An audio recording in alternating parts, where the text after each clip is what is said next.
clutch like that happen in the grand finals. It is not easy, ladies and gentlemen.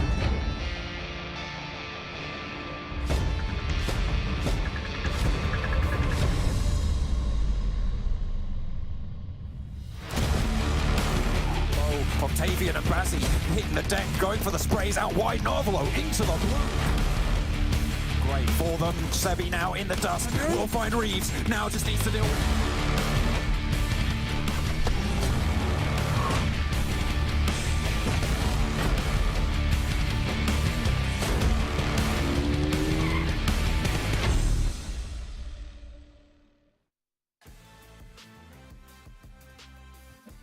What's going on, everyone? Welcome back to PMPL Western Europe Spring 2022 season. As I fight with my cable, the teams are fighting with their chance to break through the top 8 and get themselves into the European Championship, not to mention that first place prize of $10,000. Also, for you guys at home, well, before we do start off the show here, remember, we want to still hear what you guys have to say. You can follow us on all the different social medias, not only our personal ones, but all the ones down here below me on the camera. Love to hear what you guys have to say and love to hear you guys' input and feedback on the shows. But some people who I do absolutely love to hear feedback on, especially when it comes to my hosting, and it definitely comes to how we judge Max, it's Kalars. But then we also have Maxman to the side. How you doing, gentlemen? I didn't get the memo. We're doing pink today. Yeah, I didn't know it was going to be pink. There's some pink, though, on the flowers, as you can see. Yeah, that counts. I'll count it. That's good. Yeah, one brand. I like it. I mean, yeah, it's going well. I know where I was going with that, to be honest. But yeah, I'm super hyped to be back. It's day 2 of the finals. Still got 6 games today, 2 tomorrow, so that's going to add up to 12 total. So it's gonna be good. Yeah, the Titan teams have been able to step up for day number 1, I think it's fair to say. They've taken a really good spot up at the top of the leaderboards, and excited to see if they can continue it on. Okay, yeah, no, you're very true indeed, and it's been nice to see that, you know, Big's been able to perform extremely well. We can actually just take a look at overalls and start to talk about these, or maybe talk about Monster first and how it's official energy drink partner here at PMPL. None of us are wearing the Monster Green, though, today.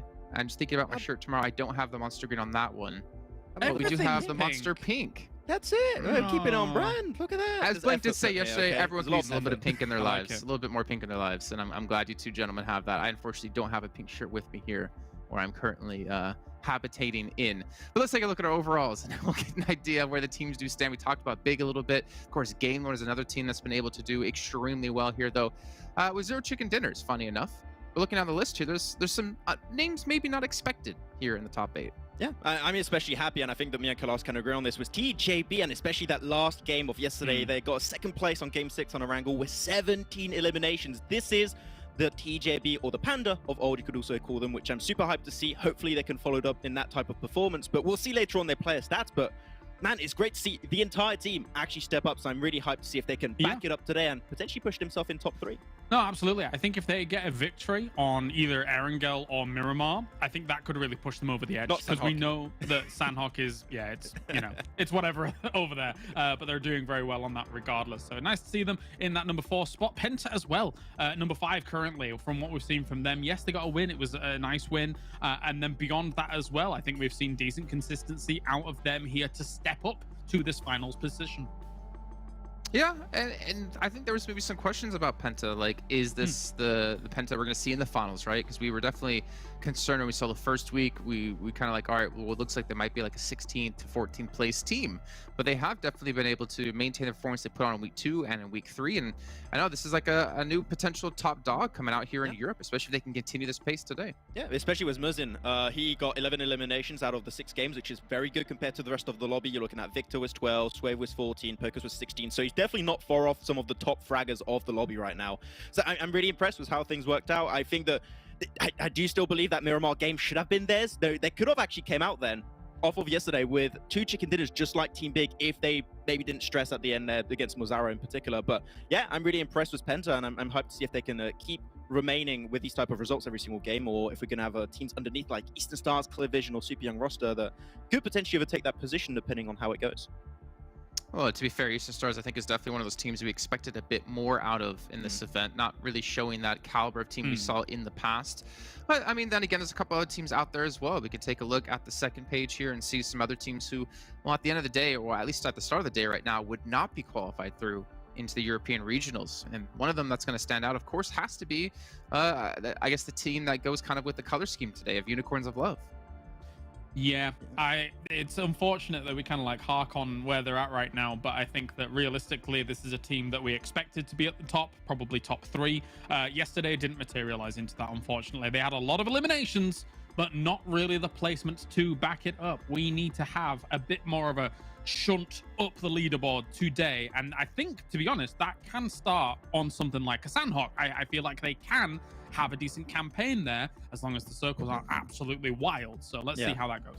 Yeah, also, yeah, that's going to move in out for Unicorns of Love, though. When they're looking at the bottom, there's a team that I was really hyped, actually, seeing how they performed in the third Super Weekend, and I was expecting a lot more going into these finals. That's actually Shockwave.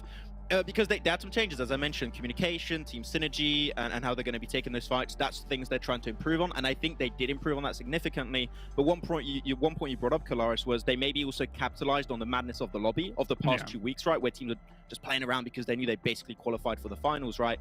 And I did look back a little bit on the stream and how they would rotate, and I have the impression some of the rotations, especially on Miramar and Erangel, would not really work in how the lobby is right now and how teams rotate compared to, the third week especially. So they might have to try and adapt on the fly, which you never really want to do, especially when you only have 3 days of play for the finals. So Shockwave is going to be rough here. Yeah, completely agree. And that's the kind of downside maybe of only having one good Super Weekend. Maybe teams kind of wise up to how you're playing, or maybe it was a fluke. I don't want to say necessarily fluke for them, but we're going to find out. They still have 2 days left to go. They still have how many thirds of their matches left to go, Max? They're going to be having they're going to have two thirds. I don't know why that took me too long. That took me so long. I don't know why. You got it. I'm master of math here. I love it. I love to see this, Max. You're learning every day. Well, let's actually maybe dive into our #1 team a little bit here. Big is, well, one of the biggest teams we have here in Western Europe, and has proven to be one of the most formidable teams when it comes to Western Europe. But we were really curious about how it comes to the Super Weekends versus how they've been able to do here so far in the finals. And the stats I'm going to throw up here show a very good sign if you're a big fan out there, because they've been able to improve, if I'm not mistaken, in generally most regards. Yeah, pretty significantly. I mean, when you're looking at these stats, you've got 2 things that are already going to stand out for, and I believe for you too, Kalash, right, is going to be that increase in average survival time, which is already at 4.78 over the course of those 45 matches in the Super Weekend. That is nuts, by the way. You're almost averaging 5 eliminations per game over that many games. Is absolutely insane. But they're doing even better. Going into the finals is almost averaging 6 eliminations per game. Of course, they got 2 chicken dinners, so that definitely did help to rack up a lot more eliminations. But that survival time, especially Kalash, an extra 2 minutes and 30 seconds on the clock, you can do so much more with that extra survival time. Yeah, I feel like they came into the tournament being a bit of a bulldozer and just, smashing from fight to fight, looking for those eliminations and getting those eliminations, fair to say. However, I think we're seeing a bit more of a super serious big here in the finals. It's not entirely about the eliminations, it's also about finding yourself the right spot to then garner those eliminations from, and I think they've done really well with that yesterday, and I'm hoping to continue in these next 2 days, because they are the team that is going to challenge Game Lord up at the top if they continue this performance. And I think in particular, compared to the start of the tournament, we hyped up Heast, we hyped up me, and we had that question of like Swave, Mazzaro, how they're going to do. They stepped up big time, even in these finals currently. So Jason, I'm super hyped because the entire team is stepping up, and that's definitely what you want to do if you want to be able to beat Game Lord, which they are currently doing, but just by due points though. Yeah, I kind of like how James touched on the fact that it seems like they're, I mean, he didn't say these words necessarily, but like more focused, like they're more feels in the mindset of like winning games, winning the event, right? Whereas in the first like week or two, it felt like they were just feeling things out. Like, let's just look for eliminations. We're not really too worried about taking any team head to head. We'll look for fights and not be too scared of it.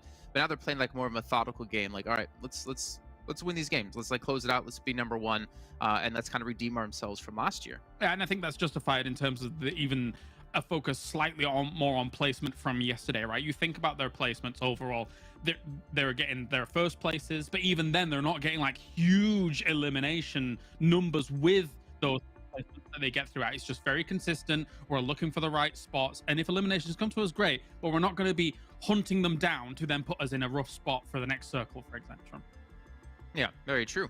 Well, if we talk about Big stepping up and having more of that like finals focused mind, there's another team that's been able to do so in the form of TJB. We've been really criticizing them quite heavily over the course of this entire season. I mean, they've been playing all right, they've been playing comfortably, but not necessarily the team that we saw when they were under PENTA title or under the title of Unicorns of Love. But it seems like they've been able to step up here and unlock some things. And by unlocking, I mean unlocking Lang Z. I mean, this guy, we usually talk about GK first, talk about Lin, but Lang Z really put out quite a bit of damage yesterday. Yeah, they had some really sick players, actually, especially I'm going to refer to once again as that last Erangel of yesterday. That was game 6. They got themselves 17 eliminations. And I have the impression, if you're looking at the very start of this tournament, we saw a lot of GK first, a lot of potential So Ling going for the heal-offs, right? Those were the 2 players we would see a lot, but Langzi and Lengzi would be a little bit more inconsistent. Like, we'll see them pop off sometimes, then they would go back into hiding, they would come back and up and down a little bit. Here, after the first day, I'm hoping we can see this on a more consistent basis. If so, I think that they're going to be able to remain in the position that I think we initially expected them to be right now, around that top 3, top 4 position. We were expecting them to be up there, and they kind of disappointed almost in the Super Weekend. But they qualified, and now this is a team that I want to see every single game if possible. Of course, you know, they're never going to get first place in Sanhok, we know that. But as a whole, if they can get some wins on Miramar and on Erangel, as you said, Kalaris, that will be the huge difference maker here. It's an interesting one because there's such a different focus from battleground to battleground for TJB, right? You've got your Sanhok, where if you think about all our eliminations cumulatively across TJB here, there's not that many coming in from Sanhok. They're but then 17 of these eliminations that you see across these players came in one game at the end of the day on Erangel, and it was a Northern Circle where they're dropping in North Georgia and they're utilizing that west. So how do I say it? I want to see this continue, but it is just so many different avenues of approach to the game. Okay. Do you want to try that again? I'm about there. I'll go with that. We got the point. It's cool. Yeah. Okay, because I was a little confused still. That's why I wanted to go overtime. But I kind of understand what you mean a little bit, and I'm not going to try to elaborate on it in case I'm wrong. Instead, I'm going to talk about another team of Giants, who is another contender, a title contender, which honestly, coming into the season, I would never have said, considering their past performance just in last year across 2 PMPLs. But this team, with the addition of Salazar, has definitely made some strides, have definitely improved. On the left-hand side, you can see their stats when it comes to the Super Weekend in Super Weekend 3. And you can see here on the right-hand side, their averages from the finals. And still relatively similar. And keep in mind, Giants was the highest point-scoring team in that 3rd Super Weekend. Yeah, and when you look back on the games of yesterday, right, there was that one Miramar game where they did end up getting the chicken dinner. I still believe PENTA should have been the one to get it, but that's the thing. That's what happens when you deal with a team like Giants, like Big, or like Game Lord. If you do one mistake, they're going to capitalize on that, and they're going to start taking control, taking more free real estate in the finishing zone, and they're going to take the winner away from you. And this is exactly what we saw from them. And you talk about Salazar in particular. He's currently the 2nd top fragger of the team, so he's still popping off. He's still increased, and I think he's really merged with the team really well. So this is another team that could potentially contest with, you know, your Big, your Game Lords at the end if they keep on stacking up these type of results. The funny thing is about that, though, is that yes, Salazar might be the 2nd, but it's by quite a far way. Yeah. Number 1 has been able to take that spot. Of course, we'll get onto that a little bit later, but it's great to see the Giants has been able to continue that consistency from Super Weekend 3. I think that when I looked at Super Weekend 3, I was like, is this a blip? Is this something where they're not able to keep it going? But they did into day 1, and that is shining through here for Giants, and hopefully it does into these next 2 days as well. See, I want to go into day 2 expecting them to have like a similar performance, but I also don't want my heart broken again by them. I feel like almost that's one of those teams where I kind of get behind out of like a good performance at a day, and then my heart just gets broken the next day when they can't live up to that same level. But hey, this is across like 4 days. Technically, it's across like even more than that, because back in the 2nd Super Weekend, they still technically did relatively well. But because they're doing well, it leads us to wonder who is in that race for the MVP. That's extra $1,000 for yourself if you're the MVP at the end of the finals. Let's actually check in on our number 1 and I believe number 2 players in this race, if I'm not mistaken. Max, is that right? Yeah, that's it. Currently, our first place MVP is going to be actually. Let me load it to make sure I get the order right. It's Swave. Swave is currently in first place when it comes to MVP race, despite having less eliminations, which is very important when it comes to race to MVP. But you can see overall his stats, he's got more damage, less damage received technically, and also more knockouts. So in terms of stats, he's definitely racing for that MVP spot. But as we know, we don't have many games in these finals, so these top 2 players could be completely different at the end of the day. But it's really interesting, especially Swave, when you have, you know, Mihi, you have Beast. So I'm really hyped to see Swave, especially with that M249 yesterday. That guy popped off, so hope to see more of it.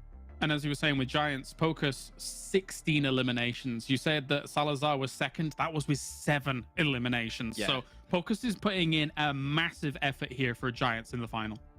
Hey, that's not fair. All right? I think like 10 of those came from that one Miramar match when they fought against Big, and then was that PENTA sat on the hillside and then just kind of went in one by one. But I mean, definitely Pocus has had a massive step up for the team, and this is what's kind of weird to me is like, how have Giants changed this much in performance from last season to this season?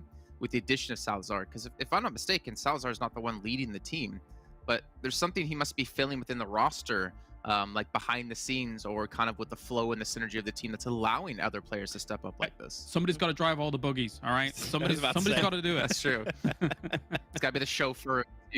All right, well, we can see Pocus and Sway. We'll check with them, obviously, maybe towards the end of the day to see if the MVP is still in their favor. It's extra $1,000 for yourself. You don't have to share with your team, though you probably should share with your team because you're not going to get MVP without them, to be completely honest.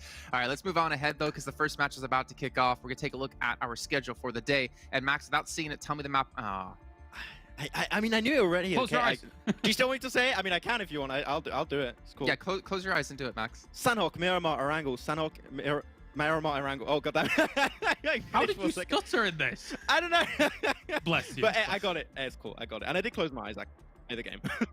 He was panicking. I have heard about when your eyes are closed, you tend to stutter more over words. But what I need is confirmation from production that you had your eyes closed. I did. There you go. I did production. I he wasn't watching, so I'll have to let it slide this time. I don't have any way to prove that you weren't. All right, well, the first match is coming up in just a few months of time, but as we are talking about the chauffeur of Giants Gaming, Salazar, let's take a look at some Carmageddon.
Yes!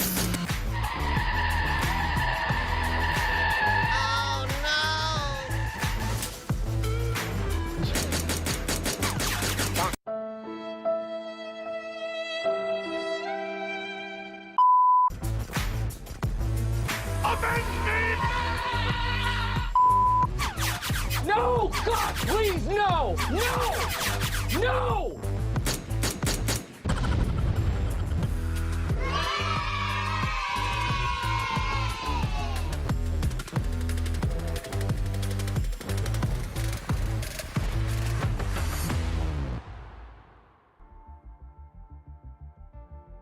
Nothing better than a little bit of Carmageddon to start day number 2 of the PMPL EU West Finals. This is a very important day, Blank. The teams have had roughly about 24 hours to overview what happened to them yesterday and come back into today looking to climb back up the standings if they're down towards the bottom, and of course keep fighting for the top 8. Absolutely. I think these teams got to figure some stuff out. I think some of them are doing much better than others right now. Bigs seem to have figured something out massively on the first day, and I'm happy for them. The question is, are we going to get another Northwest Island finish? In which case, you know, Big's going to have happy days here. If we don't, we get to see the kind of big rotations that are going to come through, because they are really trying to control the majority of that Northwest coast at the moment. But the one thing that really does scare me, Imperium, is the fact that Game Lord's only 2 points behind Big, even though Big has 2 chicken dinners and they have 0. So still snapping at the heels, despite being still very hungry for a bit of that chicken.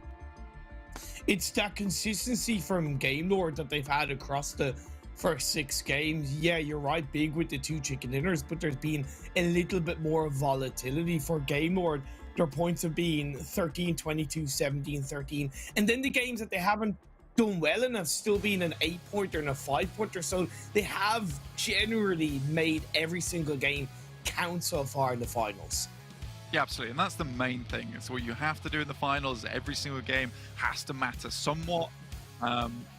This game won't matter, on the other hand, as we're having a quick remake and heading back to us for the time being. So we'll be back with Sanhok very shortly. But we can continue some of these discussions here, which is absolutely fine for us, and it's fine for me too. We can expand on what the devs talked about. I think TJB is definitely an interesting topic here, considering they're putting up some big points, like Claris was saying, on other maps, even though Sanhok comprising of 2 of the map today. I think that, you know, it's great news that they're still putting up these big numbers. However, we're going to head to a bit more dodgeball, which I'm excited to see more of because it had me rolling in laughter yesterday, and I hope it does the same to you.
انت مالك العالم ده مبيبو يلا يلا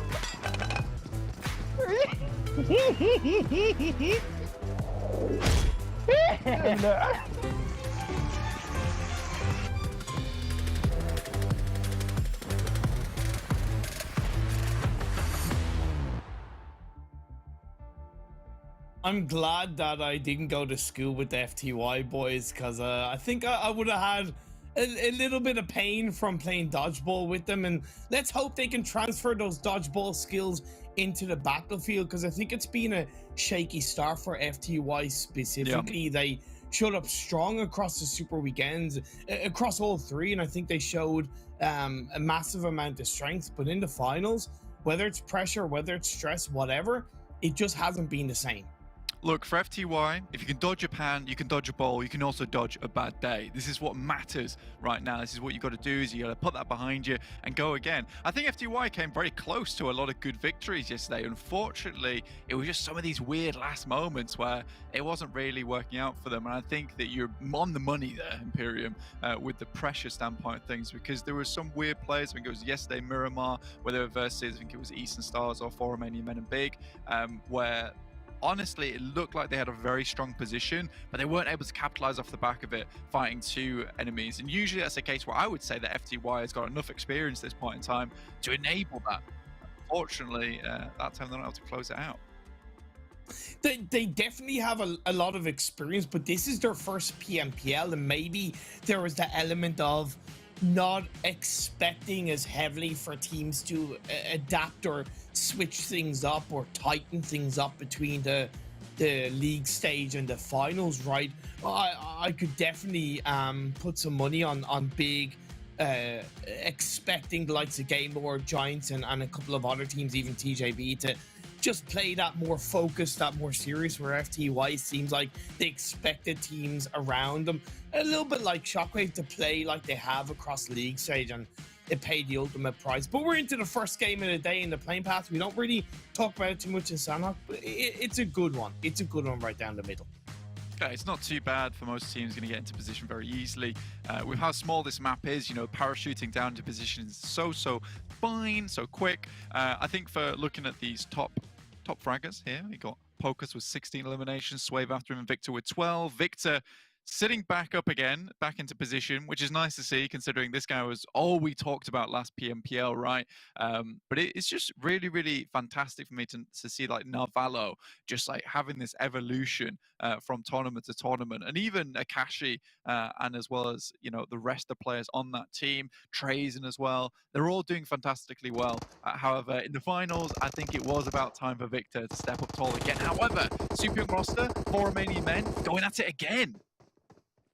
This is the last thing I expected, and I'm sure it's the last thing Super and roster expected in the 2 Sanhok games yesterday, 4 Romanian men avoided runes, avoided the hot drop. Sarah on the top part of the runes area is able to get knocked with the SKS onto Lendo. Tam, I believe, got revived up, but he has a very little health on board, and now Ali does what he can to heal himself up, and this does seem like a controlling fight from 4 Romanian men. Ali with the M4, so at least he can put down a lot of damage down range. Question is, can he make the most out of it? And he cannot, with Sarah the SKS just spamming away there. And like I said, I don't think Super Young Roster expected this one. They've been very, very casual over here in Ruins. As soon as they saw the shoots, though, they must have been sweating. But the fact that 4 Romanian men plays on top of Ruins and Super Young Roster have got themselves comfortable and playing underneath, it gives them that distinct advantage. And this time around, it's 4 Romanian men to take advantage of that. You can take advantage of PUBG Mobile in-game by opening up the Esports Center and watching PMPL through there. You can also earn yourself some nice, juicy rewards whilst enjoying the finals. So remember, open up your game on your mobile, go to the Esports Center and watch from there and participate in the event. Pocus finds from a bit of distance and knock it from Laquai onto Hardman of Real Tigers 9 on that eastern side. Real Tigers going for a split between Camp Bravo, the north and the south of that area. And Giants, who have been controlling the eastern side of Sanhok for a number of years, to be fair. They're well versed in knowing what teams drop around them. Getting on to Giants, so Blank, I do wonder, with the growth of aggression and eliminations coming out from Pocus, I know from talking to him that he did switch up to be the IGL of the team. I wonder if that's changed and someone else is now IGLing, so Pocus is able to maybe become a bit more of an aggressive eliminating player like he has in the past, or if he's just leading by example by IGLing and still fragging out. I mean, to be fair, if he's holding on to the IGL role, it's not likely someone's going to switch off that one for him. And I think that there is a lot of IGLs out there where, you know, you excuse them for not doing the main fragging of the team, but that's mainly because a lot of these players, they don't have the macro and the mechanical skill at the same time. It's very rare that you get a player with both at such a high level, and those are extraordinary players indeed. And if Pocus can pull both of those off at the same time, why take him off it if he's doing both so well? At that point, you just sit back and relax if the rest of the team, listen to the call-outs and try and capitalize off the back of it. I think Ulysses has been currently doing a very, very good job in this finals to back him up as a player, considering that realistically for me, like, Ulysses just didn't seem all that hot in the league stage and Super Weekend, and that's not what I expected from this team, because it was always Ulysses for me who was that top fragger. Couldn't agree with you more. Big rotating across that bridge pretty early in the game. I think this is something that they've been somewhat adjusting in the Sanhok games when it has been that Southwest Island circle. Much quicker, maybe. They looked at the elimination feed, saw that Super Young Roster and 4 Romanian men had been fighting most obviously in runes, or at least a calculated guess, and now they can look to capitalize on that, right? Because 4 Romanian men, it took them a couple of minutes, so now their looting phase has only just begun, and Big are looking to capitalize on that. Yeah, I think this is almost the fact that they haven't been playing here very often. They don't really know the dynamics of the area anymore. Super Young Roster, you see them always immediately head up to this bridge side and try and hold that down. You can see Sarah is just completely unaware. Wow. He does get a nice spin on this one. Will fall, but I think Super Young Roster just holding this position early on. They do it specifically for teams like Big and Eastern Stars coming over the bridge side. It's very easy to camp, and 4 Romanian men, on the other hand, they won that fight out. You know, big claps on the back for themselves, but they forget about the looming presence off in the north. Good play by Big. I think that's great awareness to look to capitalize and find that opportunity for themselves. They're to an extent lucky they didn't lose a player, but again, that's where tightening up as a team and supporting each other allows that trade to come through in as quick of a way as possible.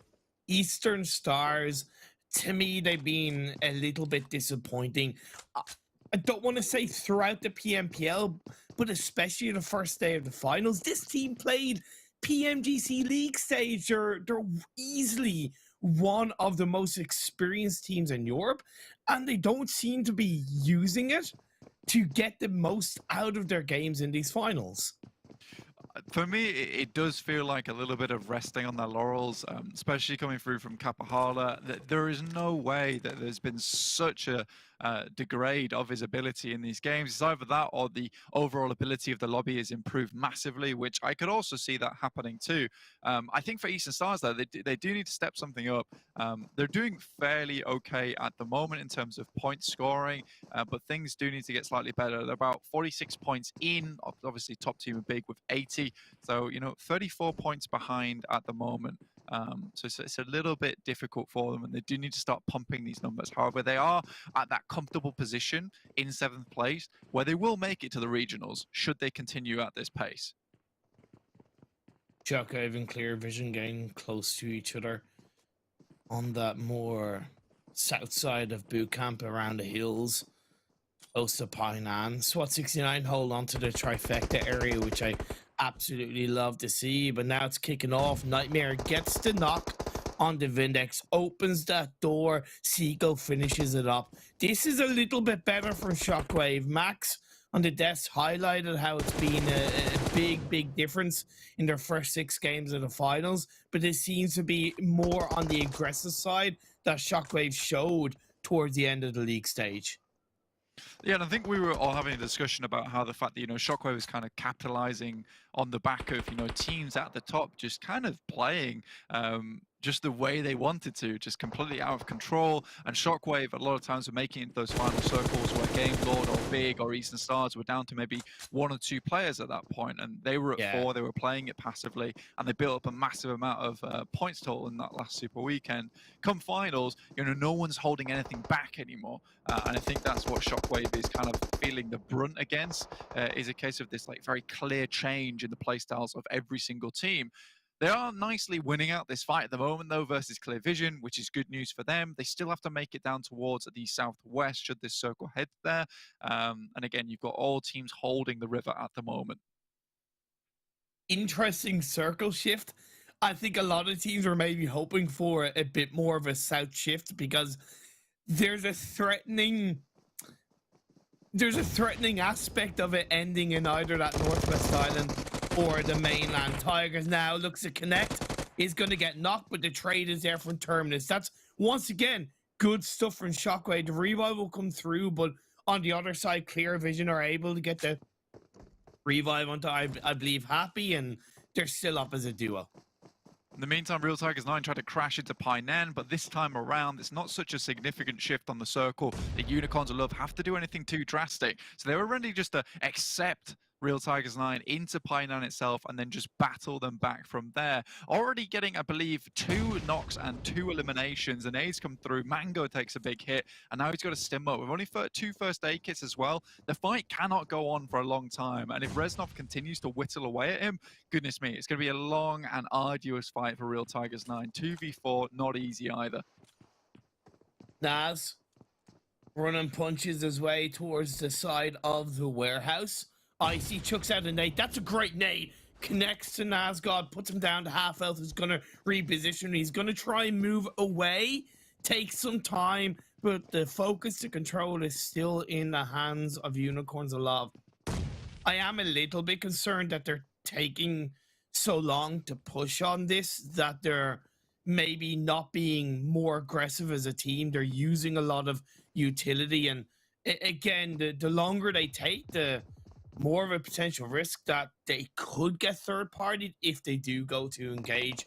Look at Shockwave making their way towards the top of Pineapple. Yeah, and I think that's why you see all these smokes coming through for Unicorns all over. They're trying to eliminate sightlines from other teams, but Shockwave now making their way over the top of the hill. This is the time for to restabilize, right? So I think for Unicorns of Love, it is now time to loot up, get back into position and leave. And those smokes will definitely assist them in that factor. With Shockwave already taking shots downhill, And Unicorns of Love back into position. So they took that fight just when they needed to. And I think that, you know, it was a little bit drawn out, but with the smokes there, I think that Unicorns of Love have seen the amount of times that teams have taken engagements in Painan and then immediately get shut down afterwards, that I'm okay with that. You know, take your time with it. I think like Goldilocks and the Three Bears, not too early, not too late. Just right from Unicorns of Love as Eastern Stars. Not really looking too right at the moment as they send it down south. And I mentioned SWAT 69 holding onto the trifecta buildings. They drop there in a bit of a split drop and they catch Octavian out. Yeah, and he's so far behind the team at the moment that it is unlikely that the rest of the team is going to be able to get over towards him. So they're moving across now. I think they've got to be wary of this. So this is a very, very treacherous coastline where there's a lot of sightlands that can be available for other teams. Athis currently running it down. PNL should have some good line of sight onto this position, but Athis playing this one out very, very cautiously. Make sure to keep an eye on every single angle here, but PNL might just be able to see him. No, not quite. I respect that it's just one player, SWAT 69, looking to go for the confirmation. Even though it's worked out, I don't agree with Eastern Star sending a player down there to go for the revive, because I think that could be the case where whether it's SWAT 69 or Big, for example, gets the second knock and then you've lost two players. It's okay to lose one player, right? It's not ideal, but it's okay. You can bounce back from that as Phase 3 Circle has shifted up and it's centralized in the Southwest Island. Yeah, but they do need to go down there eventually, so they can't just stay on that northern coast forever. And I think with that beach side as well, and the amount of rocks that are in that position, you can quite safely do this right here, which is just running along that side. And with the small little slope available to you, you can stay in relative cover the majority of the time. And now having two players on this next coastline, it makes it a lot easier to lasso the rest of your team over here. SWAT 69 has been very passive so far, and it's allowing Eastern Star to just make the big run around. Game Lord's still in the blue.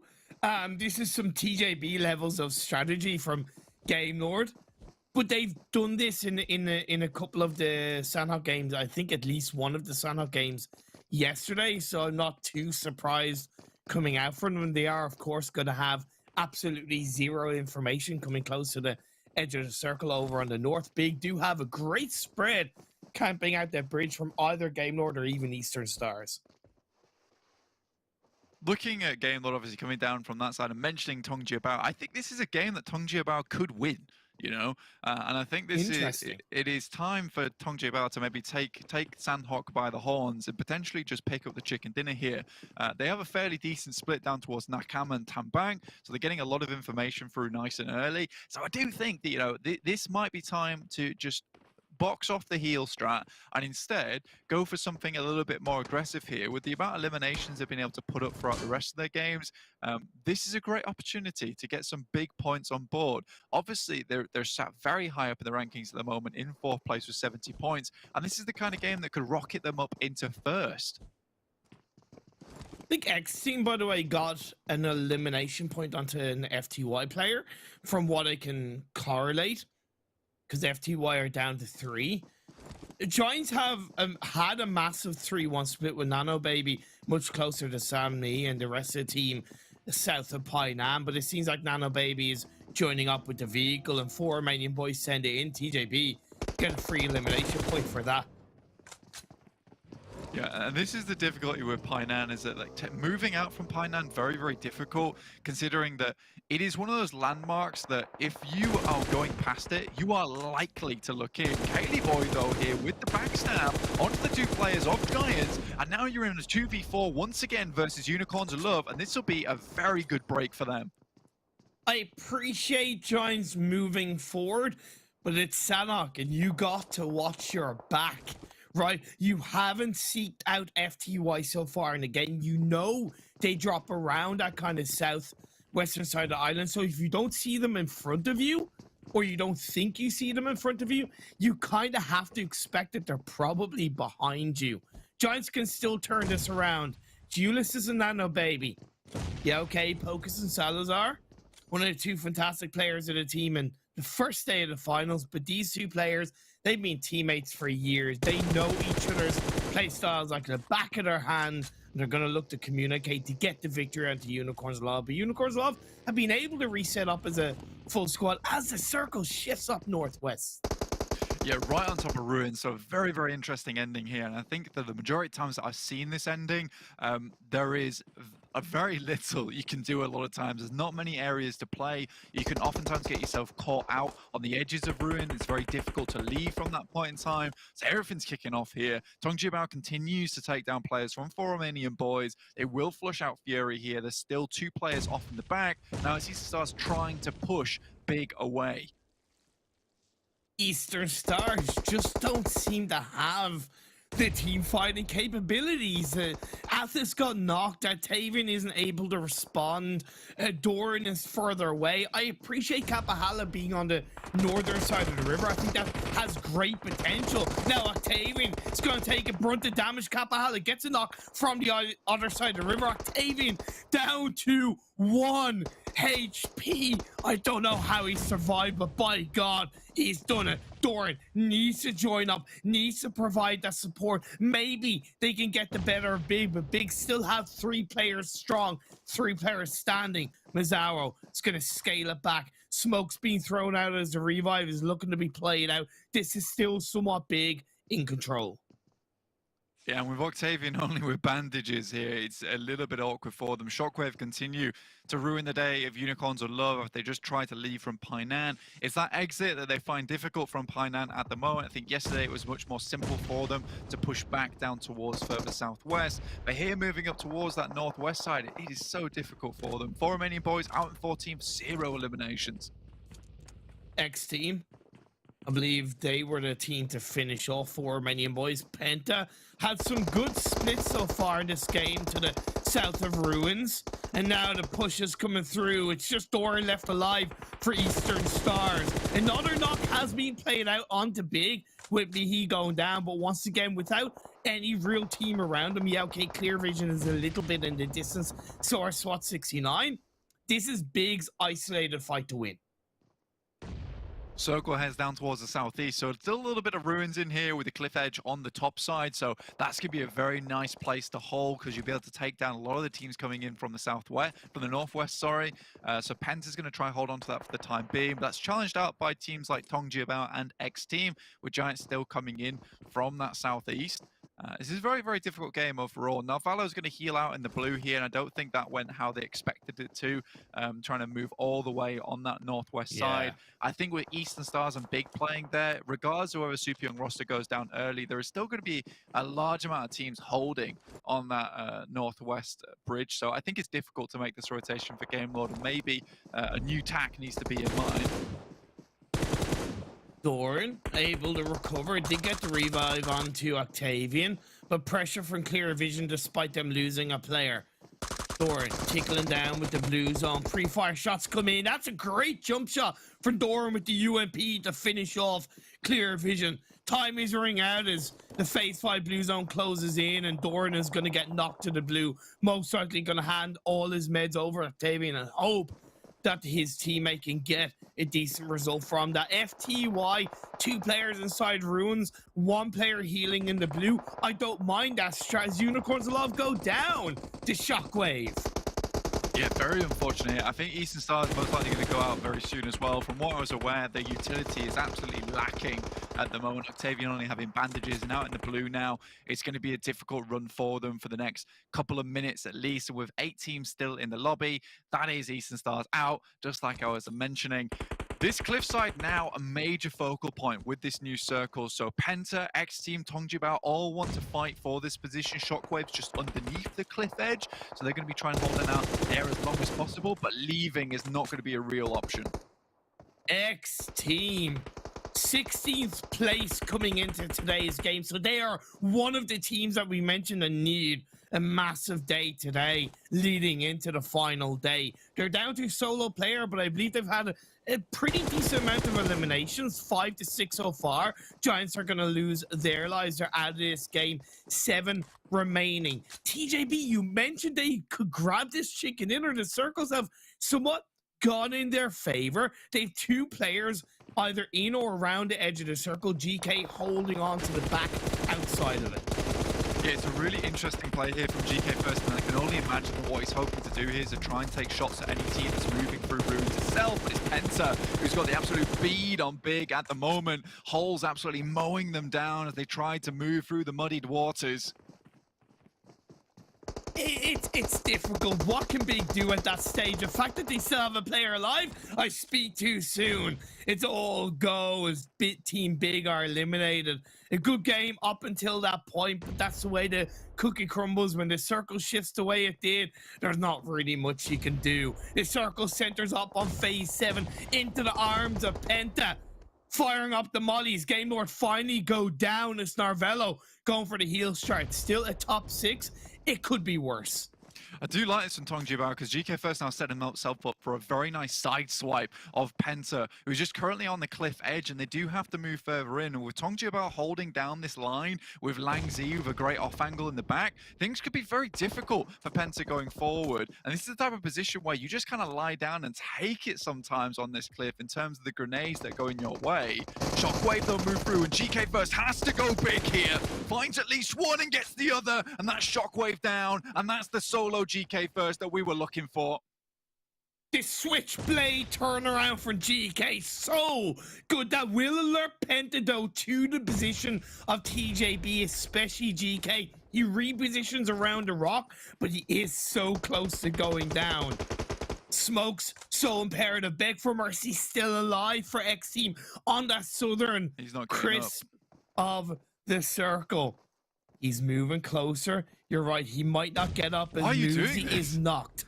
Okay, just right on the edge. That spooked me for a second now. I'm sorry, Imperium. It's all good. He goes down eventually. I understood where you're coming from. Just about 2 to 3 seconds delay on that one. Now it's a two-way battle. TJB going up for PENTA. I believe this is the first Sanhok game we've kind of seen TJB in the circle as 2 to 3 players in the very late stages of the game. You called it early on, and it could come through. The Messiah, the Prophet Blank, looking to secure a chicken dinner for TJB. Still very difficult. I think with the way this actual plays out, those rocks are what's really going to cause massive help for TJB. With this next circle, though, because it's incredibly difficult. GK First does go down. Only 2 players remaining. Langex gets at least one, but has to immediately reposition. It's another! What is happening here? Moosey, last player alive. PENTA, they choked the game against Big and Miramar yesterday. They were able to at least to avenge that and get a chicken dinner for themselves, but they don't want the same to happen. This is a 1v1 essentially, as Langex looking to swing on through on the side of the tree. It is still a 1v2. Manu is able to stay alive, but it's just too much. TJB get the chicken dinner in Sanhok. Langex there has to be the unbelievable champion at the end for that team. I mean, this guy was still trying to go for the heel strat towards the end of the game, and then he realizes, you know what, guys, we're having a chance here. Moves out of the blue behind the tree. Michael Jackson moonwalks back while shooting through the smoke, gets one of them. How does that happen in that situation? Again, that really relies on GK First standing up massively versus Shockwave to send the back. Definitely. And then for Langex and Langzi to just have the perfect synergy in the name and in the game to actually hit those shots. Unbelievable stuff. And I am so pleased that went the way it did. It was that kind of first knock behind the rock that I think allowed that push to come through from TJB. I think before that, you're right, they were thinking, okay, well, look, we'll go for a bit of a heel strap per se. We've low-key lost the game, but the reaction to go with that and go, okay, I've got one knock, let's move out, grabs a second, and it's all systems go for TJB. I don't think that was a throw per se from PENTA. It was always going to be difficult, but TJB played that beautifully at the end. Yeah, I think PENTA had set themselves up fantastically on the cliffside. Yeah, they didn't have a lot of cover available to them, but they covered a lot of angles, right? And I think that when Langex just comes out firing like that on target each and every time, hitting the bullets in the same place in the forehead, there's not really much you can do there, unfortunately. I think that you just got, I'm sorry to say it, PENTA just kind of got owned by Langex there. And like, honestly, I feel bad for PENTA because there's not really anything you can do when a player just has those moments of just pure adrenaline flowing through them. But again, I have to give big congrats to PENTA. Somehow they're still making it to this second place. Yeah, they can't close out the game and get the chicken dinners, but what the hell, they're getting the points. Points mean prizes, right? And between top 8 and the prize pool, that's all PENTA to an extent are looking for. And looking at the round reports, Swave with 6 eliminations. Big still had a good game, I believe 9 points to secure for themselves. However, with kind of PENTA getting second and TJB getting first, fourth and fifth, that makes the top of the standings a little bit closer. Absolutely. And there's only one thing I want to say to TJB is that, you know, I accept PayPal. That's it. That's all I need to say. There you go. The profit blank came through.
Welcome back, everyone, to PMPL Western Europe.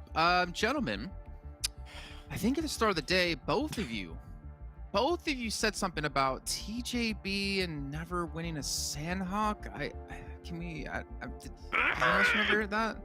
That was a wild ending, right? Like, as you say, we were thinking to ourselves, if they get a win on a Miramar or an Erangel, because we know they're probably going to get seconds, what happened when Linz dies early? Oh, then they play the game for real here on Sanhok. It's the way they opened up that fight at the end. Lengex, we were musing over this, something wild here, Maxman, because he opened that fight up so big for them. Oh. Yeah, I think that we're going to have a graphic pop up later so we're going to actually talk about the play in like more specific, because there was so much to happen, so much like little intricacies. GK first also popped off a little bit early in the game, which is good. He was a little bit invisible in that first day, I would say. So I'm really sold on the TJP performance on this game. So let's go. I want to see more here. Oh no, it went away.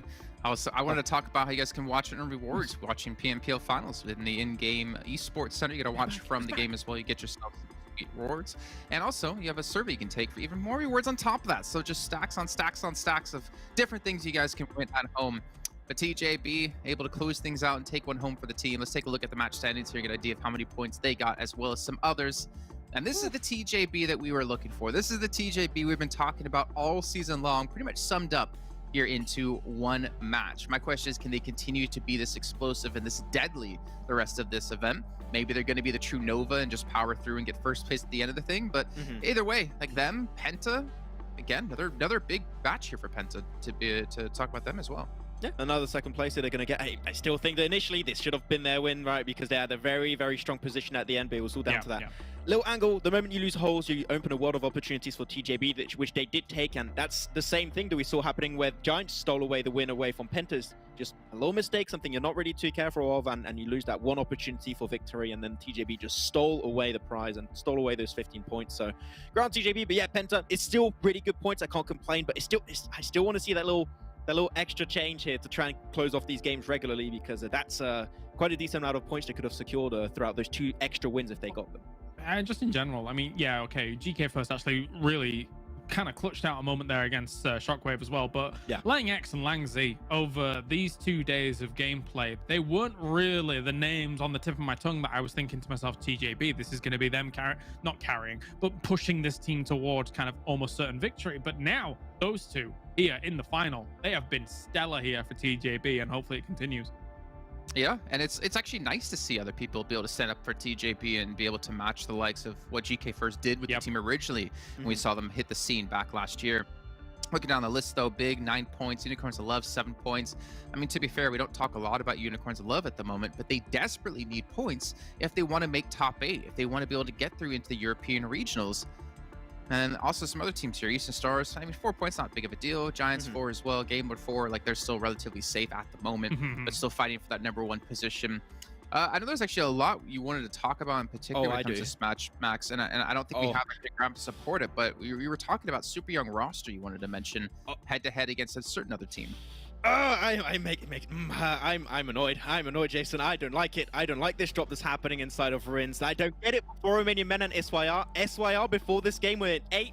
They're like, let's just go back to Ruins, where Romanian Men typically fight us from time to time, and they were changing drop yesterday too. I don't think both teams know what's going on. Just don't drop Ruins. It is not worth fighting over. If it was something else, sure, but Ruins, no. I don't want to see it. Please, no. Understandable. Completely understandable. It's the finals, man. You don't want to go out early. You don't want to lose that top 8, and that could happen now for super young roster. But let's talk about our winners, our victors here, TJB and the player stats. We talked about different people stepping up within the team to get an idea of how individually they did across the board. And I mean, to be honest, there really wasn't anyone slacking, to be perfectly fair, it seems. Yeah, I mean, obviously Lin goes down a little bit early in this game, but I mean, all in all, their perspective is they're kind of preparing for a different strategy than what comes out here at the very end, right? You've got Lang X, GK First, and Lang Z. At that point, they're like, okay, we gotta go for a proper win here, and they are able to execute on it. Again, Lang X, the way he opens up the fight when he's able to take out holes, he's got to be using every facet of the game. He's got to be using the understanding of decent sound, decent pings whenever shots are coming in, and just absolutely lasering down holes through grass. Very few pixels he can probably see of that player at that time. To be able to take him out and really kind of open up the situation. Yeah, because the moment you get rid of holes, right, you can start playing trees because you don't have those off angles available for Penta anymore. And you have that one smoke in the middle. So that smoke, I don't know if the smoke came out from Penta. I don't know if it came out from the side of TJB, but whoever threw that smoke changed the entire course of that game because it allowed Lengex to go a little bit wider around and then create their own off angle with Lengex and Lang Z to then overwhelm with the 2v2 situation against the remaining players of Penta. So it was that one-off angle, as you said, the moment they get rid of holes to open up all of the game, they take the win for themselves. That, like, it's just really good execution. It's great to see. I want to see more of it, hopefully. Okay, well, another 2 teams we need to talk about really quickly. We only have about 4 minutes of time. We have a lot that we still want to get through. It's going to be Big and Game Lord, #1, #2 teams overall at the start of the day. Taking a look at a head-to-head here in this match, and, well, obviously, going to be heavily in favor of Big. So, yeah, there is things to break down here that you might know, why are we looking at these guys? They didn't really do that much in this game. There's a big power dynamic going on here. Big knows that Game Lord likes to make that rotate with these kinds of circles after being a bit slower up towards the top. So what do? They say to themselves, this is our biggest competition right now. Let's stifle their performance here in this game. Let's hold down that bridge.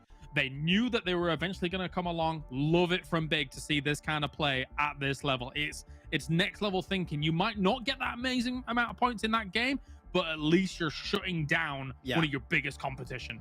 Yeah, exactly. It's super important. And one thing that's really doing is Big is taking a shot. Game Lord saying, we are not going to move from this position. This is a very easy rotation. We can pull off. It worked out for us. Look, we got 7 eliminations off the back of that rotation. You're going to have to change things up. And you know that you don't want to make a change in when you only have, 2 days of play remaining in these finals, because you're maybe not going to have the same amount of success in the past. So if that is the game plan for Big, I love it. 10 out of 10, do it again. it puts the fear in them, right? You go into your next Sanhok, is there's another circle popping down there? What do you do as Game Lord? Do you then rotate, which kind of leaves you in a bit more of an iffy position? Do you rotate on the east side and try and get in and try and get across that river, the Painan River? That's difficult as well. So yeah, it'll be interesting to see what happens next Sanhok, especially if there's circles down there. Well, we don't have too much more to wait, and I'm actually really curious to see if this continues to happen, because this is something we don't really get, unfortunately, too often in PUBG Mobile, or I guess in Battlegrounds in general. Teams, looking at what do they need to do to maintain a position, to gain ground on a position. They kind of tend to not look for fights and not put the fate in their own hands. They let other teams kind of do it for themselves and hope that they get eliminated early. But let's move on to the schedule. We can see the next Sanhok's coming up. If we can have that happen another time here, that will be our 4th match of the day. Coming up second, though, will be Miramar, followed by Erangel. But with Miramar coming up next, it kind of leads us into something else to talk about Giants and how good they've been on Miramar in general across all super weekends and across yesterday, because this team has just been improving and improving consistently on this map, it seems, and they're really making it their own. They're really making it their, I'd say, home map. Yeah, I mean, they even showed it yesterday, right, Kalias, where they were able to actually close off that win. Despite really not having the initial advantage versus PENTA, they're able to play around it really well, and I think they have some of the best rotations when it comes down to this map. They understood which positions are the strongest and know how to play those positions to close off games in particular, and you're going to be able to look at these stats, already able to increase by more than 2 eliminations average per game. Of course, that's 2 Miramars yesterday, so it might even out a little bit more as the game's going on this map, but especially the extra 2-minute, like, they were already good, but they just popped off yesterday with that win and those extra placement points, so really good on Giants here. Right, it's almost becoming a hallmark of excellence for Giants is Miramar at this point. We saw glimmers of it in 2021 when we were here for Western Europe back then. Obviously, slight roster change since, but they have held on to that same kind of stratagem. And coming into today, if we continue to see that from the reverberations that we saw yesterday, I think we'll see Giants continue to hold a top spot.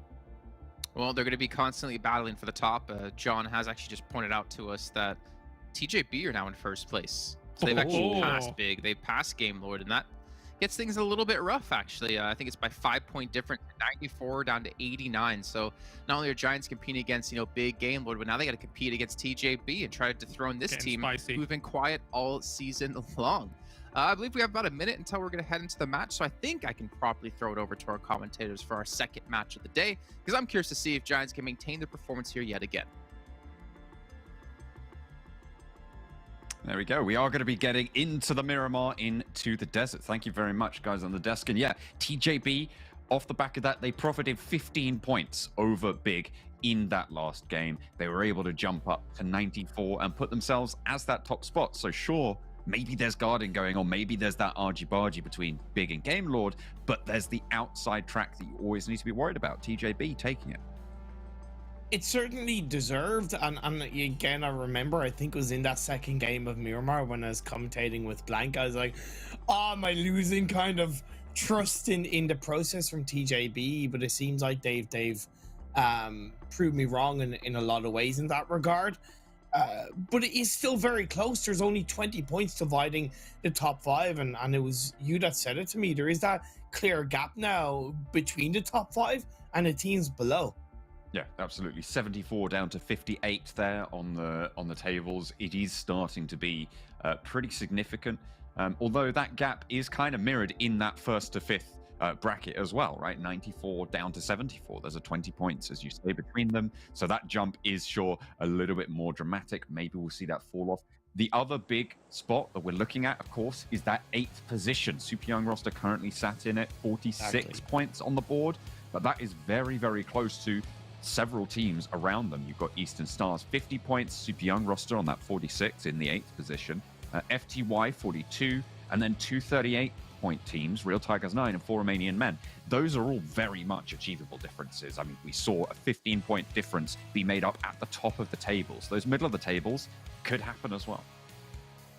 And that's why the top 5 breakaway that is trending is so important, not only for those top 5 teams that there's just that extra security of at least getting through to regionals, so you can focus on getting into the top 3 and maybe being first place at the end of the finals, but that technically means there's only 3 slots available for the regional finals for the likes of FTY, Super Young roster, Eastern Stars, you know, Real Tigers 9 to fight over in that regard. So it's certainly shaping up to be a very interesting and dramatic finish to the PMPL Spring Finals, and I'm here for it every step of the way, just like I'm here for the playing path. Quite centralized for the most part, a little bit more up north, but shouldn't be too much hassle for these teams. Hopefully not. Hopefully not. And they spoke a little bit about on the desk which teams they're going to be looking out for, specifically Giants with James and his stratagem fandoms going to be looking at what they're going to be able to do here. Bottom of that top peloton right now, Giants with 5th place, 74 points. So they are going to be looking to clamber their way back up to the big leagues with Big and Game Lord and TJB as well stretching out in front. You see, they've dropped around Montenwave with a little bit of a split up towards El Pozzo, but not quite there. Just grabbing some vehicles, grabbing some split loot on that coast. TJB, very, very split on that western side.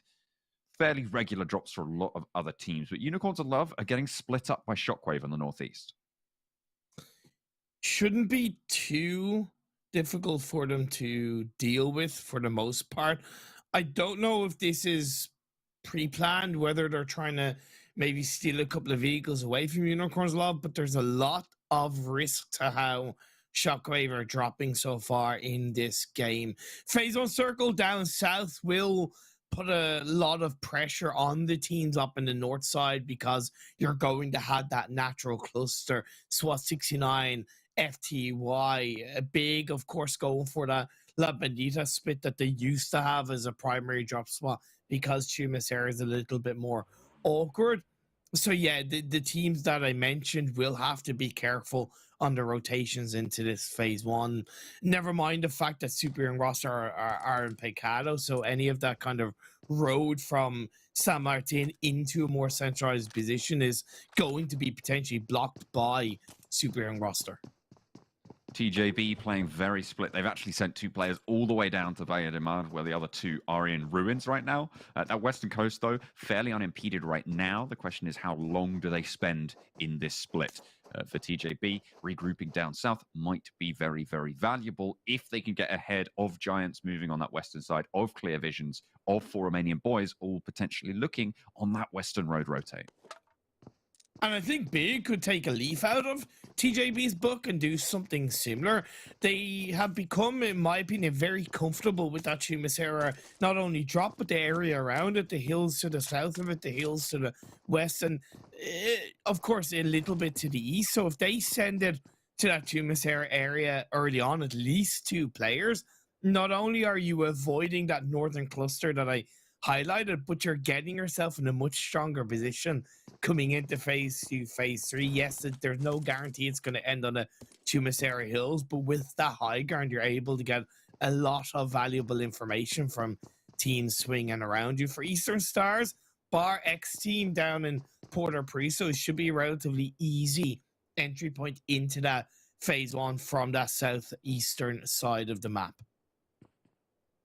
Looking for those entryways on the southeast.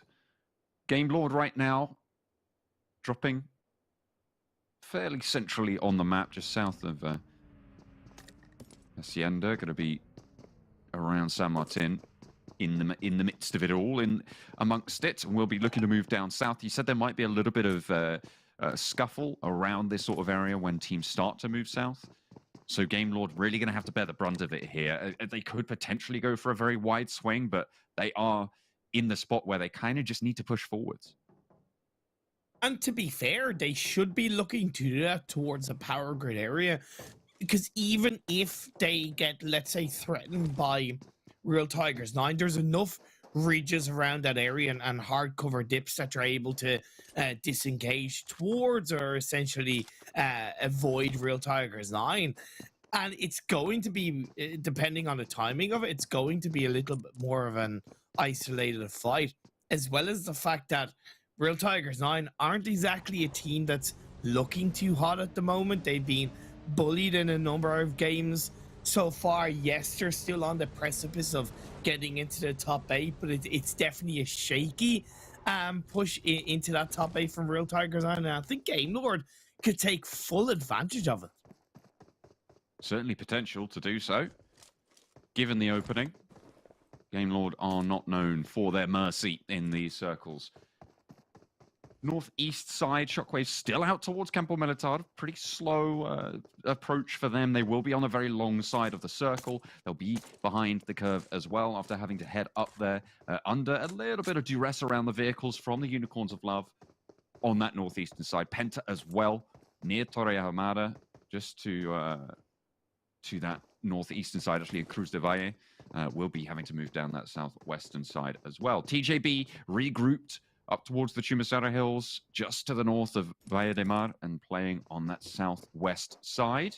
One of the few teams that has made that push, actually. Everybody else looking to maybe get stuck on the north end of Chumacera. Pretty simple, but pretty perfect from TJB, right? Fantastic observation that they're the only team that have made that push, and hopefully they'll be able to, of course, take full advantage of it. Still a bit of a decent split coming out from them.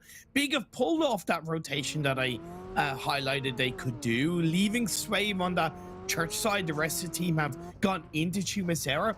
I think it's a little bit later than I idealistically would have liked, but again, the fact that they pulled it off is a positive, and Real Tigers now maybe understanding that if they stick too much as a split in that power grid area, they could get picked off by the likes of Game Lord. They've gone deeper into this phase on circle, a little bit north of Chumacera as a full squad. So that's good from Real Tigers now, and I like that adjustment. Giants are moving in on a similar position from this northwestern side. They've moved down from Monte Nuevo, and they will be coming into conflict on the east of Ladriera Hills. They will be trying to take up position there. Clear Visions on that western side are behind them right now. Probably Clear Visions is one of the few teams that could realistically push in to that TJB split. You've also got XTEAM from Puerto Paraíso on that eastern side, maybe looking to push in and undercut that foundation.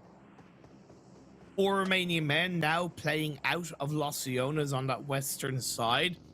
Super and Roster are getting close by, but it's a bit of a split from Super and Roster, and 4 Romanian Men are rotating more as a unit. So if I were Super and Roster, I'd be a little bit worried. Again, a little bit like Big, I would argue a slower rotation for 4 Romanian Men than I would like if they're going as deep as they have. They didn't need to, but they chose to. Mizawa at least opens that knock on to Mihi. It's going to be returned very quickly, though. And the flush almost instantly as well. Michu standing up for Real Tigers 9. Now Scott still down, so feasibly resable if they can get to him, if they can get to that position. Should be able to pick that one up. Big looking to move in on this fight, but Beast and Swave don't really have the angles just yet. They're going to have to work this hillside just a little bit more. Can be brutal here. Swave up and over with the UMP. Doesn't really get the damage off that he's looking for. Michio seems to be getting the better end of the deal. Able to find the frag. And an excellent knock onto Swave brings Big down yet another. You've already lost a player. There's no need to make that solo push on your own. Beast, close enough, but not close where you're able to provide that level of support, right? Mizawa is off in the distance. A mistake being made from Big, and definitely a rare mistake in the finals from what we've seen from them. And they'll have to lick their wounds, stay back a bit, and try and survive as a duo. Maybe send it into Chumacera, as Phase 2 has kind of centered up with Chumacera in that central point of the circle. This is a good circle for that TJB position. No one yet has managed to push in, or decided really to push in. No one's tried it. XTEAM still on that south coast, though.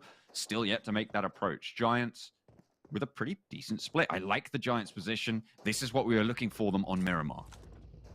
I'd like to have them send one player a little bit further down south on that western side, which has not only more hills, but it's that little bit of TJB-esque style in that regard. But you're right, their position is great for holding off teams that are coming in from the north.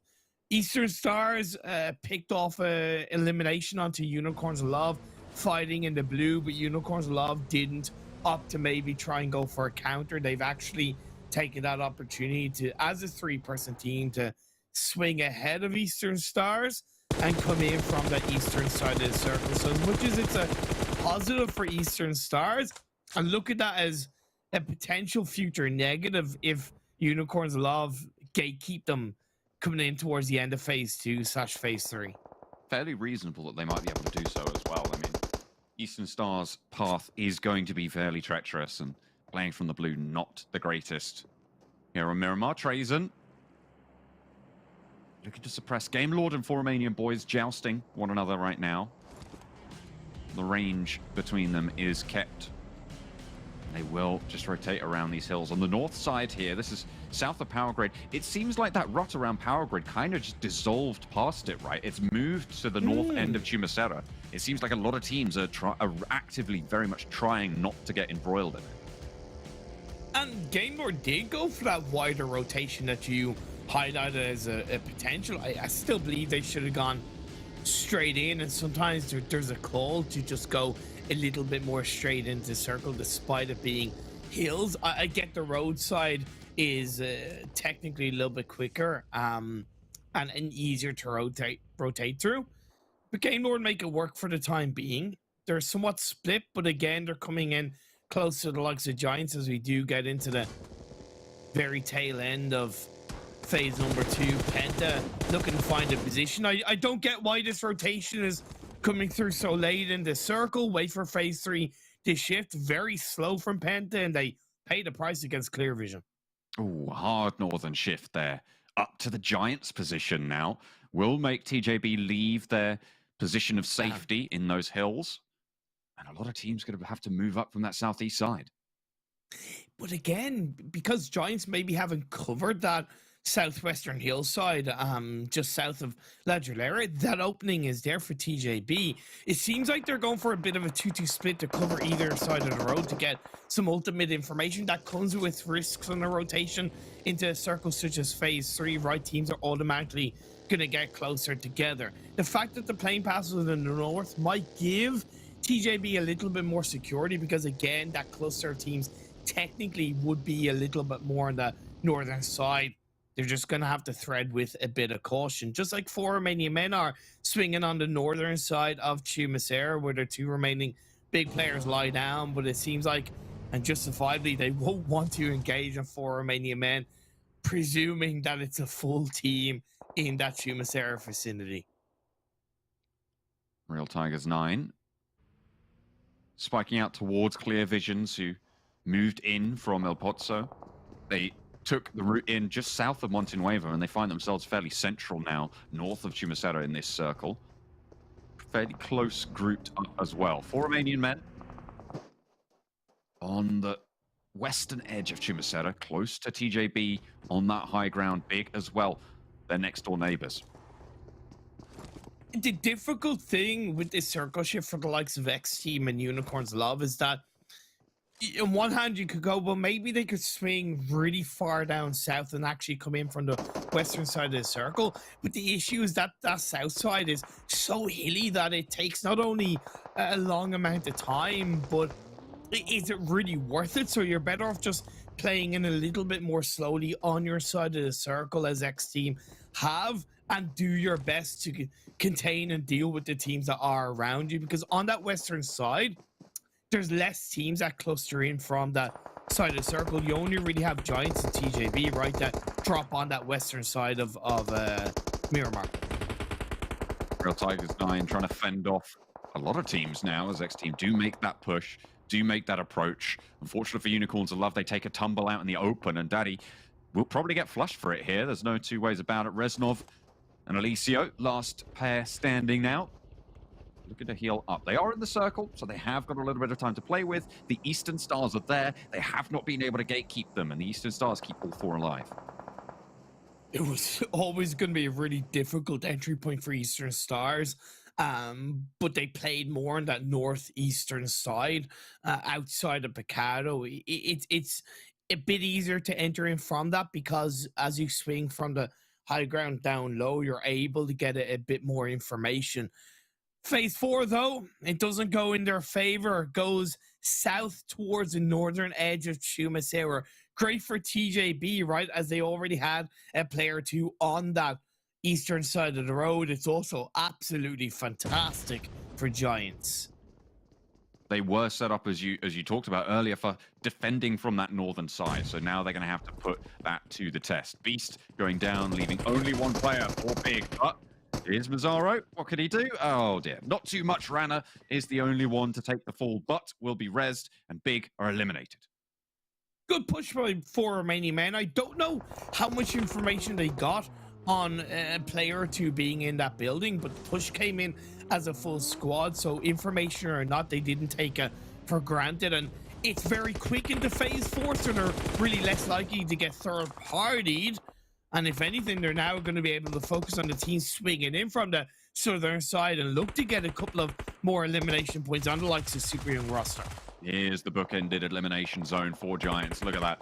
They lay the jaws to the northern side and sweep them shut. SWAT 69 caught blindside. Not much you can do here for SWAT 69. Excellent formation from Giants to hold out on that north. SWAT 69 have absolutely no fight in them right now. They're playing so passive. They're hoping that circles either go their way or teams around them go down. Even in one of the Sanhok games yesterday, for example, when they had that trifecta area, they didn't do anything with it. They didn't become aggressive. And this is the finals. You need to make some noise. You need to puff up your chest and say to the other teams, hey, we can win out these fights. We can control their area. I know it was always going to be difficult for them entering in. But again, if you're not going to fight, what do you expect? And Giants pick up an easy squad wipe. Eastern Stars, Clear Visions, Penta, all tangling with one another on that eastern side. Eastern Stars and Penta both looking across the road that guards them out from the zone this time around. Penta, they take, and unfortunately not from Kapahala, on the off angle. Look at that, the backstop for the team. The Warlord operating to save them from a potential disaster fate. But Kapahala back into the buggy. Will need to reposition with the blue zone. Get back to the rest of the team who have managed to survive. Get across that road. Get ahead of Penta. I disagree with this, though. If anything, off the back of the knock, Eastern Stars, I know it's in the blue, should be pushing Penta. Clear your backs before you focus on making it into the edge of the circle, because not only are you at the point in the game where if you're outside the circle, it's going to be so difficult to enter, so going for elimination points count, and Eastern Stars had a clear opportunity to get some free eliminations against Penta, but they've let them get away with it. In the meantime, Game Lord are also getting guarded out on the northern side. Eastern Stars looking to push forwards through it. And the nade over the top from Kapahala doesn't see return. Real Tigers 9 decimating the Eastern Stars as they try to make their push in. Athis now under fire. Octavian trying to move forwards, but yeah, the rut's just too much, and Eastern Stars will fall. Like, I sympathize with them because, like I said, it was always going to be difficult. But Kapahala got a knock on the Penta. Take advantage of that. And now Penta are still alive as I believe, as a full squad, or at least, as a full squad. Look, I think that sums up Eastern Stars' performances in these finals so far, and I really expect so much better from them. Hopefully we'll be able to see a little bit more from them coming through. Would be a shame not to see them in the European finals, but if they don't get there, they don't get there. Not too many more games left for them to play. TJB moving down from their hillside just a little bit and will have to strike out. Lin has that forward outpost. Giants forward outpost getting spiked on as well. Will fall down, and Giants will have to regroup to get that res. In the meantime, Super Young roster under pressure from FTY on the north end of Shumasera, south side of the next circle. And Super Young roster have the inside track, but FTY are taking them to task. Very difficult circle shift. It's great for the likes of Clear Vision, Real Tigers 9, but there's a valley in the middle holding off the north and the south. Game Lord go down, only 2 points for them in this game. I don't know what's going wrong. It seems like they're getting countered again. The work that they put in the league stages put a target on their back in that regard, and they're really kind of being pushed back by the likes of Giants. Wasn't exactly comfortable with FTY's slow approach into these circles, but they're proving me wrong by some aggressive, strong teamwork. 3 eliminations so far, and they just cleared out the majority of Super Young roster. Real Tigers 9, 8 eliminations already. Breaking into that 8th place right now. Any placement points they're able to gather as well on top of that. FTY making the road cross. A lot of smokes bloom. We've seen this maneuver from FTY once before, I think, in a final circle. This time it's a little bit more effective, as it does give them the necessary cover in the chaos. Against a single team, maybe a little bit unwise, but to give them this approach seems to be working out. Super young roster as well. A little bit low on in terms of player numbers. Somebody wants to stick this res, keep Super young roster at 2 players alive. Would be ideal, but there's a nade in through the door. Do they flush it out? No, our lead falls again. And Hamodi, resed for nothing. Might have been able to get a spray down, but in comes the nade. In comes the pop. Daily Boy trying to send around the corner, and Hamodi wants to guard it out. The fire on the door frame will stop any reinforcements, and Hamodi finds the first. Oh, no, no, Zonux, don't lose it. Don't lose it. Nearly goes through the confirmation. Luckily, the perfect timing of the teamwork at least forces them to not lose a player to the hands of Super Young roster. Unfortunately, as it took just a little bit too long, the blue zone is going to engulf, and most likely FTY will be whittled down to 2 players. Overall a net positive, but a little bit shaky for FTY as TJB throw the nades towards 4 Romanian men. 4 Romanian men very close together and grouped up. A good nade might find all they're looking for. Lang Z, Lang X, the 2 players who have really been standing up for TJB in that last game, looking to do so again. Guarding out this South Hill, crucial, excellent position in this next circle. They do have to watch their backs though, because like I said, there's a valley that does expose TJB to Giants coming in from the north. I know Giants are down to 2 players, but that threat is still there. Penta get cleared out by Clear Vision, pun intended. That does open the door for Real Tigers 9 to solidify themselves on that northeastern edge of the circle. They're far away, but still being up to the full squad. 9 eliminations in is extremely positive. FTY trying to leave their buildings after that fight. Going straight into the crosshair of 4 Romanian men, but TJB, they're not really going to guard this one out. They want to send a little bit further in. FTY getting punished now. Nade down into that smoke. Doing a lot of work against FTY. 3 players alive for them. Nox is taken down as well. 4 Romanian men have somehow weathered the storm on this south side, looking to take control of the ridgeline on this south end as well. Great job by 4 Romanian men recognizing that, yeah, they had a threat at TJB, but with TJB unfortunately not able to get any knock to open that door, 4 Romanian men are able to cover their behinds on the lower parts of the hill and focus on FTY. That gives them more space, gives them more control, and more importantly, more elimination points. The people on the other side of the valley now not going to be a problem. Giants were just dethroned from their position. TJB can start to use that hillside. There is Hamodi from Clear Visions, however, and they might need to be worried about. Are they aware of it? XTEAM, they certainly are. Hamodi might just be swept away for them. TJB will benefit from this greatly. Hamodi's position known, ticking out in the blue, looking for the heals, but over the top come 4 Romanian men, not one to let sleeping dogs lie. And they will look for the fight. 3 players from XTEAM brought down to 2. Rana charges forwards but gets rebuffed for the first. And looks for a second as well. XTEAM take a second hit and will lose yet another player. The flush onto Rana is there, leaving TJB the only 4-player squad, but 4 Romanian men stay alive. No mercy from 4 Romanian men. Great attempt from XTEAM, and honestly, it's been a great day 2 so far from Kosovo roster. They got 13 points in the first game. I think about 12 to 13 points in the second game. We're now down to our final 2 teams. Well, let's talk about point scoring these last 2 games, because TJB just coming off the back of a Sanhok win, looking to take Miramar. Absolutely on fire today. Something's in the water. Getting that scouting done. 4 Romanian men have repositioned something awful, though. I say awful. I mean good. They have swung around that side, but unfortunately for them, they've left the position where the circle ends up zoning towards, and TJB have the edge of it. I love the fact that TJB has that 1 player outside of the circle, right? Just stops that entry point, that swing around for 4 Romanian men. TJB played the patient game, let 4 Romanian men away with it earlier on and say, okay, you clear your backs, you do our job for us. And then when it's all said and done, we'll be able to take each other out, or take you out per se.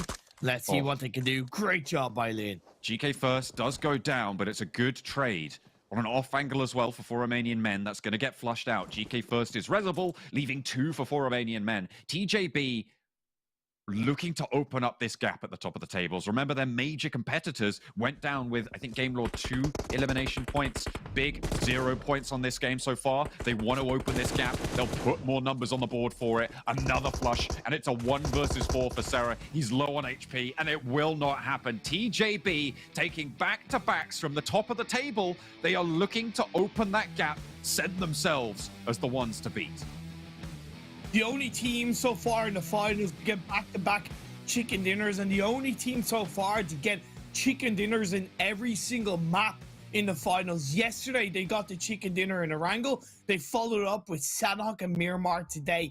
That just shows that coming into the finals, trusting the process of themselves, they have a well-rounded performance, playstyle mentality for all of these maps. I mean, to be fair, it was a little bit low on eliminations, but 7 is still very respectable. They played that south side, they played quiet, they played spread. No one challenged for their position on the south side either, and until they really needed to take that fight, which went well for them. I mean, they controlled that hillside. They didn't overcommit onto 4 Romanian Men early. They allowed them that little bit of ground on that south side and then really leveraged their position moving forwards. That is going to give them a massive, massive buffer at the top of the tables. They, to an extent, allowed Giants to do their hard work on the northern side, right? And they allowed the likes of 4 Romanian Men to do the hard work on the south side. They didn't really need to cover any more than what they had. And again, it's just this Titan playstyle that's allowing TJB to exceed. It was a great game from Real Tigers 9, but when the fight between 4 Romanian Men and FTY happened, we suddenly seemed to have Real Tigers 9 disappear from the game. I don't know exactly what happened, but it all came crashing down. Yeah, I mean, that was an interesting set of circles as well. You had that hard northern shift, then it came back down south. It was a little bit fraught, but still, I feel like it was good, solid play from a lot of these teams. I mean, Giants, they used that position. They took out, I think they actually guarded out Game Lord as well after we saw them take down Swat 69. So Game Lord had an unfortunate turn of events there. Giants were able to capitalize, get a load more points on board, but it is TJB as the headlines here. They take a huge win to allow themselves to solidify themselves as the top spot on the table.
Bro, where has this spicy been for Game Lord? What the heck's going on? Throw him in some TDM and he's fine, but throw him into these classic matches and I guess he struggles a little bit to live up to that. But we know he's a very strong player, but obviously he's there to help assist the rest of his team. TJB closing out another match. That's 2 in a row for this team. And they are walking through a lot of teams here, playing smart. We're going to take a look at our match standings and break down how they won that match. But fact is, TJB, they showed up in the finals. I mean, it's good. Me and Kalash were hyping it up. We wanted to see the TJB win on Miramar. It happened. It happened. They got himself a win on Sanhok. They got himself a win on Miramar. What is happening right now? It feels really, really good to see this TJB. I mean, you said it in the past. This was like the PENTA of old. They love this map. They played it well. But I do have to say, this is a way different way of them to play and to win a game of Miramar. But I'm not going to complain. It was very information-based, and TJB took it home. So I'm really pumped with what we've seen from TJB on these 2 games. Yeah, I'm concerned. Was League playing Super Weekends just like a sandbag to get here and then just be like, now he's our true power?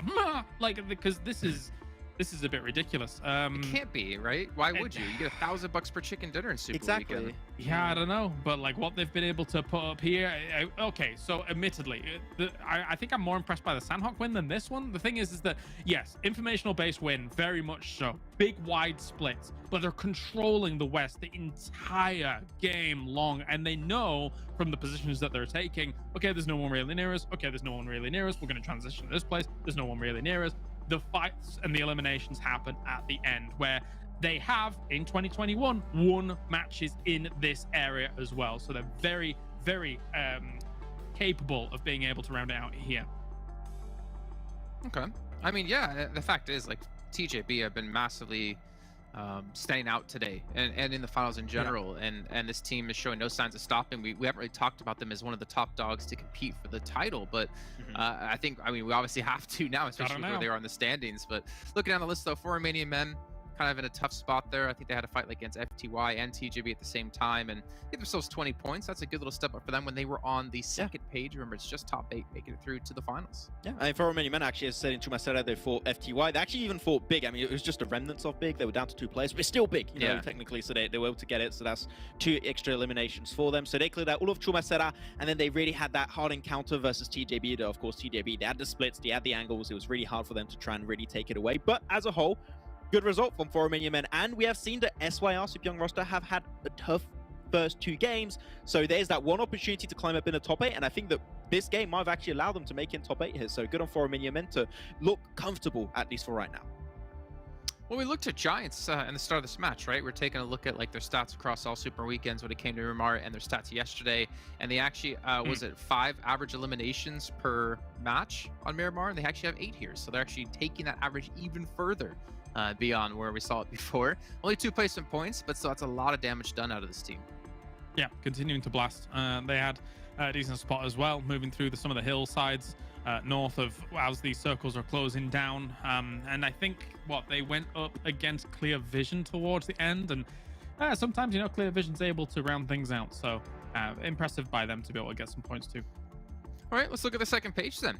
We're missing teams like Big, we're missing teams like Game Lord, we're missing teams like Eastern Stars, Unicorns of Love, a lot of big names here on the second page, not getting too many points, and this should allow TJB to just continue to grow their lead where it was at 5 points before. Yeah, Max, let's talk about this. Big, if they want to be challenging, now TJB up towards the top as well as Game Lord, I feel like these splits early on, it's a bit too bold. Something like Church here, there's the slow build out, right?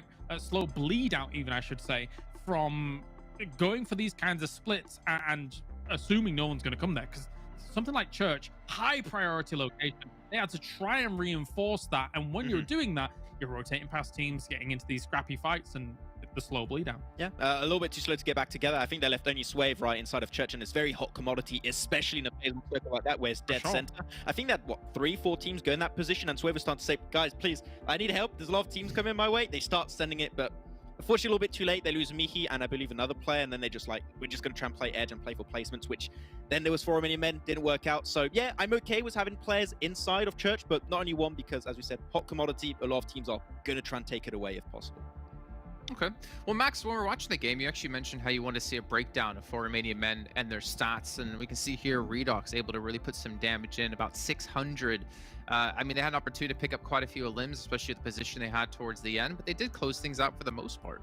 Yeah, I mean, it was really good for them to be able to clear out the entirety of the teams inside of Chumacera and even XTEAM to try to contest their position on the high ground. So really good on what they were able to do, and every single player, now as we can see with the stats, were able to put some good amount of effort in, 2 eliminations apiece for every single player. And in particular, my question and why I wanted to see this graphic is because when we look back on the league stage, it was a lot of Redox, we were seeing a lot of Do. But Rana and Sarah were a little bit more silent. In particular, I would say Rana, but you know what? Rana's been doing pretty well in the last few days, I have the impression. So I'm happy to see that Rana stepped up in particular. And don't forget, Redox was one of our top 2 players in terms of MVP ranking throughout the entirety of the league stage. So he's not contesting, you know, with your Swave, your Pocus just yet, but he's still getting consistent points every game. So he might be lurking and might try and pop off at the end to snatch away the title for himself. Yeah. I mean, there were small opportunities there for Romanian Men to try and clinch that. I mean, Jew trying to find the off angle. If he'd have gone unnoticed, I think that could have been kind of the ace up their sleeve, not to be. Quite honestly, for the teams in the south, they really needed there to be a threat in the north somehow surviving between Clear Vision, between Giants, to then kind of keep TJB questioning the back, like Imperium was saying during the commentary. But because there was only one angle they had to focus on, too easy for TJB. Well, what's big though for Romanian Men, just to bring it back to them really quickly, I think they started the day out in like 11th place. They've been able to shoot up the leaderboards now today to break through into top 8, which is massive because that means the team that was in top 8 has fallen out. Like Super Young roster you mentioned before, I think the team that's going to be knocked out at the moment, some other teams on the cusp as well, and we only have, you know, very few matches left to go. Before we do advance though into our next match, let's take a look at the, well, not quite Sanhok-esque numbers here with our damage and eliminations between all the teams, because we did have quite a few teams on 8, 7 elims, but a couple teams on 9, one team on 9, I should say, for Real Tigers 9. Hey, they got the 9 in there. But look at XTEAM. The amount of damage they did versus the amount of eliminations they got is very unfortunate. Wow.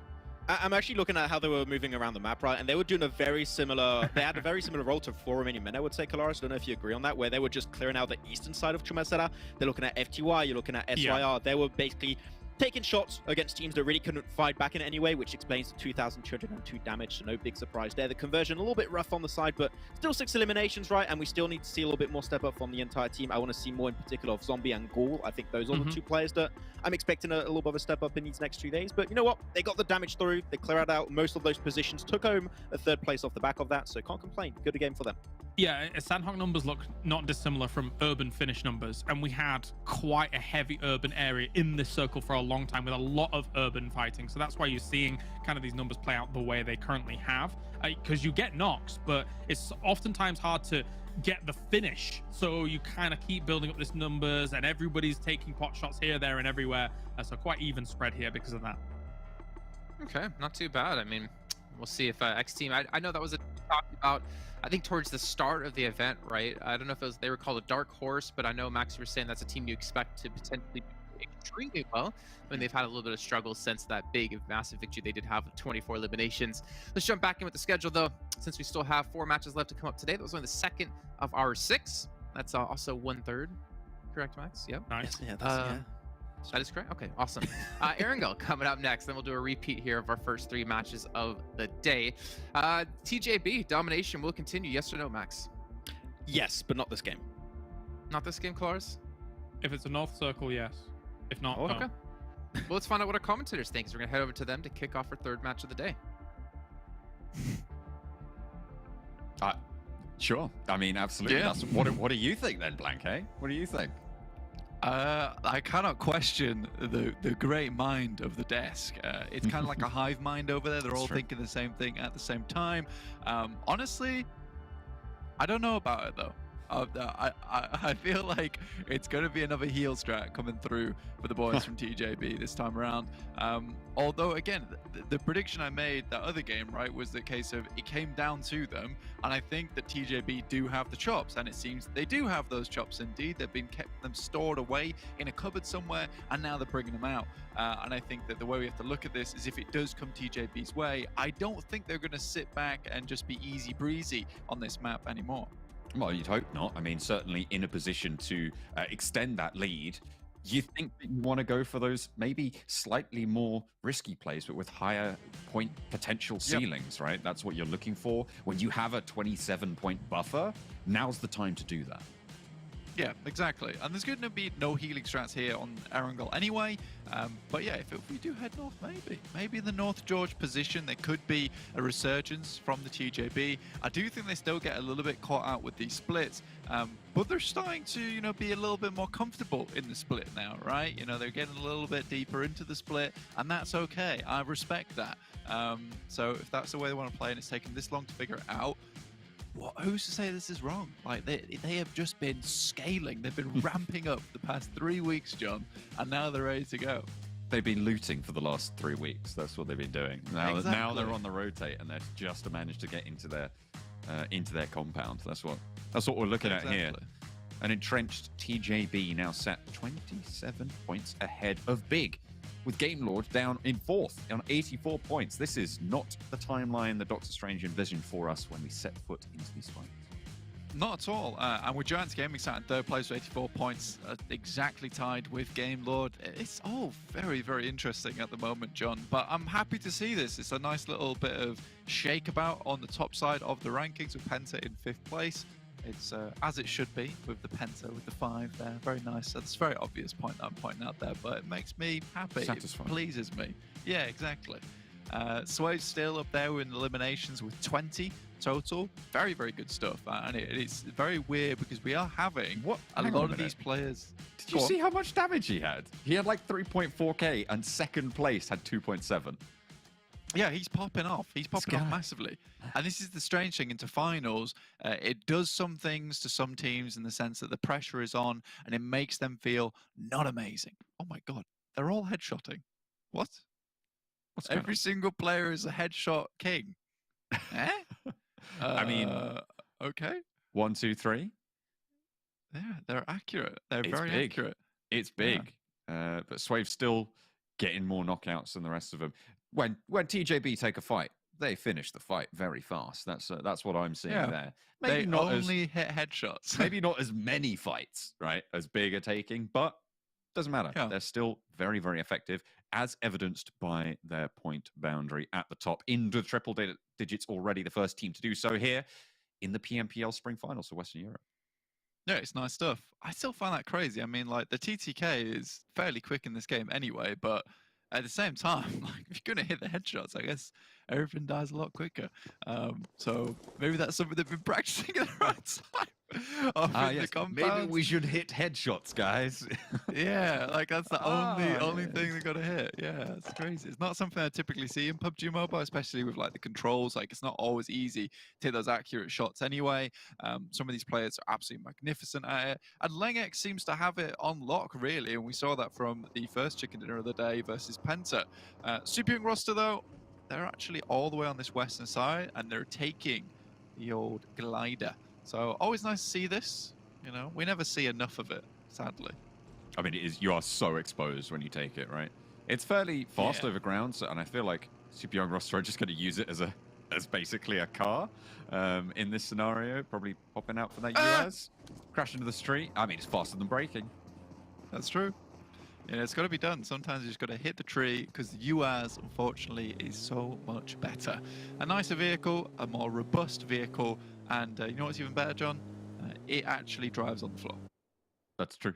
That is true. It has 4 wheels as opposed to less than that, which is suboptimal. And not great big yellow wings that you can spot in the eye, spot in the sky very easily. Checking out Chongji about right now. Stop it, John. I'm talking about Tongji about now. Oh, well, I was have to talk about Tongji about. Okay, you talk about Tongji about. No, you talk about Tongji about. You started. You talk about Tongji about. Okay, well, I will then. TJB, North George. Is that it? Is that that was what I wanted to say.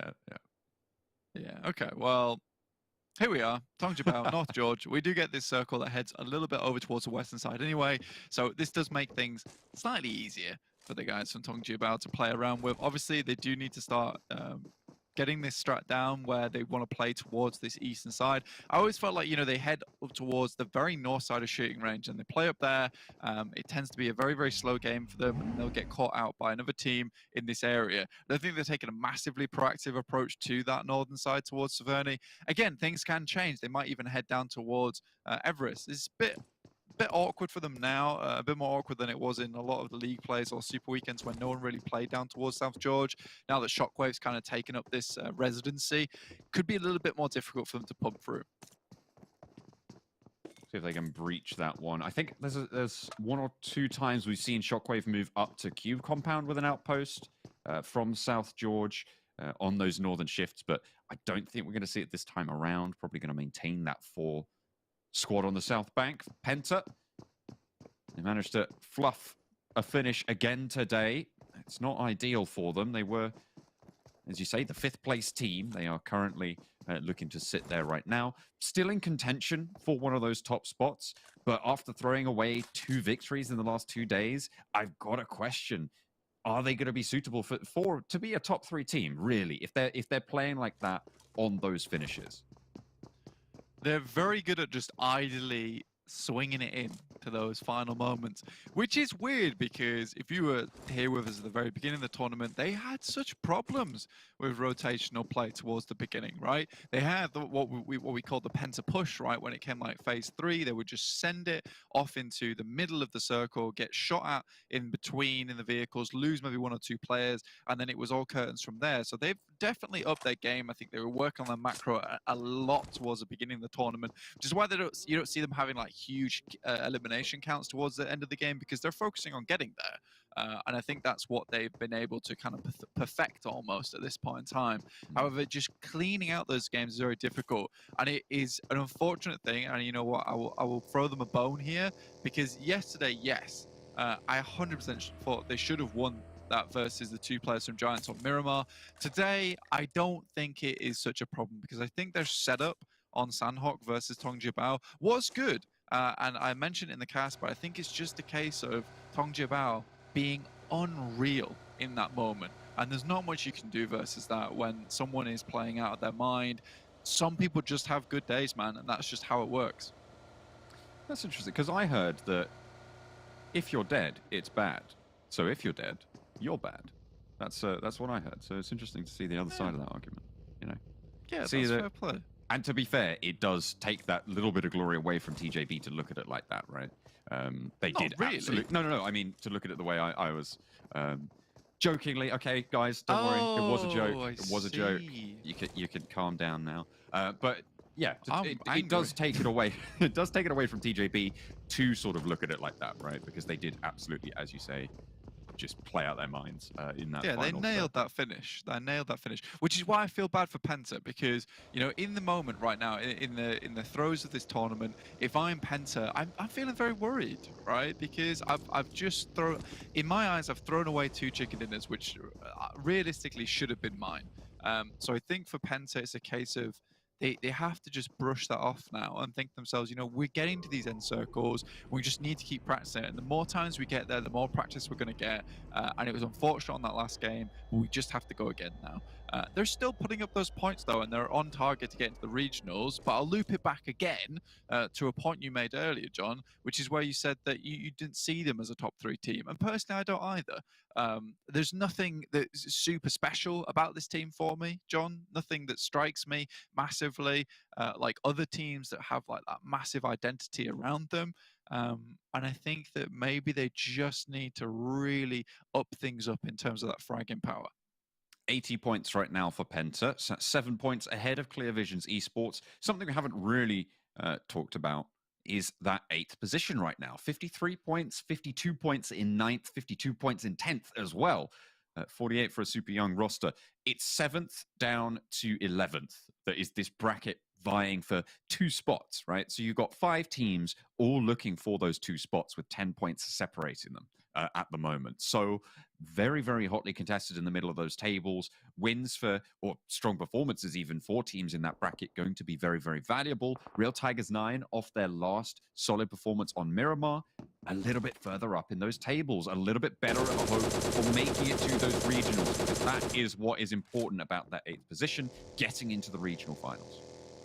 It's just making it in, right? And at this point in time, if you're a team that maybe doesn't have the greatest performance so far, but you think you can make it in, there is a little bit of a buffer there between, like, I think it's 7th and 6th place.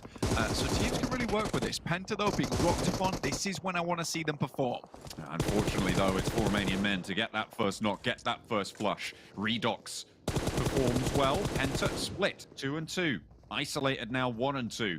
After losing that first player, regroup looking to come through vehicle across the open ground, but 2 players open in the Dacia trying to get behind some cover. Not easy, but somehow PENTA managed to stay alive. Shockwave are right at their back, though. This is desperate from PENTA. Yeah, trying to get out there as best they can. I mean, even the wheel is starting to worry about this with it being on 2 at that point in time, so the car not having a great time either. PENTA, I think that, you know, this is a case where there's a lot of good splits in this game, and that's one that I just didn't feel like was extremely strong. You know, he's playing in bunker, is Muzi, and it's very difficult for once you get crashed upon there to actually have a proper disengage where you're not out in the open. So I think for PENTA, perhaps it was a transitional phase for them there, but honestly, there really wasn't anything they could do if Muzi did get crashed upon, which he did by Romanian Men. Happy days for Romanian Men though, right? Because the amount of times that Shockwave has ruined their game in the first like 10 minutes of an Erangel has been multiple times happening. So it's nice to see them actually manage to escape there. They've got out the Gitum. I'll pretend to know what that means. But Game Lord, haven't really heard from them so far today. In the games, guarded out by Big on the Sanhok game, and last time around they were guarded out by Giants on that northwestern side. So we haven't really seen the top team from those league stages, from those super weekends, play in today's games so far. Maybe today's the chance. I mean, coming down from Yasnaya, it's Erangel, it's back to basics for them. They should be able to play a principled game that we know they love to. Yeah, and it's almost strange, right? Because you hope that they would almost go back to the way they were playing in the Super Weekend, John, where they were just, you know, all over the place without a care in the world, just taking eliminations where they could. And I think they were putting up the massive numbers in the Super Weekend. I think they trounced everyone. So just go back to that. I know that they're playing the finals game, but it's so weird to me that that lackadaisical playstyle actually was better than what we're seeing right now. Although they are still putting up big numbers, right? They are very, very much up in the rankings. But we expect them to go further. Come on. What is TJB doing? I mean, come on. They are 4 That's players. their North Coast. Yeah. Wide split.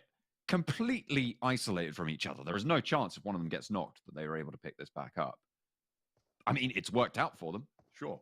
They have now guarded out that entire northern side. They can play from one of those positions. The difficulty is, though, the river guards the northern side of this next circle. And I think that split there in particular is it's just scouting split. I think at that point, if they've analysed the games, they know that Big's going to rotate over towards Rozhok. No one else is going to come this way.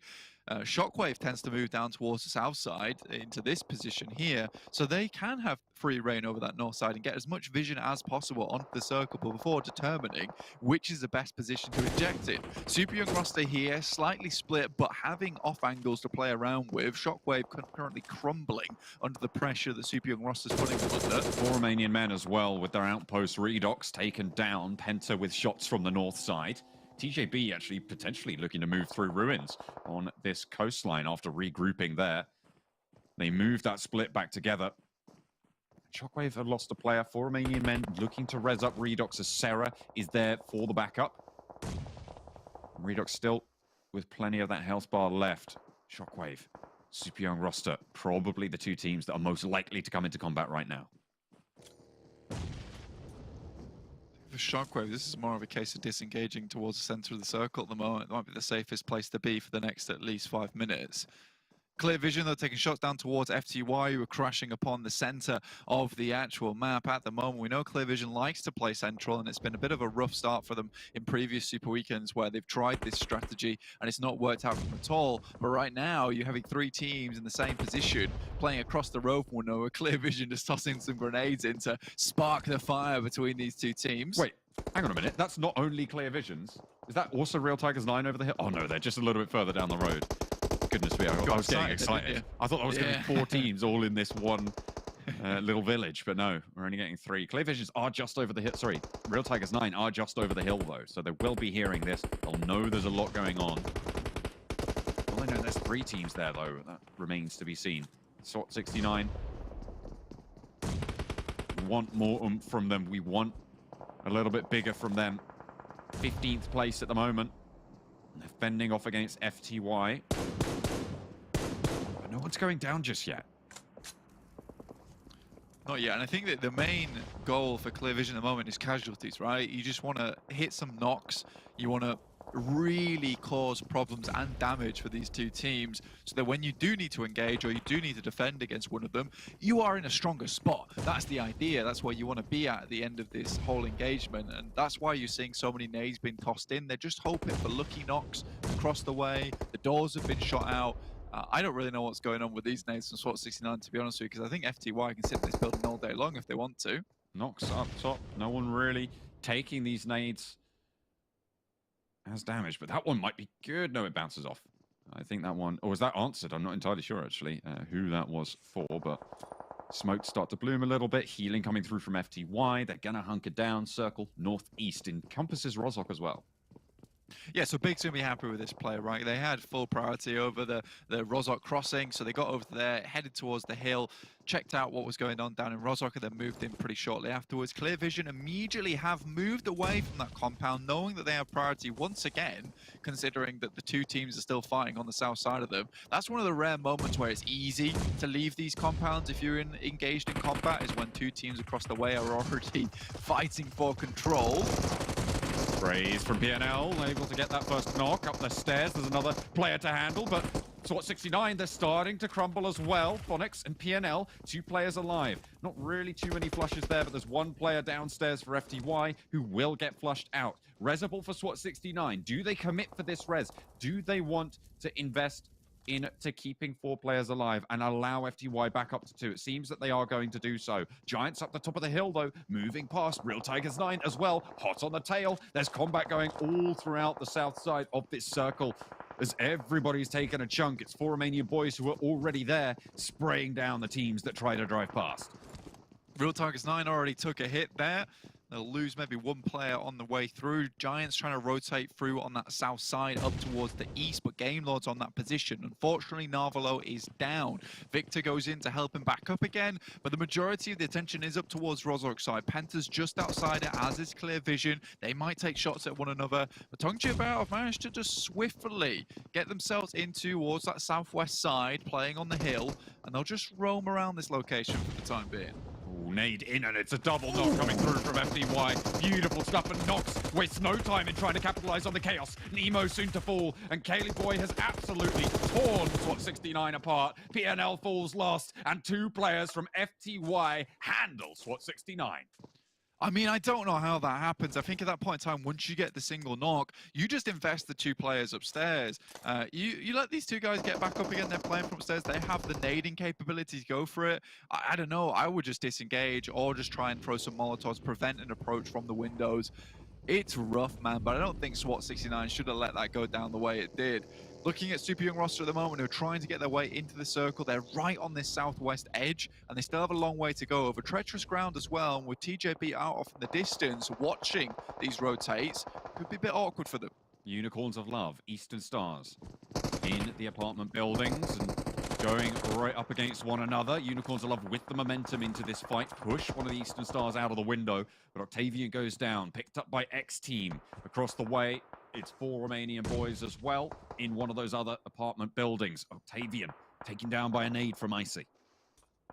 Unicorns are desperate to pick up some points, elimination points, wherever they can. I mean, they're low down towards the bottom of the rankings at the moment, so they really want to pump these numbers a little bit more. I mean, they're in 13th place with 35 points, 28 of them being elimination. So realistically, there has to be a heavy focus now on those placement points. I think Kalaris mentioned it towards the beginning of the day, but this is where it really does count. I think they're getting caught out on a lot of these rotations, finding a lot of limbs on the way through in terms of team fights, but it's just a case of wandering through the bramble bush at this point in time, and they need to make sure they avoid these thorns going forward.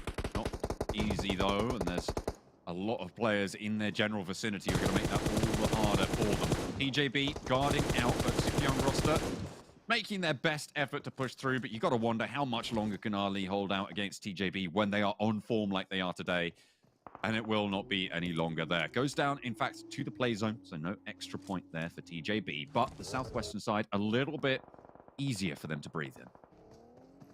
Yeah, we're just coming out from the south side of school at the moment. I think it's 4 Romanian men currently sat with how many players? 4 total, so they're looking really strong this game. And this is one of those games where they must be elated, because for 4 Romanian men to get to the 20th minute of an Erangel, that's an achievement. We'll put it that way. I don't see that very often for Romanian men, and it's where they've been lacking a lot of points recently, is getting into these final circles on Erangel. And if they can do it here, they might be able to pump up their totals big.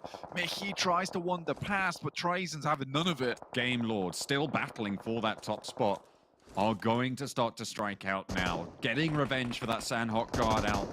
And looking for more as well. Unicorns Alive in the meantime, though. They've been torn apart. They tried to make that crossing. It did not go well. 3 players going down for them. 3 eliminations on the cards. And only 1 player standing. 4 Romanian Boys, though, hold out against Real Tigers 9. And the Tigers will fall. They will be tamed. 4 Romanian men just took a complete wipeout in the meantime, John. 3 players down there on that side. TJB just rocked up, and this is the fight we're watching right now. We're just remaining for the 4 Romanian men sat inside the smoke, but I think TJB were probably more focused on trying to get into the circle. They see clear vision off on the way towards the tower. Lovely spray from Lin there, but the nade, I think that came from the back. Able to get the knock over onto Lin, who's still in the vehicle. So hiding from sight for now. Behind that smoke, Langzi pushes forwards. Penta's on this hillside as well. Need to be careful. Certainly need to play this by the book. And TJB move up, lose another now. Clear Visions getting peppered, though, from the sidelines. 2 players alive for TJB, but only make that 1. It's GK first versus Samo for Clear Visions on the top of this. Penta looking to sweep through it and take both of them out in 1 strike. But TJB are first to fall. Clear Visions stay alive with 1 player up and kicking. Do really cause massive problems in that fight there, and it looked like 4 Romanian men weren't going to go down without kicking at least a little bit. So it was a nice little end for them. They did pick up a lot of the eliminations there over towards TJB, but it's Clear Visions to stay healthy-ish for the time being. Slightly on life support at the top of Rozok Hill towards Water Tower. They still have to make their way in. Game Lord, on the other hand, has a couple of players to play around with. Penta right on this western side. They've been very, very chilled out. Again, they're a super passive team towards the beginning and end of the game, and then only then do they start to strike out.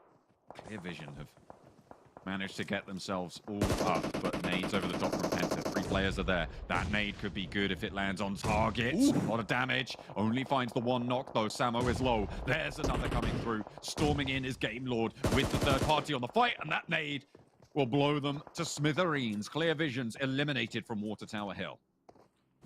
Pretty sure Victor managed to actually steal a lot of those eliminations from them. Game Lord sat at 10 eliminations this game. They're really not letting that point lead from TJB get away from them. They're always behind you just by a single step. Holes goes down to Narvalo. Looking for 1 more in Dwarfs. Won't quite find him. Just over the top of the lip there. They're going to try and at least confirm this onto Holes. If Game Lord get to late game, they start to pop off. And I think that's what we're just about to start seeing now from this northern side. I imagine it's going to be a bit of a sweep here. I don't imagine that Penta can stand up to this. We've seen them be a little bit shaky in these fights today. Another nade over the top, and Narvalo is absolutely tearing them apart. Penta getting taken out on this hillside. 12 eliminations now for Game Lord. I'll tell you right now, Holes is the cursed res. I don't know why they keep trying to res him in these spots, but just sometimes you got to let the boy die, man. I feel like Penta invests so many resources into getting Holes up, and it often just backfires on them. I think, honestly, you just play with Manu and Muzi in that situation. You're absolutely fine as a duo there to try and get that 2nd place spot, but it is Game Lord to finally finish that one out. At 13 eliminations, looking for a big boy game here. 3 positions now held. The hills on that Water Tower Hill by Game Lord. Giants with 1 player in the shack, and the school wall held by XTEAM on the south. It's gonna be on the circle as to who has to take this movement. Absolutely. Either way, though, it really has to be a hard shift down towards XTEAM, because regardless of what happens, Game Lord can play around this next circle just a little bit. Unfortunately for XTEAM, if it goes up even just slightly, they have to leave this compound. Oh no. There's that shift. There's that shift that goes up just slightly. And they will have to leave it. Unfortunately, Zombie not really having the best of time with the nades there. Yeah, just setting himself on fire. I'm waiting for Beg for Mercy to do that to himself next. Doesn't quite hit it. Nano Baby's out, but unfortunately we'll try and toss a grenade, but Nano will go down. Nade over the top will do a little bit of damage to Beg for Mercy, but now, like I said, this is where they need to start jumping over this wall. And I think for Game Lord, it's just a case of watching down this position. Narflow's actually moved up. He's trying to finish this game early. They know that he's there. He's just going to be able to get one. If he can get one and a little bit of damage, I feel like that's a good trade. They can start to capitalize on it. This exit is deadly. If you want to try it here, I mean, they know exactly where you're coming from. It's going to be so difficult to do anything else. Narvalo has been spotted. They know he's there. But a bobble over the top. Oh, no way! That is so mean. Narvalo steps up and just pops it over the top and says, here you go. There's your breakfast. School dinners have never been so spicy. I tell you that much. Trazen swings in. Narvalo's looking for more, though. He's up the top of the wall, and it's only Beg for Mercy. Game Lord, we haven't heard from them so far today, but Narvalo cleans house. Game Lord back on top. That is the what's up grenade right there. I mean, he was ready. He was committed to it as well. Drops it over the top of the fence. Goodness me. But I will say one thing, and I did want to touch on that, but the game ended so quickly, is the fact that Narvalo pushes up there. That is a very, very good way to play that out. And it reminds me so much of that game of Miramar, where we had PENTA versus the guys from Giants, right? The smoke's incorporated pretty much the exactly same way, but here it's incorporated where, you know, Narvalo drops that smoke down. If they try and run out, they have to run all the way. All the while, Game Lord, the two players up top, are taking shots, and by the time they're out, Narvalo has sights on them. So it's very, very well done. I think Bimmy makes a good response there to try and deal with a player over on that side in Narvalo. Unfortunately, Narvalo he has the moves, man. He has the moves. 16 eliminations as well. That is the message returned to TJB after this game not going as well as the other games for TJB to get such a big chunk of points back.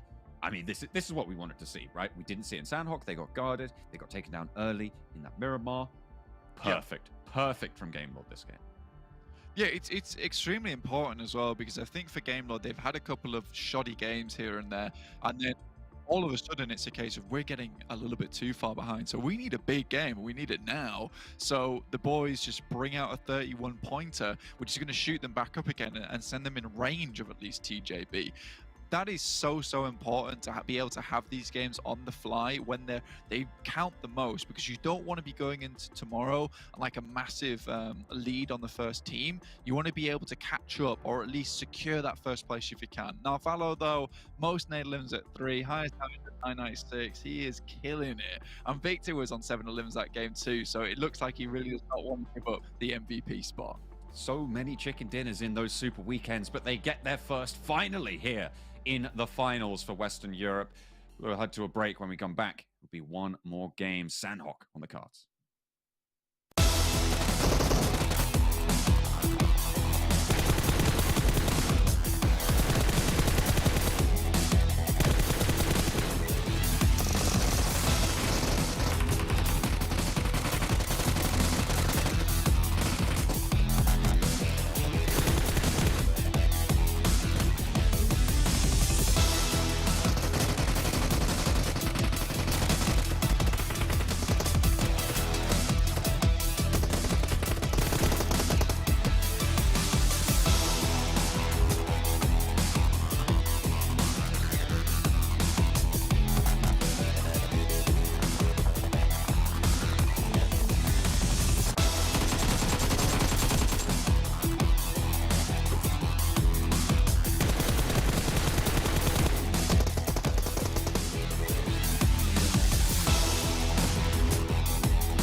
Well, that's the Game Lord we've come to love here as we finally see themselves pick up a chicken dinner here in our finals. And now Game Lord looking for that #1 place, looking to defend their title at the end of all of our super weekends. You guys all know, make sure when you're watching PMPL, you're watching it within the in-game esports center because you get yourself some exclusive rewards. Not to mention there's a survey there for you guys to take where you could win even more rewards. So you can get not only, well, you can't get yourself chicken dinners, but you can get yourself some lovely rewards like Game Lord's been getting themselves chicken dinners now. I know, it didn't make any sense. Let's move past it. Let's go to the match standings and talk about the points all the teams did get because Game Lord put up a lot of eliminations there to hopefully close that gap for that #1 place. And that's it. That's what happens when you allow Game Lord to play the Edge playstyle that they've been training for the past few months, right? They play the Edge, they clear out Big, which was one of their main threats in the northern side, and then they're just third-partying all the rest of the action until there's very little teams and very little players remaining. They take control, and man, that play from Narvalo, I think Kalarshu could talk about how good that was, and the execution of that was for hours because it was so good. So really good execution from Game Lord, and man, 31 points. They're already good in the rankings, but that's going to potentially even jump them up in first. Yeah, that wall's a little bit weird over at school because it's a little tall. Yeah, it's a tall wall, Jason. Yeah. It's a tall. You could see over it. I couldn't. All right, let's be honest. But you can't really even jump shoot and try and get the shot here. So you know, just being able to cook the nade so it goes off right on top of someone. Yeah, you're taking a bit of damage yourself as well. But if you've got the game sense and the experience like Narvalo does in that moment, now he was so quick on the draw there as well, like understanding exactly how he needed to eliminate that player. All right, well, looking down the list here, XTEAM getting 20 points still. That's another team that's been able to have, I think, back-to-back decent matches. PENTA going to be up there yet again. Though Giants, I will say, I'm going to point them out in particular. Yes, 10 placement points, 0 eliminations.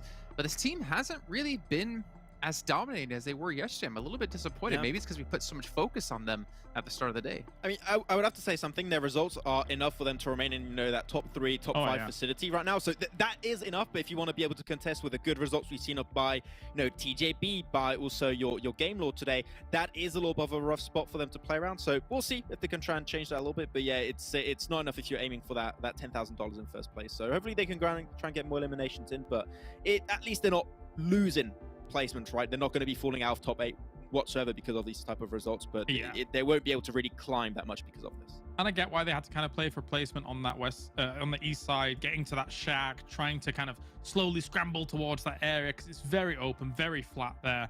So placement's great, just need more limbs with it. Yeah, definitely agree. One team as well who, I mean, they had a couple eliminations. TJB in 8th place with 5 points.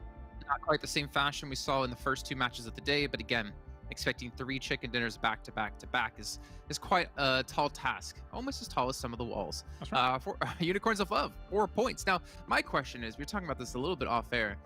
So I did interviews with Mihi, with Pocus, with Victor, and all 3 of those teams doing really well. Then Imperium comes along and does an interview with Daddy, and then Unicorns of Love don't qualify for the 3rd Super Weekend, and now they're not in top 8. Coincidence? Are you saying there's an Imperium curse? Is that what you're saying? There might be an Imperium curse. Uh-oh. Okay. As long as it's not me, I'd take it. I agree. Yes. Max is like, oh, quick. Yeah. Let's attack him instead. Shift the blame. Shift the blame. Let's throw this on someone else. Big, only 1.2. To go back to Unicorns of Love really quickly, though, this team might not make the EU regionals. I never would have said that coming into this entire event. They look so good as, you know, Lacunostra MVP, as Exquisite Decode. And right now, they're not top 8. Yeah, I think they're like 20, 30 points behind, something like that currently, if they want to climb up in that position. And that lead from the top 8 is increasing every single game. So Unicorns of Love, I would say after these next 3 games, because after this game, we reached a halfway point, right, of the tournament, and it makes it a lot harder for you to make those comebacks happen. And we know the Unicorns of Love can make it happen, especially with Icy, which is one of our golden players on this season, a big surprise to many, hopefully.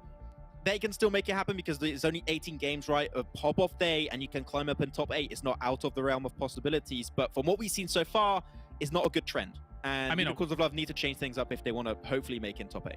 I mean, a win would change their fortunes, right? Like that a 1 win would change their fortunes. That would be enough to push them up to, I feel like, a top 8 position. But yeah, the consistency is definitely not there at the moment for a team that we would say, coming into the tournament, is star-studded.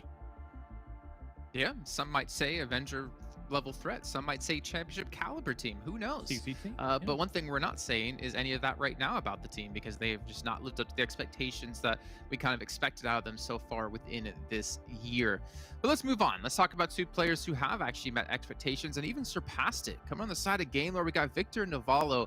These two players fighting for potentially an MVP at the end of the finals, both popping off in this last match with 6 eliminations and 6 knocks. And that airburst, wow, that were like that airburst you're talking about, Kalash, during that game, it was just, he knew instantly how to win that fight versus the player on the other side. I believe it was Bimmy from XTEAM he was fighting against. It's like, okay, I know exactly what the playstyle is going to go, and he almost sacrificed himself. He almost went for sacrifice there for the knockback. At the end, he was able to get it while also being able to survive. And the moment he peeks over that wall, sure, the smokes are there, but you know exactly where they're going to be hidden. They're going to be right stuck next to the wall, just pre-fires it, 2 easy knocks off the back of it. And man, 7 eliminations apiece for these two players. I have checked the stats, by the way, Kalaris and Jason, and currently in the race to MVP, they are in 2nd and 3rd respectively. So only Swave is still remaining in 1st place. He's still up there, but Navallo and Victor are hot on their heels. This is the thing. Maybe this game might be the awakening for them in this final. I felt like there were some games where they're slightly overthinking things, maybe. Like, I'm looking at Sanhok thinking how long they're staying at in the blue, how long, you know, where they're coming in for their rotate, and thinking to myself, this game could quite easily probably just head towards the circle, fight things, win things, and then continue on. And it felt like I kind of thought they were really doing in this game here, and Navallo and Victor just exemplified that perfectly. Okay. Well, we've been talking a lot about, obviously, like where the teams are currently standing. Luckily for us, we have the magic, we have the technological capability to show overall standings. So we do that right now, though I don't have the ability to speak properly. TJB, 1st place, still nice. 121 points. They boost themselves up into 1st at the, I think, start of the day, taking a 5-point lead, and they were able to extend it in match 2. The Game Lord is hot on their heels. Yeah, after their 2 wins, they actually had about a 25 to 30 point lead on 2nd place. So it was starting to get a little bit scary right at this point of the tournament if they started to create an even bigger lead. But Game Lord coming in hot with that win is good to see. And Game Lord, you've got to keep in mind, was always remaining around this top 3, top 5 position without a single win. But the wins is really what's going to help, you know, really step up in the overall rankings here. And 115, they're just going to be 6 points behind TJB. That's not even a decent game. Like, they can easily catch up to this one, but we're going back to Sanhok. So if we're going to have to see a change from Game Lord to avoid that big split, we'll have to see it happen here, because otherwise that could be where that little bit of a split between 1st and 2nd starts happening. And a bit of a crash for Big, it feels like, here for the start of the day in these 3 games, right? They came in with 80 points. Now they're at 90 points. They've allowed 4 teams to surpass them in that time here, with obviously TJB taking a big lion's share of that. So Big, they're going to need to round out the end of this day with a bit of a bang, I think. We know we're missing on this front page. Where are Eastern Stars? Oh, true. Well, I mean, yeah, we've been missing them, but where's Eastern Stars? They were on the front page. They haven't performed, I think, really at all today. Let's actually go to the 2nd page and see, because right now, Romanian Men are the cutoff. 63 points. XTEAM at 60 points. They've jumped up the leaderboards. The Eastern Stars have just continued to fall. 59 points right now. And at the start of the day, if I can go back really quickly, they were at 46 points. Is that correct? They were at 46, yeah. Okay, so they haven't gotten that many points. They haven't actually really missed out on that many points, to be fair. Like, they've gotten more than Big today. But the problem is the teams below them were so close to them anyways that they've been starting to perform to push them out. Yeah, it's a bit weird. I don't like saying this about our team, but I kind of almost forget Eastern Stars were playing today. Hopefully there's not too harsh on it, but I have not seen the type of performance we usually expect from Eastern Stars, right? And when we would see XTEAM, they got themselves a good game, and boom, they've overtaken Eastern Stars. So yeah, they're not... We've not seen a big fragging games we usually see. It's not just a good game, I think, for XTEAM. You think about where they came in from yesterday. They had 13 points, lads. Now they're at 60. True. That's insane. Good for them. They could potentially challenge for a top 8 here in this tournament. They could do it. I mean, they're what, 3 points behind it was? Romanian Men, so they're almost there. And that's the crazy thing right now about what's happening, how volatile the leaderboard can be. Again, you have 2 good matches. You see XTEAM rise up to almost top 8. But let's check in with our schedule yet again, as we're going to be heading back over to Sanhok. Now, Blanca's expecting TJB to go for the heal off, though we did finally get to see them win. I don't know why we're doing this. But Sanhok will be coming up next, and we'll be following things up with Miramar and one more Erangel of the day. I think it's time now to head to our commentators to see how Sanhok will break off here in just a few moments. Hello, hello, hello. Welcome back, everybody, to another game of the finals here in day number 2. We're back on over to Sanhok Blank. This is our Sanhok day, and TJB opened it up with the chicken dinner. Can they do it once again? Yeah, I don't know, maybe, perhaps. I think they might just go back to the healer strat there. I love to say heal strat, and to be honest with you, Jason, if the amount of times I say one thing compared to the amount of times you say one thing, I never bring it up. Come on, man. If we're gonna go, we've got to have me on the desk. We've got to have this out, man. We've got to do this. We've got to do this right now. All right, there's a transitional phase. We need a 5-man desk, and I need Imperium to be my moderator here. Okay. I will, because I have a bone to pick as well with the desk. I know, right? He's attacking everyone today. It's ridiculous. Like, insinuating that I'm the new cursor of PMPL, that I curse unicorns love.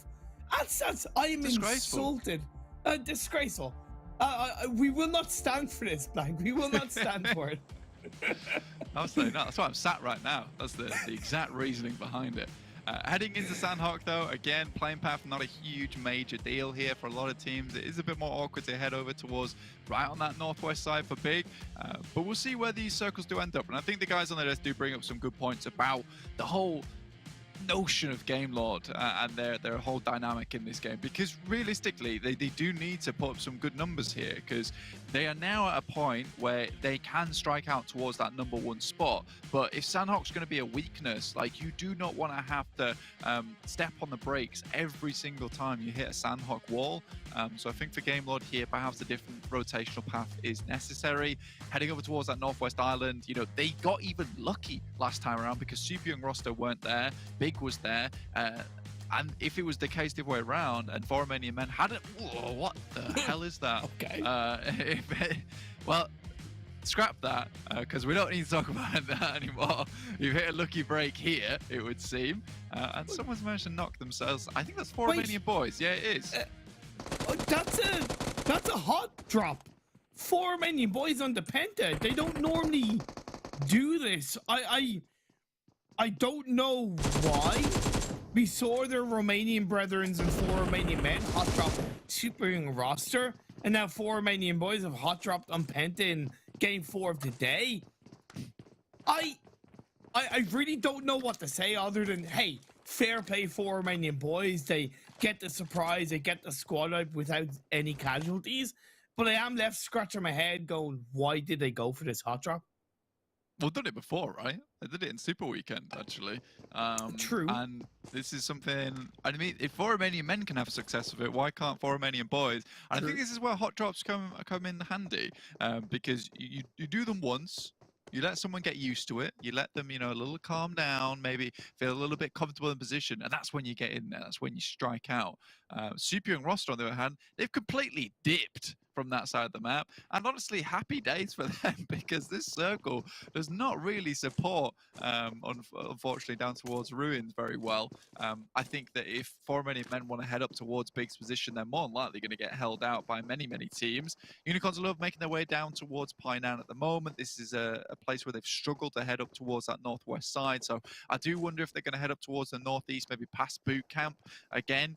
With 4 Romanian Boys being there is a real potential for them to hit it up, because they don't know the dynamic in this area. They've already sent Reznov up to scout that position, so this might be a potential for them.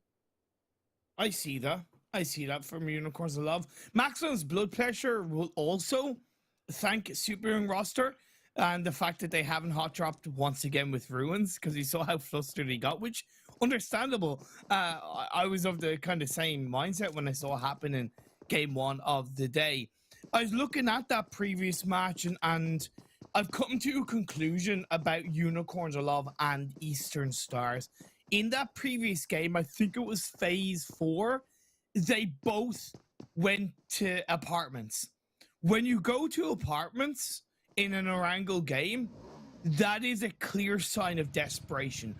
Both of these teams, as of right now, are playing desperately for points. There's no plan B, there's no plan C. There doesn't seem to be any real sign of a turnaround. I hope it changes, but I just looked at the rotation from both of those teams in that previous game and thought, yeah, this makes sense. They're playing scared, they're playing fearful. They just don't seem to have any real confidence in their ability to get results in this game. Absolutely. Unicorns love, though, making that rotation past. I think they may have spotted some players down towards boot camp and just immediately went past that. It's going to give them a good position to actually play from going forward, though, because they have the hillside, and now it is a little bit scary for Romanian Boys to leave this position going forward. They're going to have to worry about moving up towards that north coast, especially with those sight lines from the hillside from Unicorns or Love. In the meantime, Tongji about, they're all the way down in Salmi. They're not moving anytime soon. The classic TJB heel start, I believe, is going to be incoming, most likely joined by the likes of FTY, maybe XTEAM as well. And possibly Giants, but I gotta give credit to Giants. I think they've played these Sanhok games for the most part pretty successfully and pretty headstrong in that regard. They do have a bit of an easier entry point on the eastern side. We saw in the first Sanhok game of the day, they got an early elimination point down to Real Tigers 9. So I think there's that instant, a little bit of psychological pressure being put onto Real Tigers 9, knowing that Giants are down south of where they are. Yeah, and I think it's not the easiest rotational path for Giants. It's a little bit tricky coming up from this side because you are kind of boxed in on Quarry side anyway before teams start to spread out on that north side. But I think you're right. Like, they do have a general good time of it moving up towards that side, and I think that, you know, this is really good from Giants. I think getting these rotations down on Sanhok early on and getting yourself into that late game fairly comfortably is always a plus. I think that with the 4 players they've had the majority of the time towards that 15-minute mark, it's a massive boon to them. I do think that they need to keep aware of what's going on towards that late game, because I think there has been some times where they've made some very, very smart decisions, very smart moves, and then you get to 17-minute mark and they'll just full send it without fully checking their surroundings. Kind of like what happened to Romanian Men the last game to an extent, where they had 4 players strong, and then it was like, oh, they're down to 1 now. That one player did put in a lot of work. But yeah, I definitely agree with you about Giants coming into this Sanhok game. Big have a 2-2 split right now between Camp Alpha, the south side of Camp Alpha, and 2 on the mountain of the Northwest Island. That makes sense to me because those 2 players that are on the mountain are going to be able to get some high ground information on teams that are on the eastern side, such as Swat 69 and Eastern Stars. Yeah, we have a pretty clear idea of where this circle is going to end up anyway, right? Especially with the amount of circle that's in this one. It's more likely going to move a little bit towards the south. I think these teams need to be prepared for the fact that it might be split between the 2 islands itself. It could very well head all the way down towards the southeast or the southwest, in which case Eastern Stars Big would be very, very happy. But I think you just need to be prepared for that eventuality. For Romanian Men, on the other hand, they're going to grab some vehicles over on Tambang without the pressure of Super and Roster at their back. This time, Big haven't been able to get into instant position, though Mickey and Mosuro immediately moving to the coastal side. So I think they're aware of this rotation already.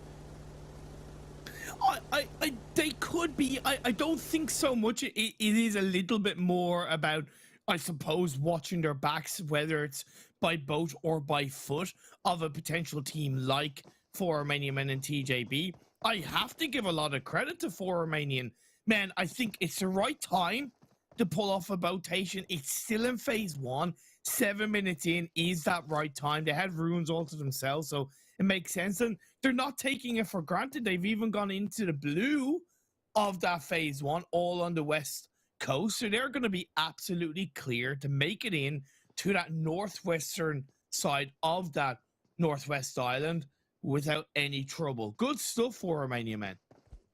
Yeah, I think that for Big, though, on the other hand, it's a case of if they move down there, they don't see anyone coming across the bridge, they can... I think you can comfortably make an assumption that someone has gone for a rotation in the boat. So that seems to me like a pretty heads-up thing from Big to move down, quickly check it, scout it with Mickey, and then move back into position on the top of the mountain itself, get some more scouting done whilst you still can before this next shift comes through. I think taking mountain here at 8 minutes is not a bad idea because it's not likely there's going to be a huge amount of teams in this area. So moving back down off the mountain is going to be still fairly simple. XTEAM have had a hell of a day, Blank. They've been overshadowed by TJB and Game Lord. In the first 3 games, they've had 47 points secured. When you look at yesterday's 6 games, they had only 13 in total. So a massive turnaround for XTEAM that has shot them all the way up into the top 8. Sorry, top 9. Top 9 in 9th place. So this is actually fairly decent from XTEAM so far. I think Beg for Mercy's certainly been able to get the boys going, or at least rally them a little bit. I think for them, they had some really strong moments during the Super Weekend. However, it has just not been that same kind of style that we've seen them play. They're still a little bit rough around the edges. I think they just need to neaten things out just a little bit because getting caught on these rotations, not doing so great in these team fights, I think they're slowing everything down here. And it is working out for them, and Sanhok seems to be a position where they have had some more decent games, but it's that river that keeps giving them massive problems, be it down towards Camp Charlie or up towards the river confluence itself. So I think that these guys need to figure this out just a little bit more. Unicorns of Love still haven't moved from this spot. I think they're very aware that 4 Romanian boys are down here, and the circle isn't really pressuring them at all either, so they can sit here all day long. It's good from Unicorns of Love, but to an extent, this is part of what I worried about, is that they haven't really done anything with this position. I know to an extent it is dictated by how quick or how late 4 Romanian boys are to move from boot camp. But again, the further you get into the game, they're pretty happy with the phase 2 shift. But if phase 3, for example, goes massively over to the west, they could have possibly Super Young roster, maybe Clear Vision, shift down south and put pressure on them, and then they're sandwiched between 2 teams. So I'm still a little bit hesitant with Unicorns of Love and where they stand. Yeah, we'll have to wait and see for the rest of the game. FTY, on the other hand, XTEAM, team you just mentioned in there, able to find a couple of shots through, and I think this is a team that they've come into contact fairly frequently down on the south side. So this is still a decent showing from XTEAM, and I think they're realizing what these rotations are meaning for them, and their rotates in particular. So it's a nice bit of foresight from them, essentially. 1 player down for FTY. They have had a good day as well so far. 30 points in 3 games for FTY. Looking for a little bit of revenge. Zolox is on his own, so once the nades come through, the flurry of shots, that's going to be Beg for Mercy getting the knockdown onto Zodox. FTY suddenly down to 2 players. And I have to question the rotational path from FTY. I don't see why they felt the need to go so down south, close to that kind of boot camp roadside. I think they had a very easy ability to play from that North Quarry high ground, coming down in towards the black hole outside of boot camp, was still grabbing information. Yeah, I think for FTY today there's been a lot of pressure on their shoulders, and I don't think they're dealing with it massively well, honestly.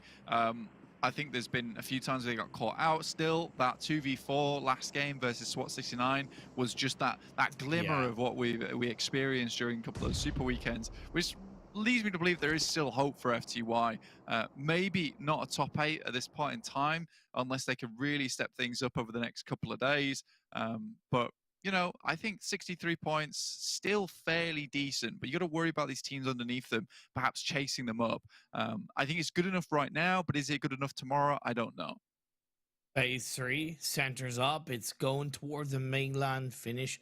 At least 4 Romanian Men. I only realized when it came into the tail end of phase 2, they were still in the boat on that northern precipice of the circle, but now they're going to be able to swing into the coastline within that phase 3 circle ahead of the likes of Eastern Stars, Big, and even Swat 69, who are all still on that northwest island.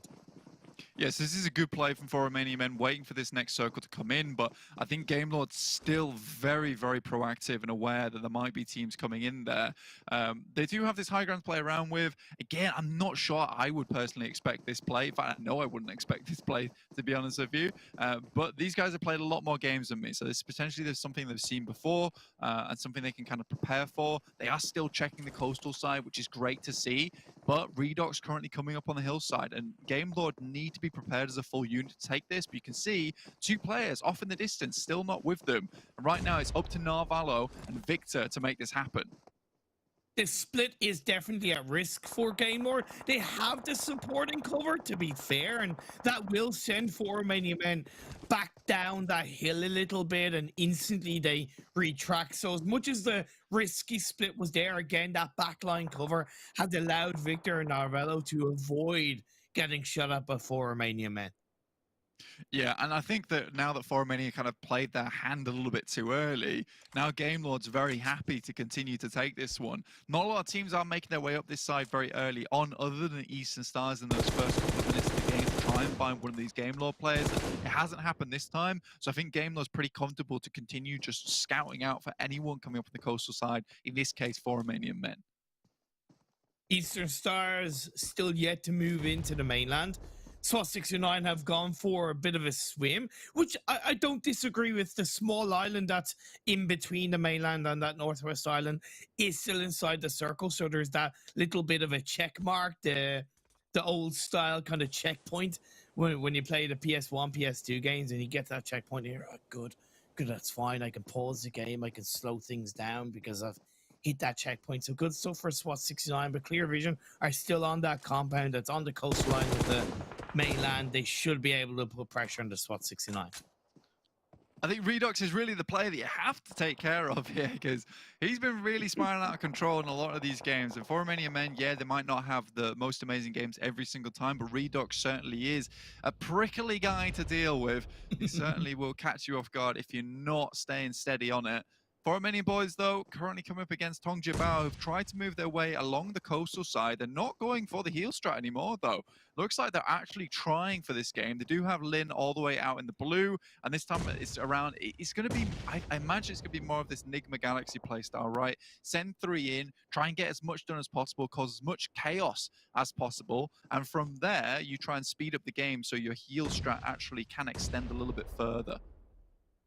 It's the best of both worlds, right? And you're on the mark with that. Let's see if they can make it count. I appreciate the 4 Romanian Boys kind of waited inside boot camp again with the 30 Unicorns Love. And on the other side, I appreciate the Unicorns Love on that previous shift of phase number 3 moved away from that boot camp hill, realizing, look, they're not going to disengage. We're wasting our time. Let's go into a better position to prepare for the late game. Unfortunately, Clear Vision will get a knock onto Reznov. It's instantly traded, and TJB now start the engage on 4 Romanian Boys. There is the likes of Big, who swung down on through the trifecta coming in from behind. So TJB and 4 Romanian Boys could get third partied.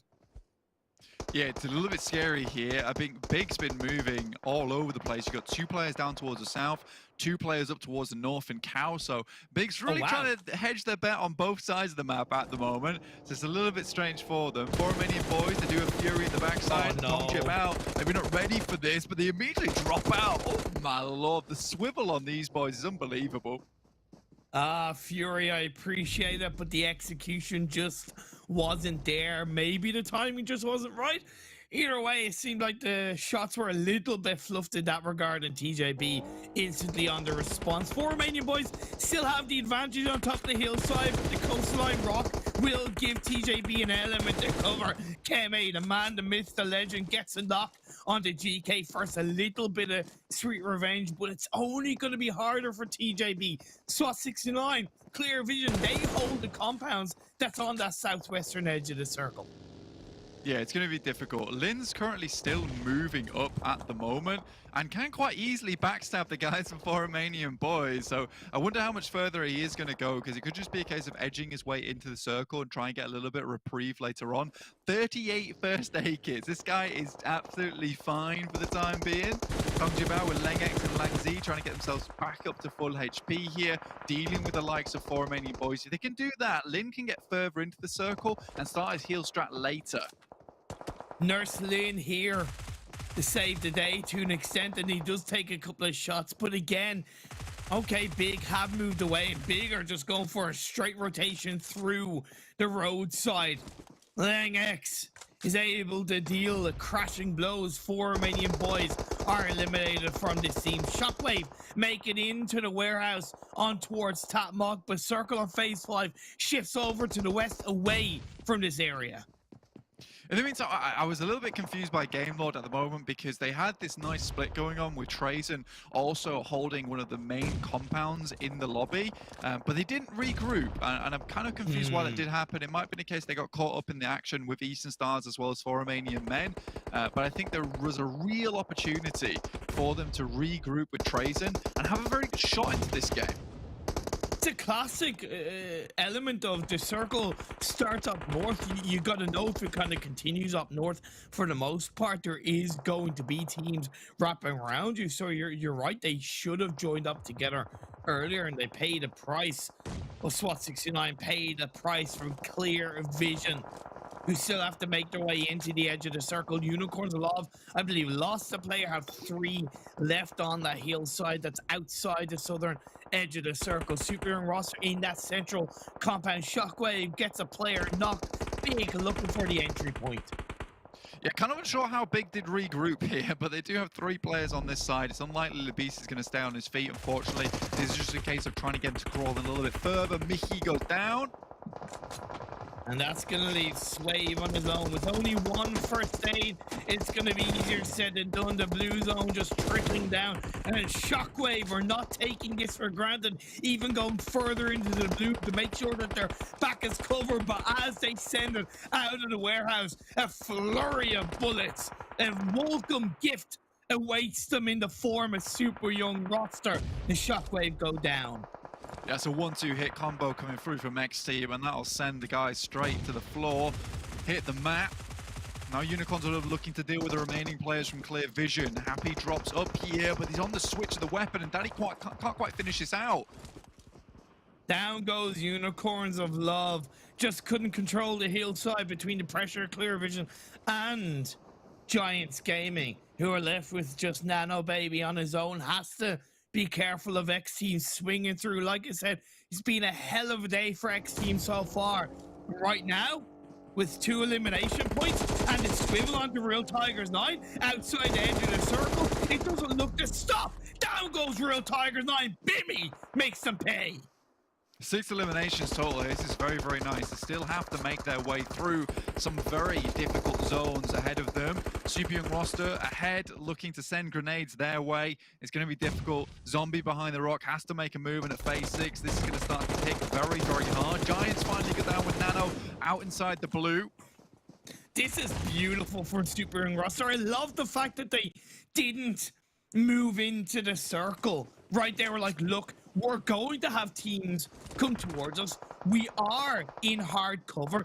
Yes, we may pay the ultimate price, but I think it's worthwhile at the benefit of all the elimination points they've gotten. 9 so far in the game as Eastern Stars look to get the chicken dinner. Still 3 players going strong. This is a very, very important game for Eastern Stars as well. They've been slipping down the rankings, and at 8 eliminations, this is going to be a big point game. Currently sat down towards 10th place with 59. This is going to really shoot them up towards that 6th, 5th position, which is absolutely necessary for them. This is a team that we did not think would be doing so badly in the finals, and I think they really need to regain that momentum up towards those top 5 placings. Super Young roster down the hill, Beg for Mercy still out inside the blue healing, as is Lin. I mean, those 38 first aid kits aren't going to run out anytime soon, that's for sure. I'd love to know how many he has left now. I'd say it would be about 12 to maybe 13 in that regard. I'll have to wait and see if it goes onto his perspective. But Orlando has 0 perspective on anything he can do, and Super Young roster are out of here. 5 teams left standing, but realistically only 3 teams have any kind of real threat of getting into the final circles of this game. 3 of them from 4 Romanian Men. Then you have the last player, 3 of them Eastern Stars, the last player for Romanian Men, now the last player Game Lord, but he goes out just like that. The play zone is going to claim him, and this is Eastern Stars with the win. Just waiting on Lin to go down. That's his last first aid kit there. We have to congratulate Trazen, though, and I'm not sure why no one moved to that compound at all to try and take shots towards him. That'll be Eastern Stars taking the victory with a fair amount of elimination points as well. But that's the game that Game Lord needed to stay at least in contention with TJB and stay just that 1 step behind them, because they knew that they were always going to continue to put up points, pump points here on Sanhok. In fact, the game log goes out in third there is a huge relief for them. A saving grace without a shadow of a doubt for Game Lord, as the heal strat works for TJB. A much needed result for Eastern Stars. You highlighted it right towards the end. Coming into this game in 10th, they'd been slipping down today. I mentioned how they look scared at the previous game. I don't think this was a magnificent game in terms of they had the circle right for the most part. They didn't have to do too much, but compared to other games, they at least did something with it. They were at least proactive in that regard. Yeah, I think they've always got quite far here on Sanhok as well. And it's been unfortunate events where they're not able to close out like that top 5 placing for themselves. So I do think that when we look at Eastern Stars, you know, I still see a lot of hope in them. It's just more of it is required. There seems to be some sloppy plays going on here and there. And then sometimes just in case you look at Eastern Stars, you're like, wow, this is a very good team. They're very well organized. They're very clean on their approaches. But other times it's just that Northwest Island has been giving them a little bit of trouble, despite getting very close to the end game each time. For me, their biggest issue is rotations. They seem to absolutely struggle with whether it's timings, path lines. I don't know why, because they proved themselves in the past of being very competent of pulling off some great rotations, but it's lacking for them as we look at the round report. Octavian with the most eliminations, good to see him up there. And once again, XTEAM still with a solid result in this game. Yeah, it's a fairly decent result here for XTEAM, and honestly, it's going to pump them up just a little bit. I think they might just be on the edge of that top 8, but we'll see what the overall rankings are over on the desk. And it's just good news for XTEAM overall, because this is not what we expected from them. Kind of expected them more down towards that 12th and 13th spot, but here we are. Here we are, another decent result for XTEAM, but it's X marks the spot as Eastern Stars grab their first chicken dinner in the PMPL EUS finals. Let's head to a break, back to the desk.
my question is, would I have a chance against Victor? I think after seeing him go up against Trazen, I don't think Trazen ever wants to battle Victor yet again since he won 3-0. But welcome back, everyone, to PMPL Western Europe Spring 2022, as we've now finished off our 4th match of the day, meaning we have how many matches left, Max? For today or for the whole tournament?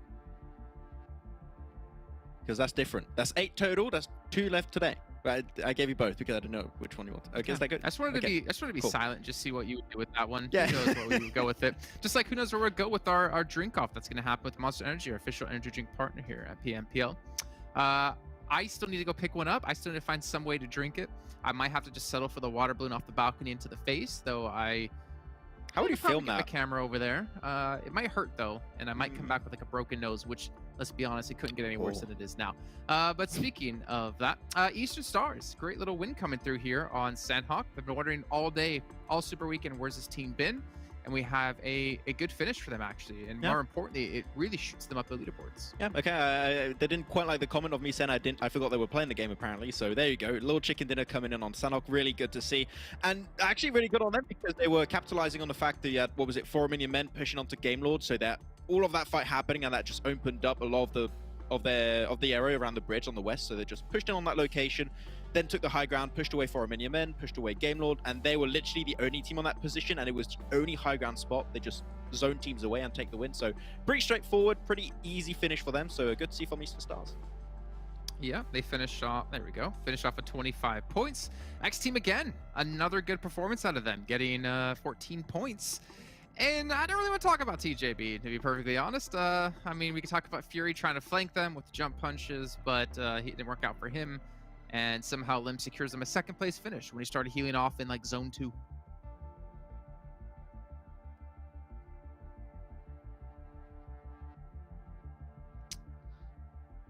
Yes, the surprise Lin getting himself the healing done here for TJB. Sorry, I left you in suspense there as I was formulating my thoughts, Jason, for this one. So 13 points go their way, still looking absolutely fantastic. But overall, I mean, the fact that Eastern Stars got themselves this many points up towards the top, I mean, it's kind of one of their circles anyway, right? As long as they're able to get over the bridge and compete with that area that Game Lord's in, this should be a good game for Eastern Stars, and they did get it. Yeah, he was healing for the longest time, actually. I would love to know at the start of the game how many first aids he has and to see how long it lasts him every single time, because you could almost speculate, does he have enough first aids at like the first 5 minutes, and can he heal until the very end? So good for them. I'm a little bit more happy though with SYR in this game, and I think also the game before that, they got themselves a few more points because they fell off. They were initially in 8th place and they fell off. I think they were around 13th and 14th at one point today, so it was a little bit scary, a big fall off for SYR, but at least they are catching up. It's just not going to be as scary going into tomorrow, sorry, hopefully. Also for 4 Romanian Men, who were the bubble at 63 points, secure themselves another 7, puts them up to 70. And I believe it still holds them through into our top 8. Actually, I can tell it doesn't, funny enough. But we'll get into our overalls later on today. I don't want to spoil it too much, even though I kind of just did that. They're not in top 8. Let's move on to the 2nd page, though, and see some other teams here. Unicorns of Love again. Another match, just 2 points. Unicorns of Love, I feel like, are falling further and further down the leaderboard. And I'll give you a little bit of a spoiler. They're in 13th place at 41 points. The cutoff right now is 74 points. Oof. It's been a bit weird too, right, Kalash? Because every time we look at Unicorns of Love, and if they get a little bit to the late game, is always Daddy solo at the end. And if you want to have a solo at the end, you probably want to have Icy as a solo, right? Yeah, I don't know how it's happening. Their early rotations are not working out for them. They're losing players very early on. And where they pulled their strength from was from having all Icy remaining as a solo at the end, or having the entire squad up, which is not happening at all in these finals. So yeah, if they keep having these type of results, I don't think they're going to make it in top 8, which I would say is the biggest upset going into these finals you could expect. Yeah, I was a little bit hopeful for them this game because I was watching as they were sending it sort of towards the middle, and then from that point on, movement got a bit stagnant, and slow bleed out. Okay. All right. Well, Eastern Stars, let's see who were the true stars of the team. Typically, we talk about Kapahala quite a bit. I think Doran's got to be talked about a little bit here. Wow. So you can see him with 432 damage. But Octavian, he was the heavy lifter. And I feel like he was the 2nd heavy lifter on the team originally when we look back at Eastern Stars. Yeah, I think when we started seeing Eastern Stars, right, it was Kapahal at the start, then we had to step up from Octavian, then it was Athos to stepped up to. Doran's been a little bit more silent. I think yesterday he had 2 good games, but he's not really been here. But Octavian, has been the top frag of this game, was only 40 damage received, so really able to win those fights, hands down, really easy for Octavian so far. But as I said, They got the high ground at the end, right? The moment the Game Lord really didn't have the numbers to fight up against Eastern Stars, and same for also for Romanian Men, it was pretty much a breeze for them to close it off. So good rotation. The timing on it was on point, and they were able to get themselves the win, which they needed because they were just shy of the top 8. So just run when they need it to get a win. So good on them. Yeah, play with the circles. I mean, even if you are getting the hard shifts in your direction, like you've still got to win the game. If it had gone down south towards buildings and stuff like that, maybe they would have had a harder time. But yeah, good for Eastern Stars here.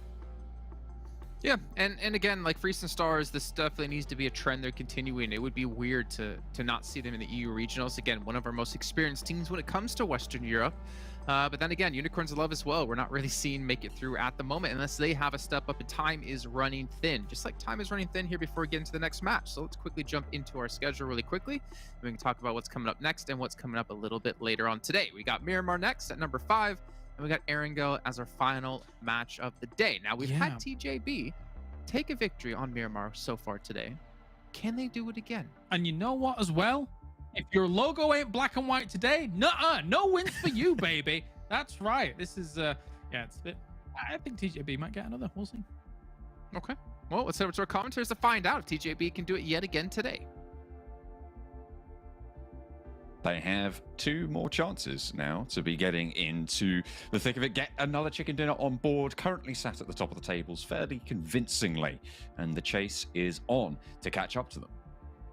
They're the blueprint right now of how other teams need to perform. I would argue to an extent, like, they don't need to get another chicken dinner. Yeah, of course, it's what they're going to aim for, and it's what they would like to get from a confidence standpoint. But now consistency for me is just extremely key for TJB and helping to close that, to grow that cushion to an extent. It was only 2 points, but it was still a cushion builder in the previous game in Sanhok. So just continue that TJB in this game and onwards. Yeah, absolutely. Looking to build that up. I mean, the fact that Lin was able to get in so late into that game, that's going to be fantastic, especially since Game Lord lasted fairly deep into that last Sanhok. But Miramar now, yet again, looking to maybe repeat that performance that they had earlier today. After an early south rotation, they were able to take control of the south side of the circle with very little contestation until a lot later into the game. We'll have to see if they are afforded the same opportunity here. Plane path from Monte Nuevo to El Azahar. A lot better of a plane path for all teams. It's pretty much in the middle, and that slight diagonal pathway does once again kind of make it just that little bit easier for teams. TJB should go down to Valdemar. Shockwave are not going to because of that slight northern tip on the west at the end. They'll probably go to Campo Militar without any real trouble. So once again, that creates a little bit more space for TJB to work with. They'll only really have to worry about Giant. Big will probably go to Chumacera, and then depending on the phase 1 circle, whoever else is around that edge coming into phase 1. 3-1 split this time for TJB. So Lin heading up north, the other 3 going down to Valle de Mar. We'll be playing from that south side. Team starting to drop out. The first circle yet to pop just yet, but will be coming in any moment now. Looking at these central drops, I'm looking at the spread from Real Tigers 9. It feels like they've gone for a vehicle split drop here as the first circle pops. It goes northeast, so almost the opposite side of the map from last time around. I like it because I don't think we've seen enough northeast circles. I'd like to even see it continue to shift up. Northeast El Azahar Hills are, to me, one of the best places to have an end game because you have that valley in the middle either side, right, with the road, and depending on if it goes north or south, they're able to play with the dip of it. But Clear Vision sent 1 player further down south of El Pozo. Giants sent 1 player up north of Monte Nuevo. So we see a little bit of a isolated 1v1 fight. Will Giants send 1 or 2 extra players to secure that elimination? Will Clear Vision do the same? As of right now, it looks like Giants have sent another player to make that 2-1 push. Samo still on the top floor, has got some decent firepower in the arsenal, but If there's a nade in the right place, it might all sum to naught. Nano Baby sends in the charge, has got that Tommy gun. Footsteps up the stairs will be given away. The nade is looking all right, but out the window. Neither of them take damage. 3 players now in the compound for Giants. Spots Ulysses on the shadow. Swings out wide, but Ulysses is quicker on the draw, able to shut it down. And no other players nearby. Leaves clear visions down a player. I like this from Giants. I think if the circle had been more down on the southwest, they wouldn't have done that.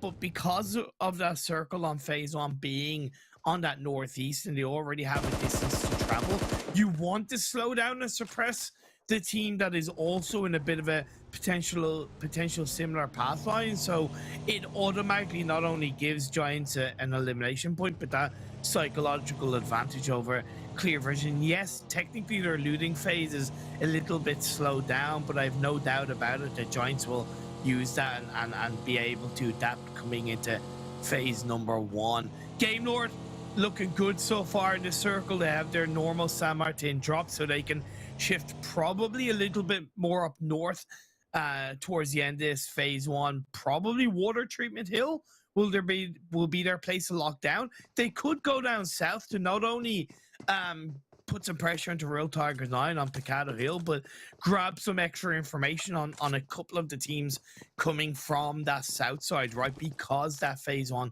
is up on the northeast. Northeast side teams going to be given a little bit more leeway. I mean, Shockwave last time on Miramar did have a very far rotation and had to rotate in pretty far after that to get up towards the Campo Militar. So see how that ends up going. XTEAM on that northern side near La Cobreria, near actually Lynn, who is completely separate from the rest of TJB. We saw them drop split in Valle de Mar, which is where the rest of them are. It is a full north-south split. One of the furthest splits I think we've seen in a very long time. This is scouting from Lynn going through and should be able to spot the players in La Cobreria. That makes sense from TJB. I look at it and I initially think, what in the blue hell are you doing, TJB? But it makes sense. Technically, that path line on the western roadside is easier, is safer for them to execute. And with Lynn so far up on the west side or the northwest outside of Le Cabrera, we'll be able to get information, wait for XTEAM to push into the circle on the northwest, and then the rest of TJB will be able to follow suit. So very intelligent play for Romanian Boys. Fury misses those shots on the Real Tigers 9. With the UMP at that range, I mean, I'm not sure if he has the exact right attachments there as well. I mean, it's fair enough. Nazgod fades away, gets back behind the ridgeline. Real Tigers 9 not going to lose a player just yet. Real Tigers 9 probably in a better position right now to regroup onto Nazgod's spot. Oh, and with the SLR, Fury can't take this fight, or he certainly shouldn't. That's it. 2 and done. Fury takes a knee. I know Fury didn't know Nazgod had the SLR, so kind of have to give him a bit of a pass, but you're also on your own. You missed for whatever reasons, lack of attachments, just the unfortunate timing, but you've taken shots onto a player from a team. You can't presume he's on his own like you are, even though it initially looked like it, and the rest of your team are nowhere near you. So that was definitely a mistake from Fury to peek out once again in that regard, and some lovely clean shots with the SLR from Nazgod to put a bit of pressure on the 4 Romanian Boys, and just to give a Real Tigers 9 a little bit more freedom on the western edge of the circle, because now it gives them the ability to control more of that west side, maybe slow down the likes of Giants, for example, coming into the tail end of phase number 1. I'm still not convinced, like I said at the end of the previous game by Eastern Stars. Yes, they won, and I really hope it allows them to up their confidence and up their ability to come into these games and these circles with a bit more either aggression or proactivity. But again, it was a game where they had a lot of the circles. They didn't really have to rotate much, and I look at rotating as their biggest weakness right now. They're in the circle, but if we have phase 2 shift massively up northwest, again, I'm not going to be convinced until they make something of it. We have to keep the eye out for that. Unicorns of Love, yet to have an impact on the tables, yet to have a good game. Unexpected coming into this tournament, but this is where we find ourselves. Unicorns of Love not really doing what they were setting out to do. They still have some games left to play, 8 games to be referencing Max's calculations from earlier. XTEAM, TJB, close to each other. How does Langzy get away with that so long? And he turns around and turns up the heat. Langzy is on fire today. TJB can do no wrong. But that also, to an extent, shouldn't have happened, right? Great play by TJB, and they're doing exactly what I thought. Now, XTEAM haven't moved as deep into the circle as maybe TJB would have liked, but what have they done with that? They've gotten information, and then has actually wrapped around on that northern high ground outside of Le Cabrera to once again get some continued information. I think Game Lord will have heard those shots, and they didn't go quite so deep into water treatment as I maybe expected, but again, that northwest side has some massive high ground that you're able to control with, and you can see as you get to the tail end of phase 1, they're looking firmly in the direction of both XTEAM and TJB. Ooh, that's a tricky rotation for certainly the teams up towards that northwestern side, especially TJB that we've just been talking about. To have to swing up and then over and then down past water treatment, this is very treacherous. If they go further east, they might have a better time of things. There's a lot of teams to the east side of those crater fields and the west of water treatment, and included in those teams is Game Lord.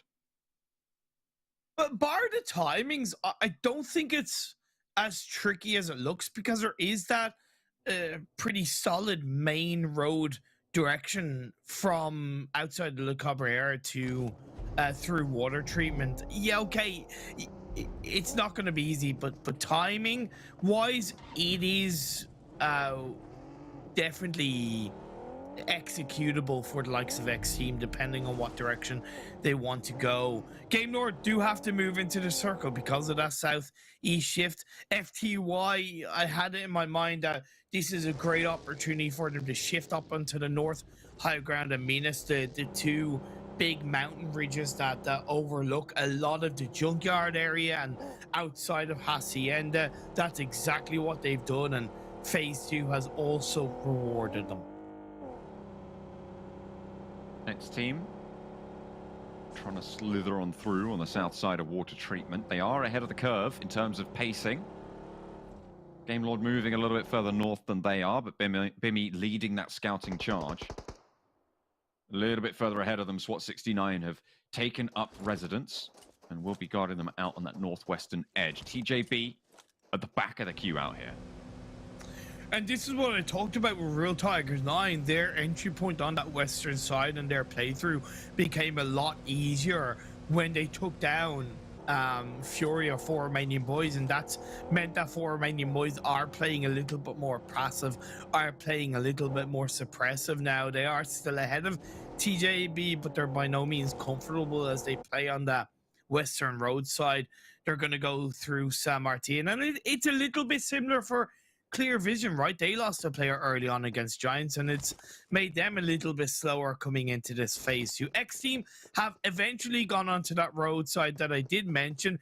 Yes, SWAT 69 do have a solid point, but with all due respect, it's SWAT 69. They haven't exactly proven themselves so far to be a dangerous team to either rotate around or go up against. At the moment, they're not really taking that fight with XTEAM.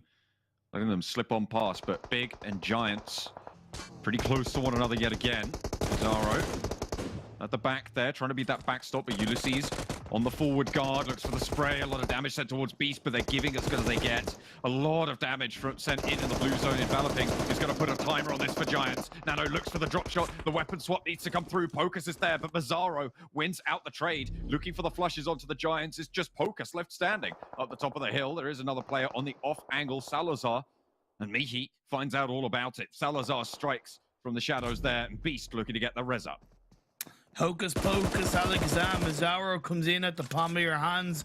He's going to get the swivel, the double knock comes through, and the revive onto Beast as well. Yes, the blue zone might see Beast get knocked once again, but I think he's been able to pull off that first stage just in time. Unfortunately, Mihi will be lost, but still the body advantage is in favor of Big. They can opt to disengage. The phase 3 has centered up quite nicely. This is an interesting circle shift. I kind of wish I had been a bit up north, but I certainly do accept that Minas, in my opinion, nobody should be going anywhere near Minas de Val, and I look at Graveyard on that hillside as probably the best spot for Road Tiger Design to enter into. That's exactly what they're doing. Looking for something not in Minister Analysis, as you say. They are going to be trying to hold on the outskirts there. Real Tigers 9 ahead of the game. TJB moves south towards Picardo. Eastern Stars on the opposite side now. South of Junkyard in those hills. Looking to be pretty solid here. Near the 4 Romanian men's position, but 4 players alive for the Eastern Stars, and they're going to be happy with their spot. Initially, some solid stuff from Unicorn's Love on phase 1. Instead of focusing on, let's say, Junkyard, they actually look to send it up north from Al Azhar, recognizing that Shockwave dropping Campo Militar and looking for a bit of an engagement, because again, clearing out your backs is pretty important. But when phase 2 popped up and it did go down to southeast, they disengage away from it. It's not bad, but coming into phase 3, Shockwave have, although maybe taken a bit of a risk, they have gone further and deeper and faster into phase 3 and have gotten ahead of Unicorns Love. It's not a bad thing for Unicorns Love. Again, I think it's been solid, but let's see what they do with it as Shockwave do send it into Minas. FTY further up the hill and with sightlines down towards Shockwave. No one quite taking too much damage just yet. Burnt out vehicles there. So Ridgeline's being suppressed by the off angle. Nice backstop there for Shockwave. Tigers pushing back on the FTY overlook. Don't get now reminded, FTY. I understand that you sniff an opportunity to get some elimination points on the Shockwave, but don't get distracted like a dog seeing a treat and kind of, oh, can I have a treat, and then seeing another one, right? Stay focused, FTY. Right now, Shockwave are pinched down in Minas. They've gone for that kind of somewhat desperate rotation, which I don't agree with. So FTY should eventually be able to find an opportunity. Patience will be key for FTY. They still have to watch their backs as you get into the tail end of phase number 3 in Eastern Stars. They're gatekeeping Game Lord. Game Lord have had some tough games today. They obviously won on that Erangel just gone, but they managed to get pretty deep into that Sanhok in the game before, but now they're back to their old tricks from earlier today, potentially getting camped on out, close to Eastern Stars on the camp, Unicorns of Love on that northern side, as well as everybody else getting caught up on the northeastern edge. SWAT 69 getting crunched between the teams, and Game Lord trying to roll up on Up Daddy is on the ball. 2 players from Game Lord fall on down. The flushes are in. Eastern Stars with a little bit of sightline, looking towards this position, maybe looking for a third party, but they're a little bit out of range for this crash. I don't get this rotation from Game Lord from the northwest to the northeast. The phase 1 was up in the northeast. You gotta know that within those kind of 14-15 minutes in the first half of the game, teams will have converged around that area already, so it makes that rotation so much more difficult. Never mind that as much as they haven't been performing, it's still Unicorns of Love in that area. They're still a pretty damn dangerous team, along with Eastern Stars. I mean, most of their points are actually from eliminations, right? Like they have been able to get a few of those on the cards, even if they haven't been able to survive super deep into these games. They have started to sort of drop off over the games today, but we know what they can do. We've seen it before, not only in the games earlier this finals, but in the games earlier in the season. Icy, for instance, incredible player, but really had a drop off. He has, but I think it's the whole team, right? And as strong as one player can be, and he can definitely carry a team, it's a team game at the end of the day, and it's up to every single player of that team to stand tall, to pick themselves back up and allow the team as a whole to shine. The next phase did shift up towards that northeast, so it's good for Unicorns Love, and that's what I talked about with FTY and why I highlighted Minas Generalis as an area where you just don't want to full send it into, because Shockwave, yes, they're fine for now, but again, they're still pretty damn pinched on that southwest edge of the circle as XTEAM, TJB, and kind of Clear Vision, although they're picking each other off, are hanging around them. La Bendita edge held by 4 Romanian Boys right now, peppering anybody who tries to step forwards, making it difficult. They will be pushed off this position, but they're clearing out the areas in front of them, and 4 Romanian Boys will have a chance at an approach. Super Young roster making theirs against the X-Team stronghold, but with only one player for X-Team, only one player for Super Young roster, it's even Stevens right now. Super Young roster have had a massive drop-off in today's games. Game 1, they had 2 points. Game 2, they had 2 points. Game 3, they had 3 points. Luckily, in the 4th game just gone, they did grab themselves 13 points. But again, it's still being a drop-off, and an opponent of theirs in this fight, X-Team, have had a massive turnaround, and they're looking for more. Beg for mercy, goes for the clutch, in through the window, first-person mode, and gets the job done. Able to find the knock, the final elimination. Super Young roster fall. X-Team stay at 2. They will hold out for now. In the meantime, 4 Romanian Boys on the south side moving in towards TJB's position. GK first with position behind the US, spraying down, but he's felled. Just in time, Keme able to strike. Poco down to the blue zone, and Lin is holding out behind the buggy. Needs to pop that first aid. He's all too familiar with healing out in the blue, but he sends over the hillside, and instead, that's the wrong choice. Keme stays alive, and TJB are eliminated on the south end. Can he make it out of the blue without going down? It should be possible. Hopefully, he'll also be able to loot the crates and pick up any meds of the TJB players, but he is running out of time. The circle on phase 5 shifts over to the west. We're looking at a Minas Generalis finish.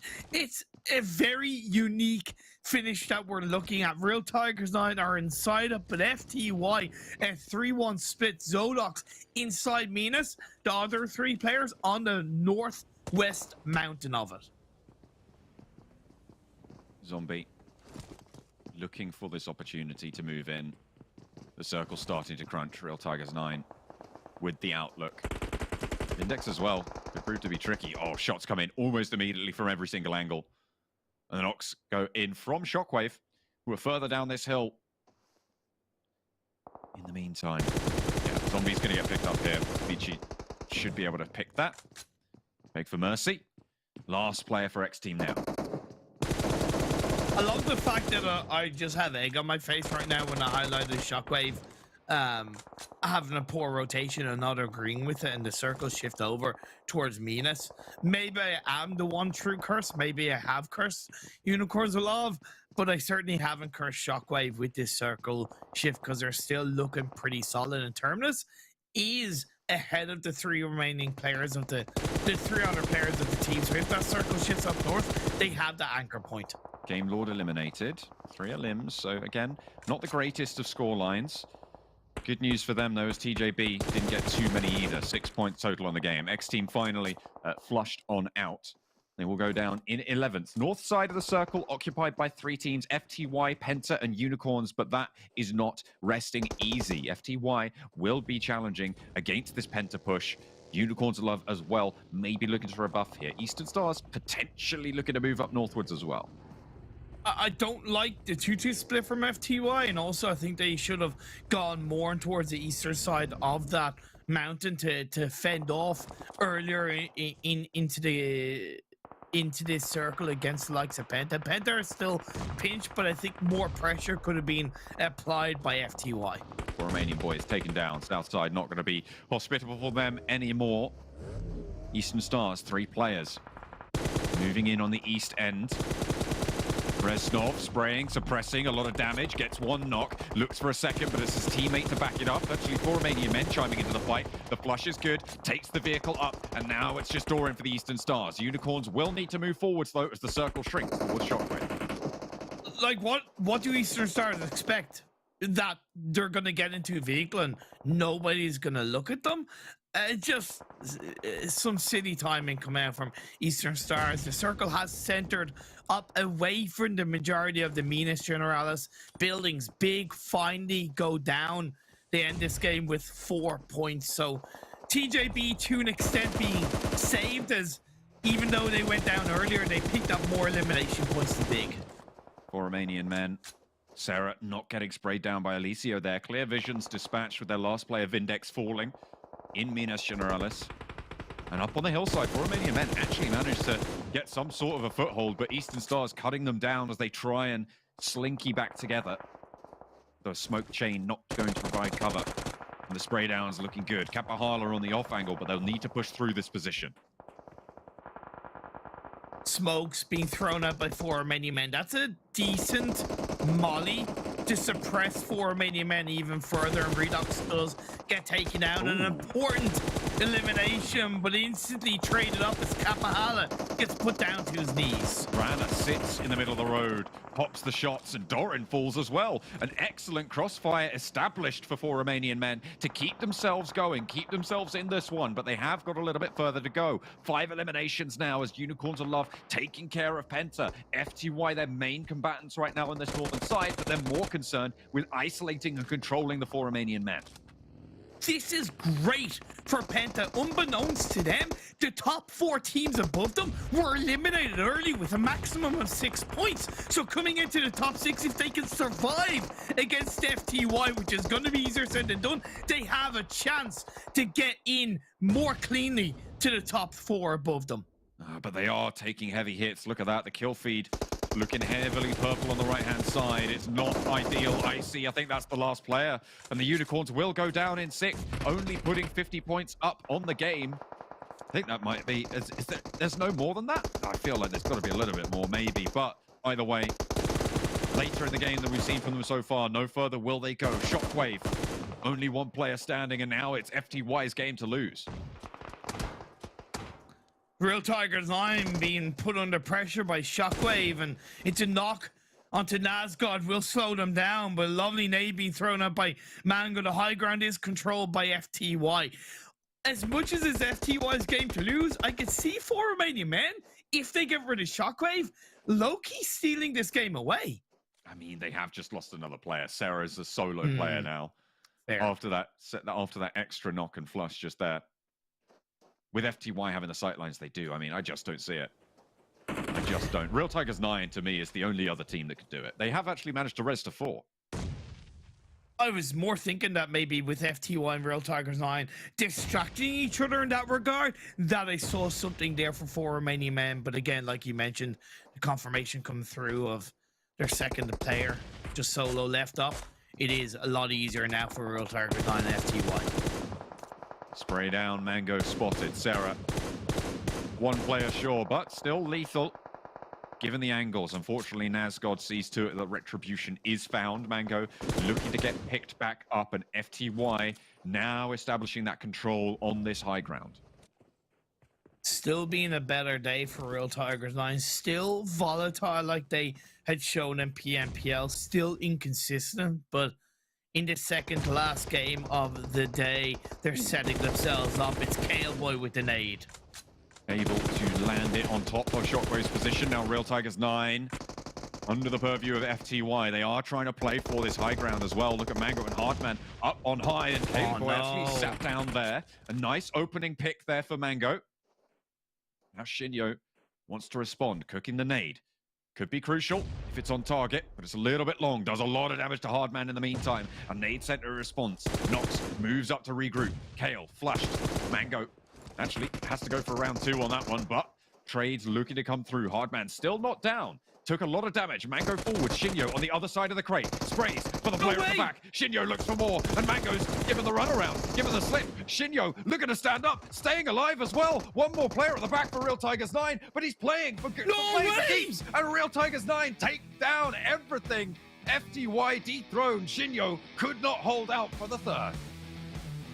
Shinyo did so much towards the end of that game behind the crate, but there just wasn't the right timing of support, and in the end he was just left to dust, and Real Tigers 9 cleaned it up It could have gone either way, to be fair, John. And I think for the most part, both teams played this game extremely well. Real Tigers 9, they started off strong with the early elimination point onto 4 Romanian Boys. It was always going to make their rotation into the early circles pretty well. The shift onto Minas was tricky, but they played up onto Graveyard.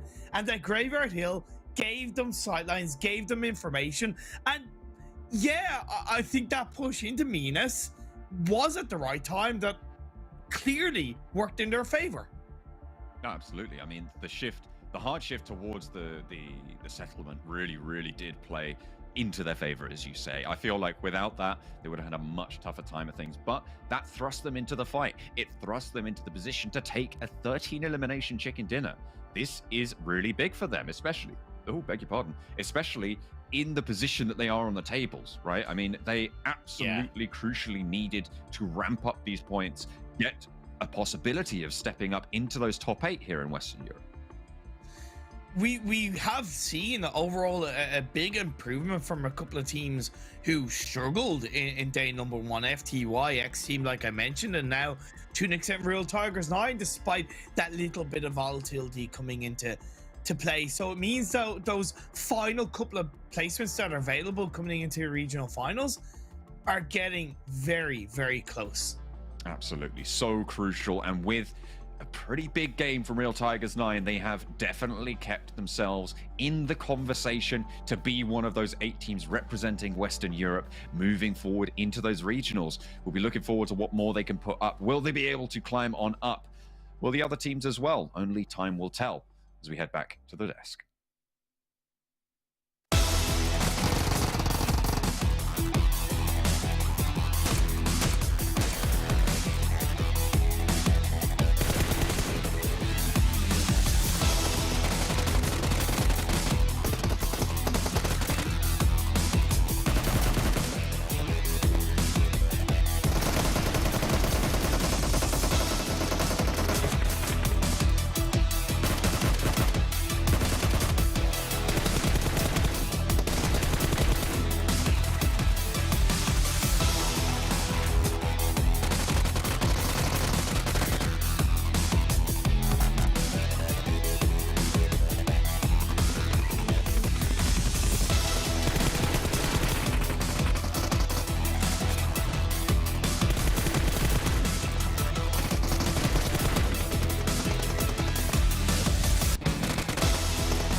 Welcome back, everyone, to PMPL Western Europe. This is now going into our 6th match of the day, but obviously we're going to close things up and tie the bow on our 5th match, as we had another victory come through, of course, like it always will be when we have another match concluding. But anyways, no, the point is I'm trying to make is that we're seeing some teams realize they're running out of time. Real Tigers 9 UK obviously picking up a lot of eliminations early on, closing things out here.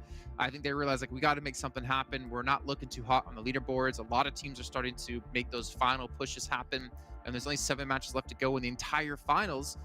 You don't have much time, and it's only the top 8 teams move through to regionals, man. You got to make something happen right now. And this would be the perfect way to do it here, obviously with the last 2 matches of the day. Yeah, I mean, there's one big highlight that can be made, and I think also Imperium brought it up during the cast, is that when you look at their rankings, a little spoiler of the overall rankings right now, Real Tigers 9 are not even a top 8. They're 9th position currently with what is that, 84 points total. And that's with 2 chicken dinners that closed off yesterday with a final chicken dinner of the day. They got himself a chicken dinner here. That highlights for me a very big lack of consistency, right? They get the big wins and then they just are pretty much invisible for the rest of the day. If they can get the win and just get a few points every single game, like great, that's amazing. That would be enough for them to technically make it in top 8, but not being in top 8 with 2 wins really highlights that like they need to improve drastically on the games where they do not get those wins, and we haven't quite seen it yet. Yeah, that consistency is struggling for this team. And I'm not going to let Claris talk about them or say their team name because it just changes every day. 28 points, though, coming in for Real Lions 4. FTY, sorry, I had to do it for you. FTY, 20 points. For Romanian Men, 12 points. Again, for Romanian Men, continue to build up some steam here and continue to get point after point, which is getting them even closer to being solidified into our top 8.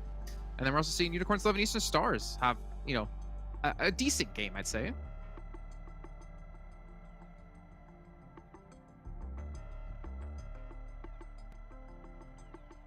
There we go. I was just thinking about it again really hard, you know. For Unicorns of Love, this is, you know, a better foray, a better push up here for their campaign, considering it has been a bit lackluster so far. But 9 points, starting to get towards those double digits in these games, and they were coming in from an angle against kind of that Ministerial Generalis area that was going to be difficult for them to eventually crack down on. So it's not too bad, not too bad.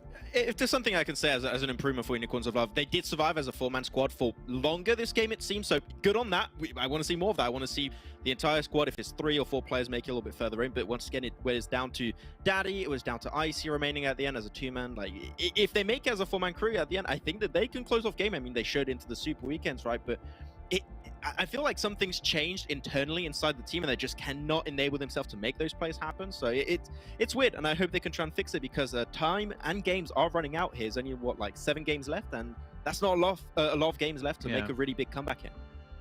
I wonder if it's maybe frustration still bleeding over from not qualifying into the last Super Weekend. I mean, they still made it to the finals. It's not a big deal, but something definitely was wrong within their league play as well. Yeah, really curious to know actually what's going on within their team.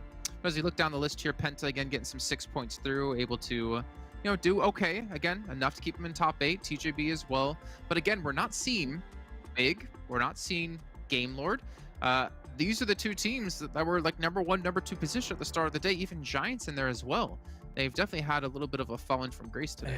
I think especially for Big, it's been a bit of a disaster today, right? Like compared to Game Lord. Of course, Game Lord's having some bad games here and there, but at least they're able to get wins elsewhere. For Big, nothing's meshed just yet here today, so they're gonna have to have a good Erangel, I think, to round out the day.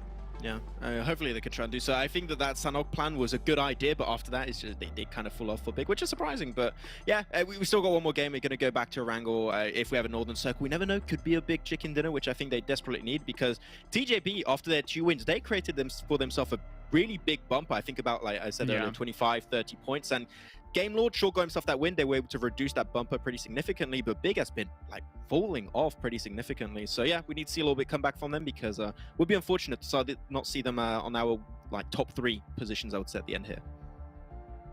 Yeah, I'd be a little bit disappointed as well.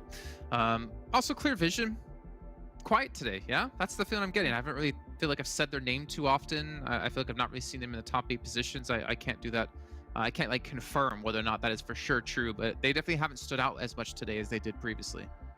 Yeah, I'm trying to think where they've been in each of these games. I mean, they got caught up in the western side of this one, trying to traverse from kind of the warehouse area where Real Tigers 9 was, which they did a great job, by the way, of being able to transition from the warehouse areas over towards Ministerial Generalis and then work on the east side of there.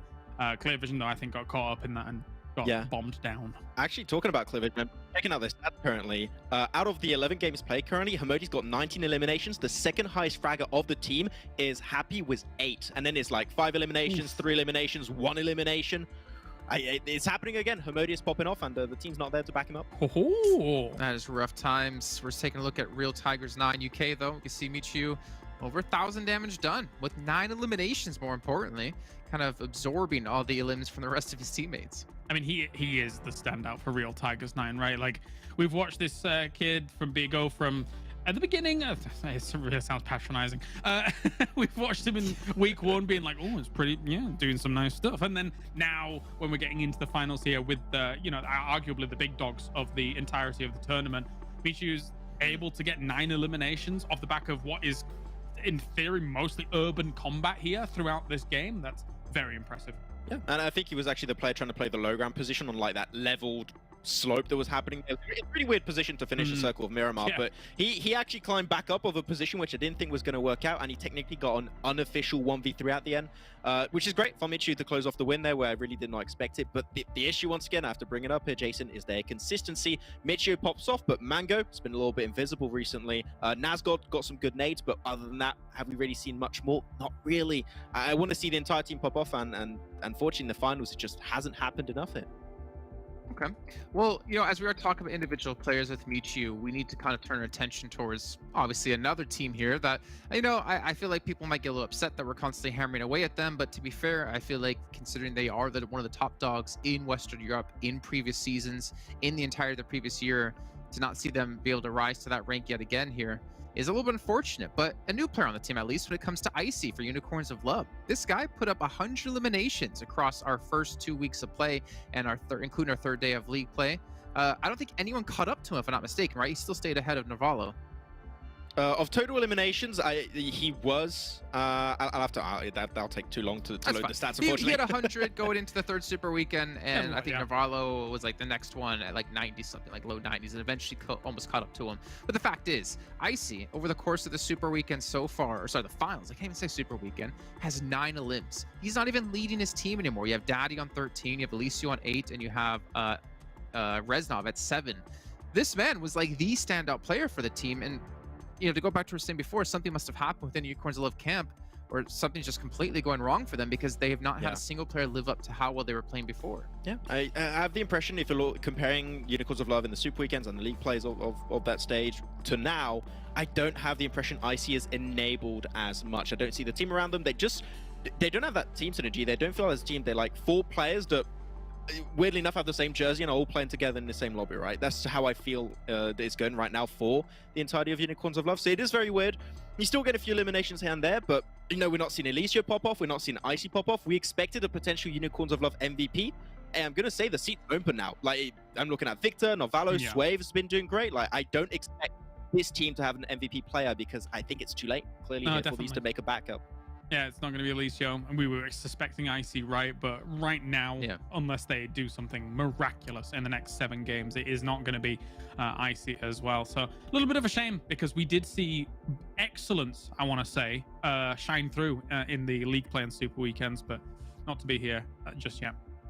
Okay, well, we still have one match left to come up today. It's going to be Erangel, if you've been paying attention to the top right-hand side of your screen. And if you didn't, well, we have a schedule to show you anyways. It's going to be Erangel once again. And then tomorrow will be the final 6 matches of the day. We got 2 Sanhoks, got 2 Miramars, got 2 Erangels once again. It's going to be exciting, honestly. And I don't think any of us can tell you really right now who will be winning, because it is a battle of a couple of different teams here at the very top, but also still a battle around that 8th place bubble to see who's going to make it into our finals. Or into our EU regionals, I should say, which kind of is the finals. It's the finals of the finals. Anyways, let's throw it to our casters, though, to finish off the day. Hey, one thing I can tell you is it's the final game of the day. We're going to be getting into Erangel. Me and Blank going to be here to take things up. What have you got on your thumb there? You got a plaster on it, or is that for gaming? Is that a gaming sock? Oh, what have you done to your thumb? Oh dear, oh dear.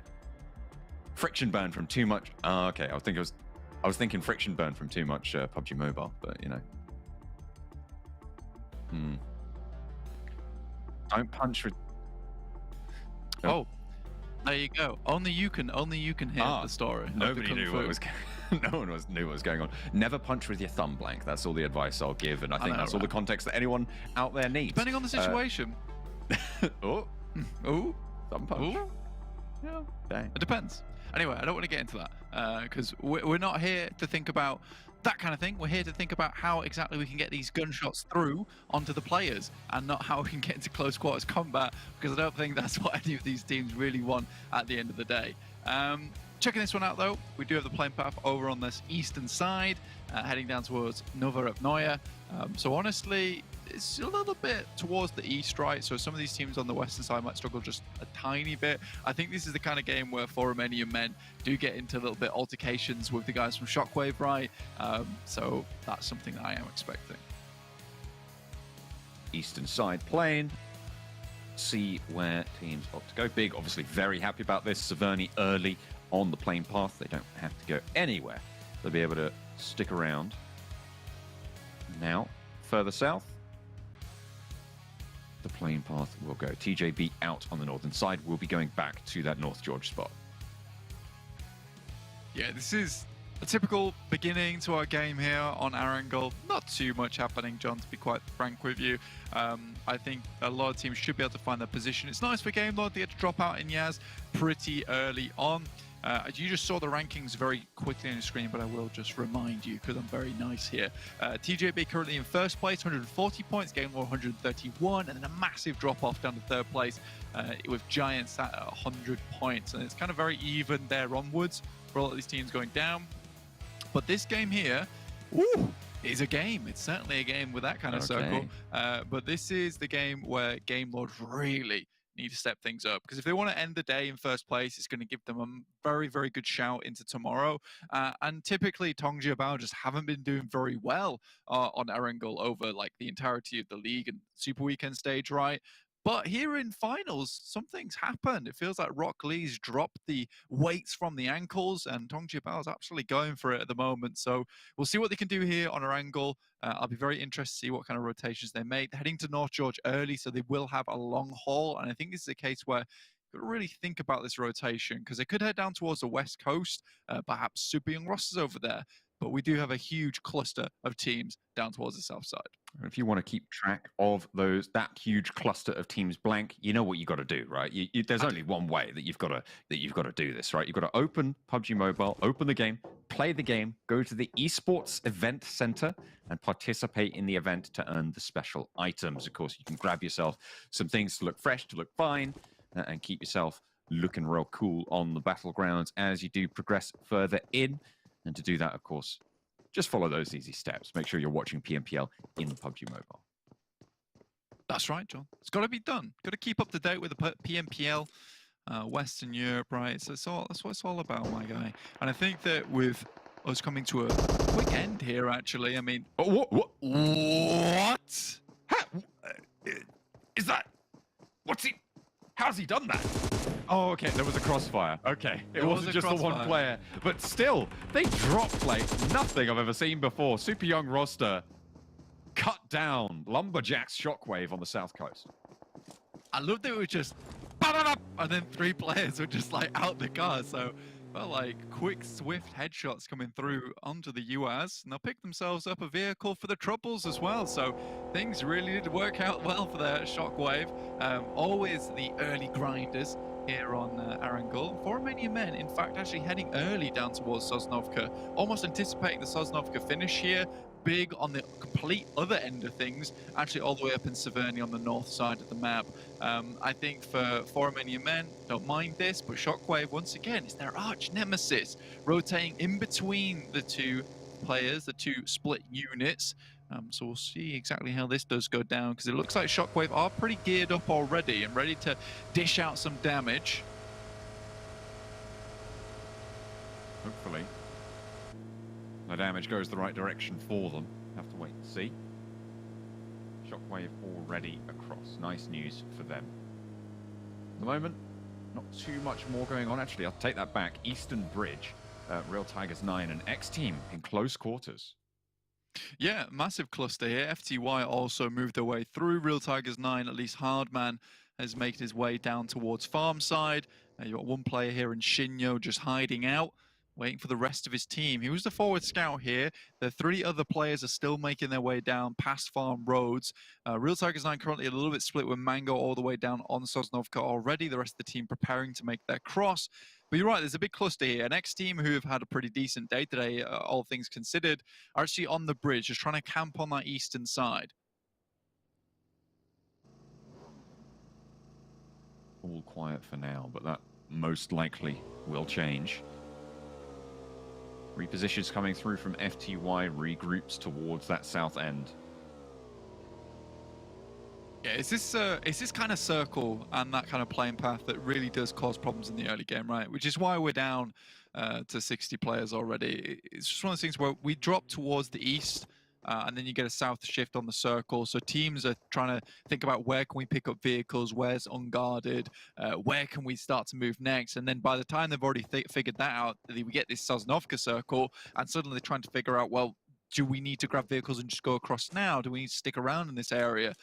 So I think it's just one of those things for Super Young roster where there's a lot going on. And you're not in your natural habitat of Primorsk. So there's all sorts of nasty predators around. So it's quite difficult in that situation to get out of it quite quickly and easily. So I do feel for Super Young roster there. I mean, it's not great. It's not a great feeling just being put on the bench for the day. I mean, sure, they can take a rest early. They can start their review now and maybe get ahead of the game on that, ahead of everybody else. I think that's the earliest squad wipe we've seen so far in PMPL. I'm pretty sure there's no way you can beat that, right? No, that was almost immediate. And obviously go down with 0 eliminations means we can quite succinctly set up what their points will be tomorrow, because it's just what they started with, right? So they're going to be going to tomorrow with 64 points. They were sat in 12th place. I expect that to change. Unicorns Love behind them by 4 points. And I know that Unicorns Love do want some more points, right? They're a team that, like the guys on the desk were saying, we just haven't really been focused on too much because they just are not putting up the numbers that we expect. And it really does feel like there was that blip that we assumed it was a blip after that third league play. They didn't make it to Super Week, and then they come into finals, and it feels like that similar thing is going on where they're just not quite pumping those numbers as much as they'd like to. So I don't know if there's internal conflict or players just aren't meshing very well at the moment, but something is seriously wrong with Unicorns Love at the moment, and there needs to be a change, and change needs to come quickly because, tomorrow is our last day, last 6 games. This is the final game of the day today, so putting up those numbers now will be very, very beneficial. Big on the north side of the river still, yet to make that full crossing. But they're going to be fairly looted. They were out early on the plane, which is the reason that they've been, that they're really able to stay out here this long. I mean, they could feasibly do it on a different plane path, but they got out early. Now they can start to move south. The question is, which route do they take towards this military island? Because everybody is looking to cross now, and they will have TJB pretty close by to them. Yeah, I think that from our eye, because we get the bird's eye image, right? The western bridge is completely clear at the moment. And there is a reason for that, though. It's just because of the eastern plane path. So many teams are clustered around that eastern bridge. So if I'm big, I'm more than likely going to head down towards through Pachinki, just take that clean road through, and then head over that bridge there. And you can quickly just send out towards the western side over the hills and find a nice little ridge line to play around. But most of these teams very hell-bent on going to Sosnovka, though. And I think we do need to add that caveat that it might not end there. It's true. There is still a lot of that northern main island in this next circle. The circle shift will come through, but Vindex is down. Clear Vision's getting bombed out by X-Team. 4 players still standing for them, so a full force squad on this eastern bridge, playing as the Guardians on that eastern side. Circle does shrink, but it's still not guaranteed military circle. Yeah, it still heads up towards a little bit on Pachinki. There could have been a harder shift here, but now this is when things start to get a little bit tricky for some of these teams. For Romanian Boys, Game Lord, Big, TJB might have just dodged a bullet here. We don't know just yet. It's going to be that phase 3 where things really do start to get a little bit more interesting for us. And I would assume, or at least imagine, that Big is going to try and hover around that western bridge for as long as possible before making that crossing, just in case we do get a circle where it heads up towards that northern island coast. Again, there's a lot of Sosnovka in this one, so it's more likely going to shift down now than it did before. So a lot of the teams happy that they did make the crossing early. Ooh, not quite landing their headshot there, but focus now in the sightlines. The bark from the K9. Holes not quite connecting though.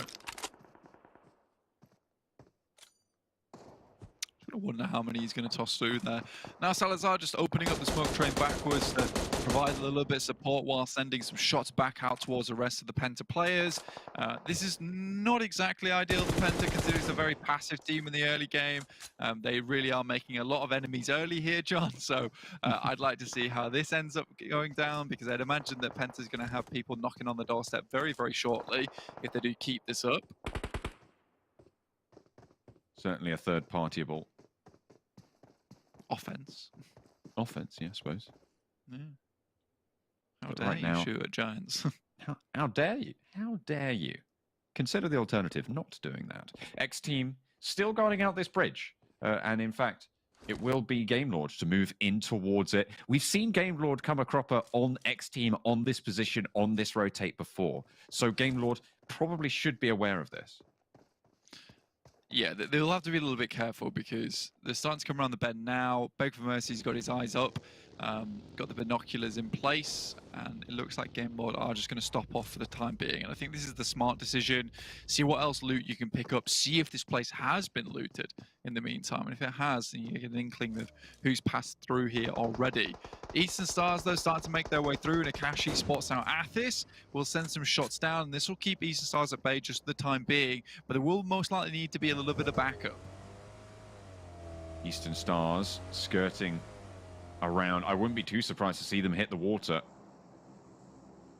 For the Eastern Stars, I mean, it is fairly crucial to keep themselves in this qualifying bracket. They are pretty close by. They can't afford to let it slip. They had a good game, but they need to convert. They need to solidify this position. And on Erangel, really crucial that you're able to do so.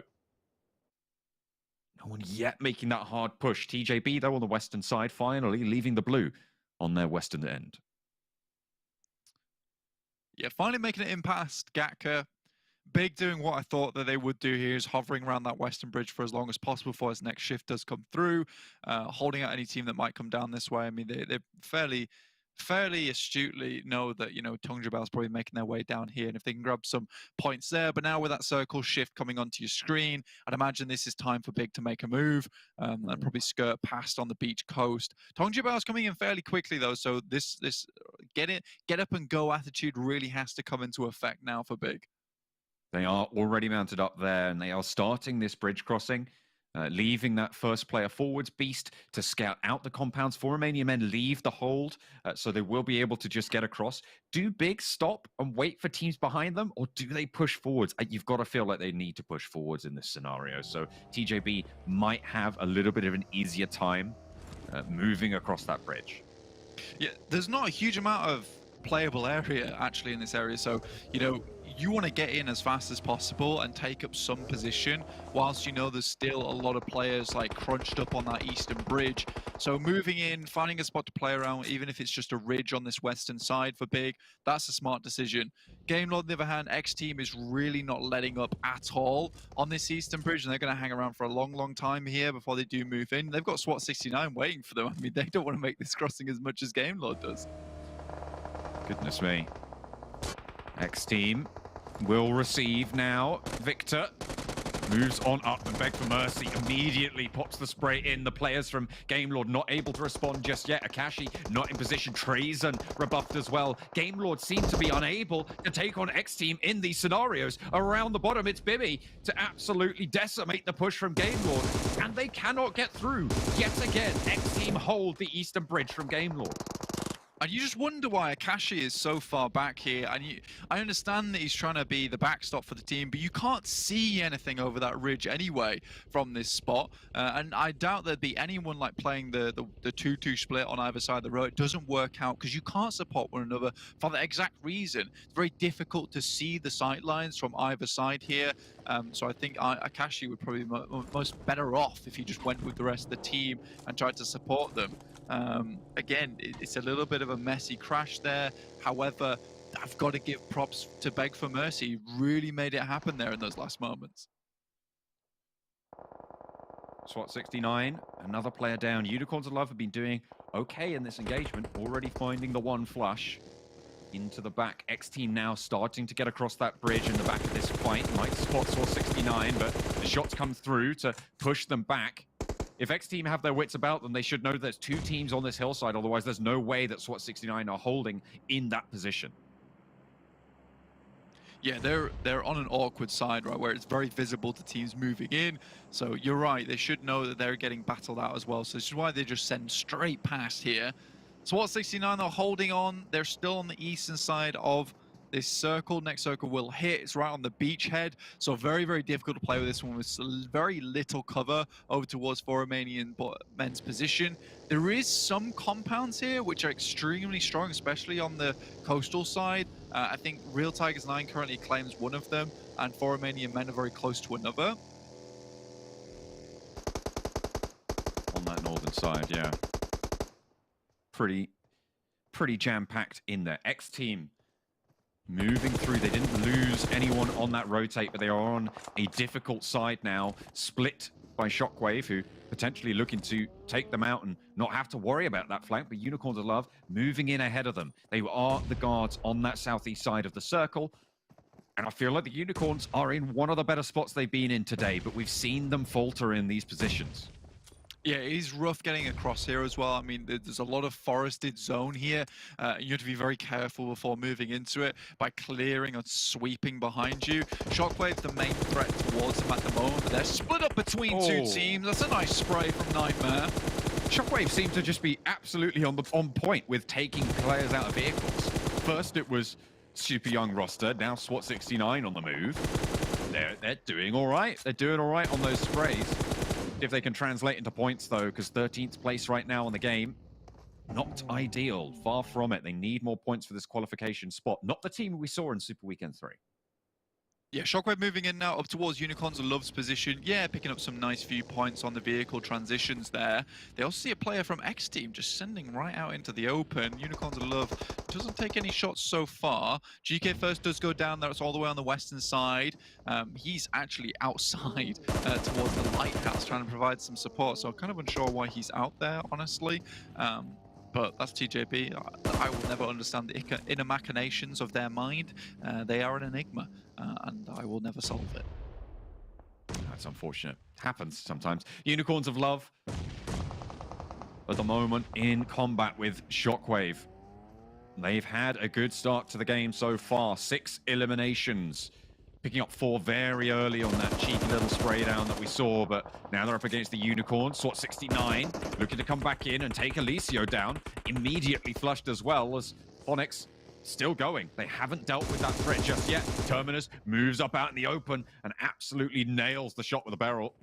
Brings another of the Unicorns down and to task. Reznov suffering behind the tree, peppered in response, and Icy looks for one, gets 2 as well. Now he's standing tall, looks for Nightmare as well. Spray behind the smoke, a lot of damage found. Icy, a potential MVP candidate at the start of the finals, but faltered. Reznov allowed some time to heal. Nades, Molotovs over the top. Information gathered, and Icy once more. Seiko now last standing for Shockwave, and a banked nade badly found. Seiko needs to put the pressure on, but he's going low, and Icy looks to take on Shockwave single-handed. The spray around the side, and he is back. It's Icy, but he falls finally to the third party. He is sent back once more, rebuffed, put back in his place.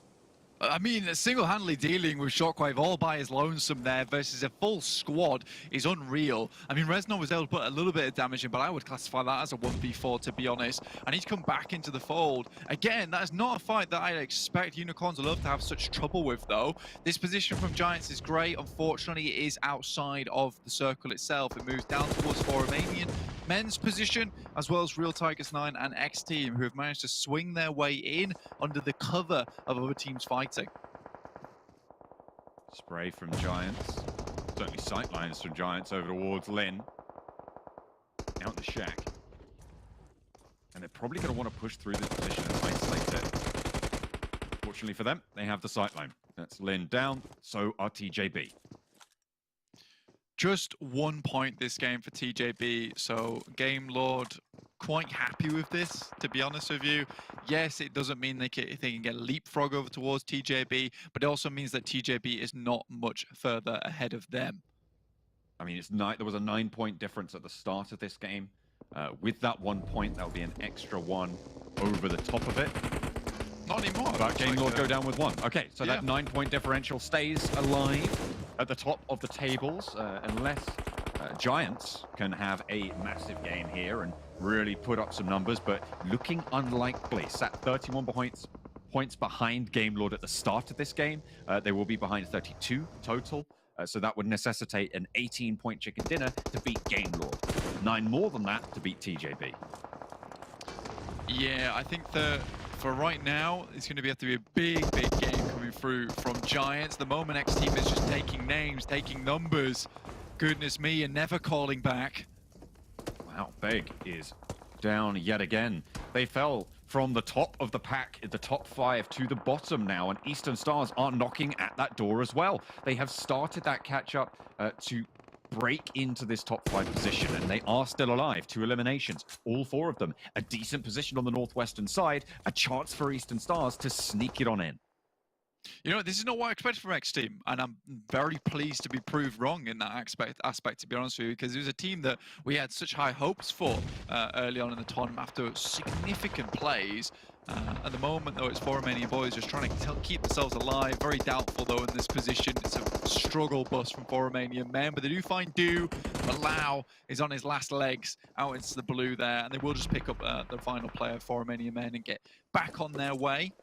That last leg swept from underneath them. Eastern Stars will have heard this gunfire, rezzing up on Athis, keeping all 4 alive.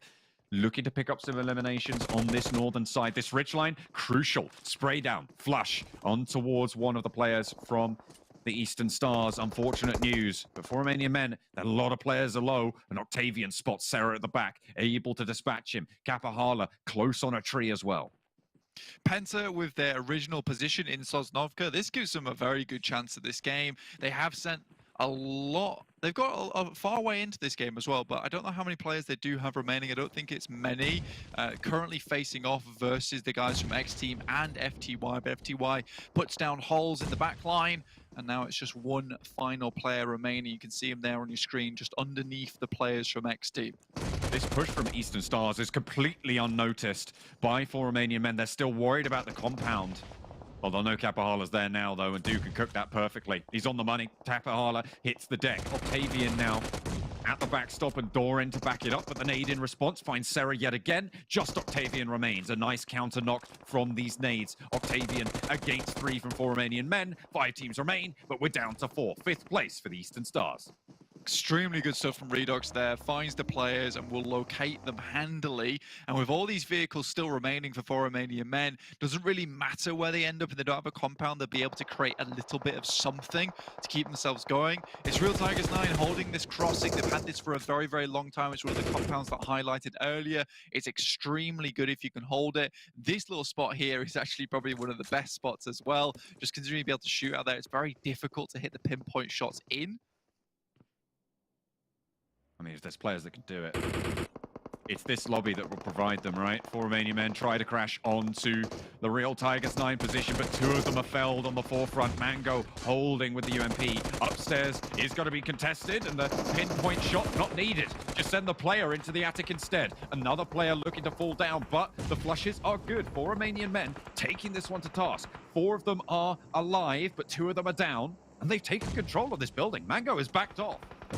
Yeah, very, very well played here. And I mean, this is the best decision they could have made, because if they come from this side, it doesn't really give the chance for Real Tigers 9 to actually take too many shots over towards them from the other side. And they only have to deal with the 2 players in that one compound. So regardless if only 2 players make it up into that building, great stuff. They still have an even footing there. So for Romanian Men, able to make this crash happen. That's the kind of confidence I want to see from some of these teams to make these extreme crashes. You know, that could have gone horribly if there was 4 players in there before Romanian Men went for it anyway. And now they've got a very, very good spot towards the central side of the circle. Romanian Men are playing today. This game is really good for them. A little bit of a tickle on Redox. Will pop a bandage to see himself a little bit more healthy. XTEAM across the way as the circle just about to pop. It goes to Romanian Men. They have the prime building. Yeah, this is going to be difficult for the rest of the teams to push into. The only problem for Romanian Men is they're currently still on damage control. The amount of meds that they have is not a lot. You can see them with 0 first aid kits there. So they're just desperately trying to restabilize in a very strong position. And at any moment, XTEAM can do the exact same thing to them that they did to Real Tigers 9. And it all depends on how well they can deal with this crash. Now God's position will be sprayed down. The door is opened. The nade from Sarah is cooked as well. Looking for a decent lob into the back lines, but not really going to find too much. Into the buggy. Sarah, he's backed off. Beg for mercy with the suppressing fire for Romanian Men. 2 players fall, but Do is still going. Redox is there as well. 2 players trapped in the attic. Molotov trying to be sent in through the hole, and they will be able to find it, but down they go. The stairs descended. Bimmy with the nade over the top, trying to do what was done to them by Narvalo over on the last Erangel. This time around, it's not going to work out too well. Bimmy wants to post another, but 4 Romanian Men still 2 alive. Do takes a lot of damage, but Redox out wide. Bimmy low, needs to keep his wits about him. Half HP, a couple of bullets will do the trick. But Do always been spotted. They know what's up. Looks for another up the stairs again. Gets taken down by the guys from FTY along the way. They spent too long outside, and that's all really Romanian Men had to wait for, is for another team to spot those players on the outside. Still, they did enough to get as many knocks as they could on the roll-up beforehand. Hardman hits a nice nade, but FTY is here to deliver. Now it'll be all down to Do from upstairs, just bandaging away, and that's all the med kits he has remaining. He can see out towards Shinyo. Does have that sightline, but instead goes down to the doorstep. Will try and take control of the situation, but it won't happen. FTY roll across the open field, crash after crash after crash, and it was the final wave that broke the game. It is FTYeSports to take the last chicken dinner of today.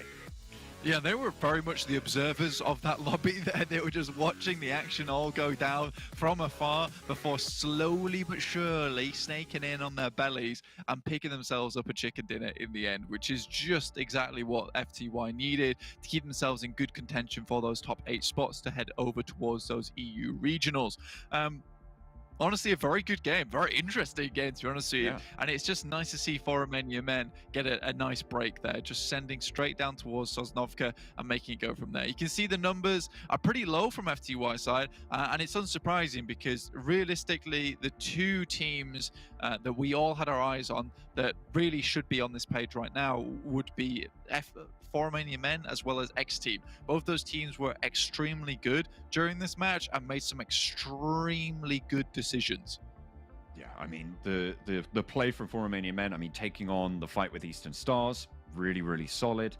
They were able to dispatch that. The crash, really well executed onto Real Tigers 9, who had the Tiger share of the circle at that stage, and able to bump themselves up into second place for it. Look at that, Bimmy, triple. Yeah, he's taking it all here. And yeah, I think Romanian Men's crash there was extremely important. They did it from the direction that they did it from as well. And you kind of expect there to be only one team in that position anyway, because you have to hold both buildings to give yourself a nice position to hold into. Maybe they want to cross in the late game, but it's very unlikely Real Tigers 9 would have had any ability to do that anyway, just because of the third parties, which you saw a lot of. Well, there you go. In the end, FTY take control of the game, take the chicken dinner, and snaffle up those points for a chance to get into those top 8.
Welcome back, everyone, to the final match now. All completed here for our second day of our finals of PMPL Western Europe Spring 2022 season.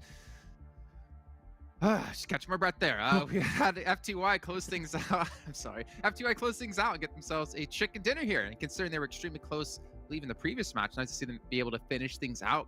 But again, this puts pressure on so many other teams. FTY able to shoot up their leaderboards with the victory. We've seen, I mean, how many teams now have been able to just rise up 3-4 ranks just from the victory of one game alone. And that's just how kind of close our standings currently are around that 8th place position. However, first place is looking more and more solidified, at least the top of the table looking more and more solidified. It actually makes me wonder, what is the expected bubble of these 3 days of the finals? Because we actually never got around to doing that. And maybe John can crunch the numbers for us. And maybe we can actually see some teams potentially already qualified through into the regionals. But let's jump into our match standings. You can see FTY, 24 points, but also 4 Romanian men. Today has been a stellar day for these 4 Romanian men. People. Yep. I think for Romanian people doesn't hit as good. I think for Romanian men is good. We'll stick with that one. Yeah, actually a really good day. I'm really happy you brought that up, Jason, because they've been constantly getting themselves some really good games every single time. No chicken dinners though, which they get close on occasion, but compared to Real Tigers 9, where they have these big up and down performances, I can't really argue with this, and I think that this will clearly be enough for them to potentially make it in a top 8 position if they keep getting these type of results. But it depends if they can keep getting them tomorrow. Also, yeah, a total of 50 points they've garnered from today for 4 Romanian men, so it's pretty good considering that they started with 32 points. Now they're 82 as a whole. Spoilers for the overalls, but that's where they're at. So I mean, it's a good jump up, but they'll still need more if they want to get into that top 8. If they continue these kinds of performances, if they continue to get these kind of games, then sure, yeah, I will stick with you, Max, on that one. Yeah, I mean, considering for Romanian men, actually, no, I'm not gonna spoil it now. Let's not spoil it yet. Don't do it. Let's talk about it later on, because we're gonna look at the overalls in a little bit of time here. Eastern Stars, decent game out of them, 10 points. Just gonna bring it up because again, they will desperately kind of need it. Unicorns will have 6 points as well. So we're still not seeing that breakthrough game. We got to see Icy clutch things out by himself, which obviously got them their 5 eliminations, you can see here, but not really seeing those performances that we'd want to see or expect out of a team out of Unicorns of Love. I don't know if you want to talk about that, Max, or if you want to move on to the second page. I was going to talk about Real Tigers. Okay, I was a little bit critical. You know, they got themselves the win, not really able to back it up with results. Here they get themselves a decent amount of points. I can't see it. It's gone. It doesn't exist anymore. But yeah, I'm happy with Real Tigers 9. I think they were very close to the cusp on that 8th position. So they did back it up a little bit, that win. So good to see. But still, tomorrow is when they really need to bring home the results. I'm not gonna lie, I'm getting real excited for tomorrow because again, another match with Big and Game Lord not performing, but so as well as TJB. It's kind of our like top 3 list between our teams at the moment. I don't know what's gonna happen going into this final match. I feel like we're actually gonna have like a legitimate push out of all the teams here towards the top, and it's not gonna be so easy to predict who the number 1 team will be at the start of the day. I think we're setting the scene up quite perfectly for a hell of a last day of games. Yeah, the only thing I'm a little bit unhappy about is the fact that I think Big's had a real hard day today. It's been so difficult there, which, considering that they were going to be one of the title contenders as well, unless something crazy happens tomorrow, I think they might have fallen off that opportunity to do so. But at least, whilst that happens, we have had some teams that we didn't quite expect to be title contenders to rise to the top. Yeah, I mean, when you're looking at Big especially, right, I think that coming into these finals, we did say that they were potentially going to try different things, and I think that in the grand scheme of things did hurt them a little bit, and that's maybe why they did fall off a bit. So we'll to see, and we'll see if they can come back tomorrow. But as you said, we're going to look at the over rankings, and they've got some new contenders at the top, which is pretty hype. Max is the host now. All right, okay, Max. Okay, you got the rest of the show to yourself today. No, you got the rest of the show. Max, go ahead.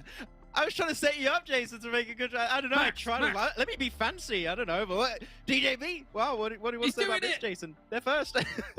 Keep going, Max. Well, I'm no host. You're the analyst now. You guys talk about it. Easy. Fine. Yeah. Go on, Jason. Okay, well, of course, I'll start things off. I mean, TJB. This is the TJB we've been looking for and looking forward to seeing the entire event long. The question about why haven't they been able to play this before, I don't think we can really answer without talking to the team directly. But they're able to finally like make some plays, get some chicken dinners. They remember it took like what 3 weeks for them to get their first chicken dinner in Super Weekend accomplished. Now they got themselves 2 in 2 days alone in our finals. But also a big surprise here, FTY 4 Romanian men. They've been able to shoot up so far. Look at that. I mean, Big was leading the day. They're down in 8th. Eastern Stars, they kind of got themselves back in the top 8. PENTA as well, Giants. But I never would have said FTY and 4 Romanian men would be in 3rd and 4th place in the finals. Oh, leave some for me, Jason. Bloody hell. name them all. I think it's it's interesting to see the fact that TJB actually is at 141 points. Bear in mind, yesterday they got 70 points, so today 71 points, right? Like they are being extremely consistent across these days. I mean, it's been a bit more like big games and then some smaller games today, as opposed to that consistency. But really crazy stuff. This is almost the top 8 that I thought would occur. I think 2 names really stand out for me that are not here currently. It's Unicorns of Love and actually Clear Vision, compared to like say FTY and 4 Romanian Men. But those 2 teams in 3rd and 4th right now, kudos to them so far. It's been a great push. Well, let's also commend 4 Romanian Men. They have 0 chicken dinners. They're in 4th place at 56 placement points.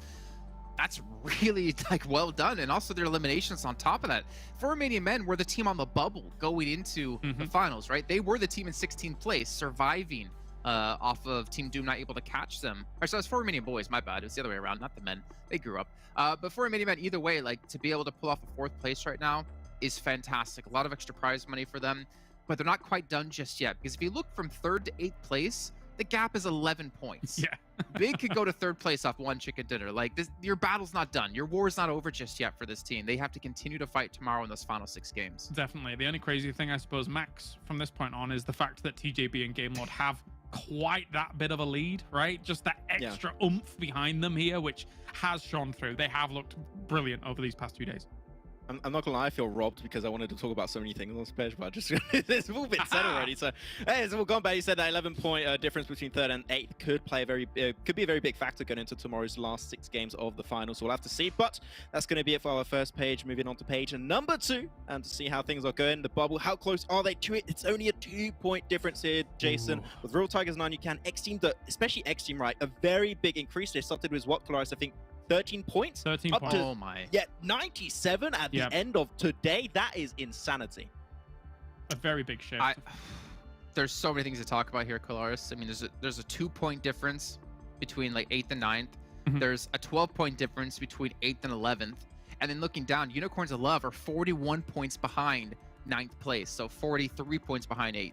They're going to have to make massive room in the Exactly. next day. And I don't know how they're going to do it.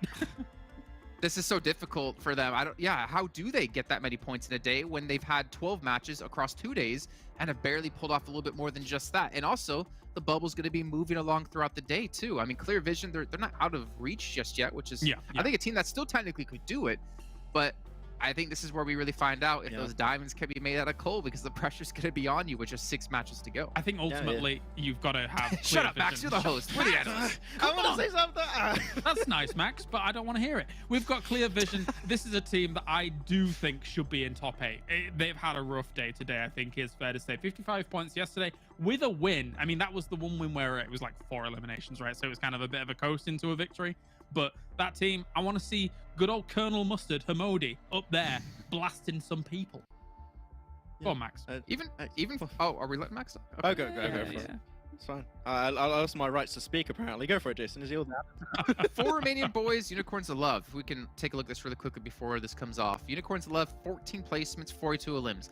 I mean, bam, they're doing fantastic in elims. For some reason, they just can't stay alive long enough into the game. Same with 4 Romanian Boys, 9 placement points and 33 eliminations. Like, to me, that's pretty crazy. Realizing that SWAT 69 below, you have less than half of your eliminations, but have over almost double your placements. Like, something's going wrong for 4 Romanian Boys and just surviving to the late game. Can't rely on Kemi. Alone. We can't. I mean, those point disparities are always something you want to try and fix going into the actual finals, right? So you still have 1 day of play. I think it's fair to say that if you are Clear Vision and above, they still it potentially could count in Super Young roster and Unicorns of Love if there's a big change of pace for those teams. But man, I was actually pulling a face the entire time. I couldn't talk about stuff. But it's fine. Jason, good job, Jason. Very nice analysis. I think I'm scared of them cutting down the talent on this, and it's just like 2 guys on the desk, and it's just Jason doing 2 roles and you, Kalar. So I'm scared right now. But yeah, it's a good day from a lot of the teams, and the TJB Game Lord able to get a very significant lead here, Jason. It's good to see from them. Yeah, fantastic to see. Yeah, still he's not taking it. Okay. No, you're the rest of the show. Rest of the show now. I don't know where we're going after this. I'm not hearing anything. I don't know what's coming next. I am stressed right now. I hate this. I can help you, Max. Okay. I can help you. Okay, I'll give you a little hint, okay? Okay. What are we going up to next, Max? What comes next? I don't know because I wasn't told. I don't think Jason was either, if I'm honest. No, I know what's coming up next, but I thought you just generally knew. You were able to guess what comes up next in the show. You should know. It's always the final segment of the show. We get to talk about our lovely energy drink provider, energy drink partner here at PMPL, Monster Energy. There you go. If I had to do that, I'll say I drank it and I could tell it's good, and that's my. We've seen him drink it. We've seen. I it literally happen. drank it. Yes. And we got a first-hand testimonial right here. Yes. Tomorrow's crunch day, though, I'll boys. continue, I guess. Tomorrow's crunch day. Well, I got nothing to drink it out of. And yeah, I'm not even gonna try to elaborate what I could drink it out of. So anyways, that's gonna end off our second day before I say something that gets me permanently fired from PUBG Mobile. But thank you again, everyone, for tuning in today. We still have 1 day of games left to go. 6 matches separate some of these teams from first place or from 8th place. We'll find out and see what happens tomorrow at the exact same time.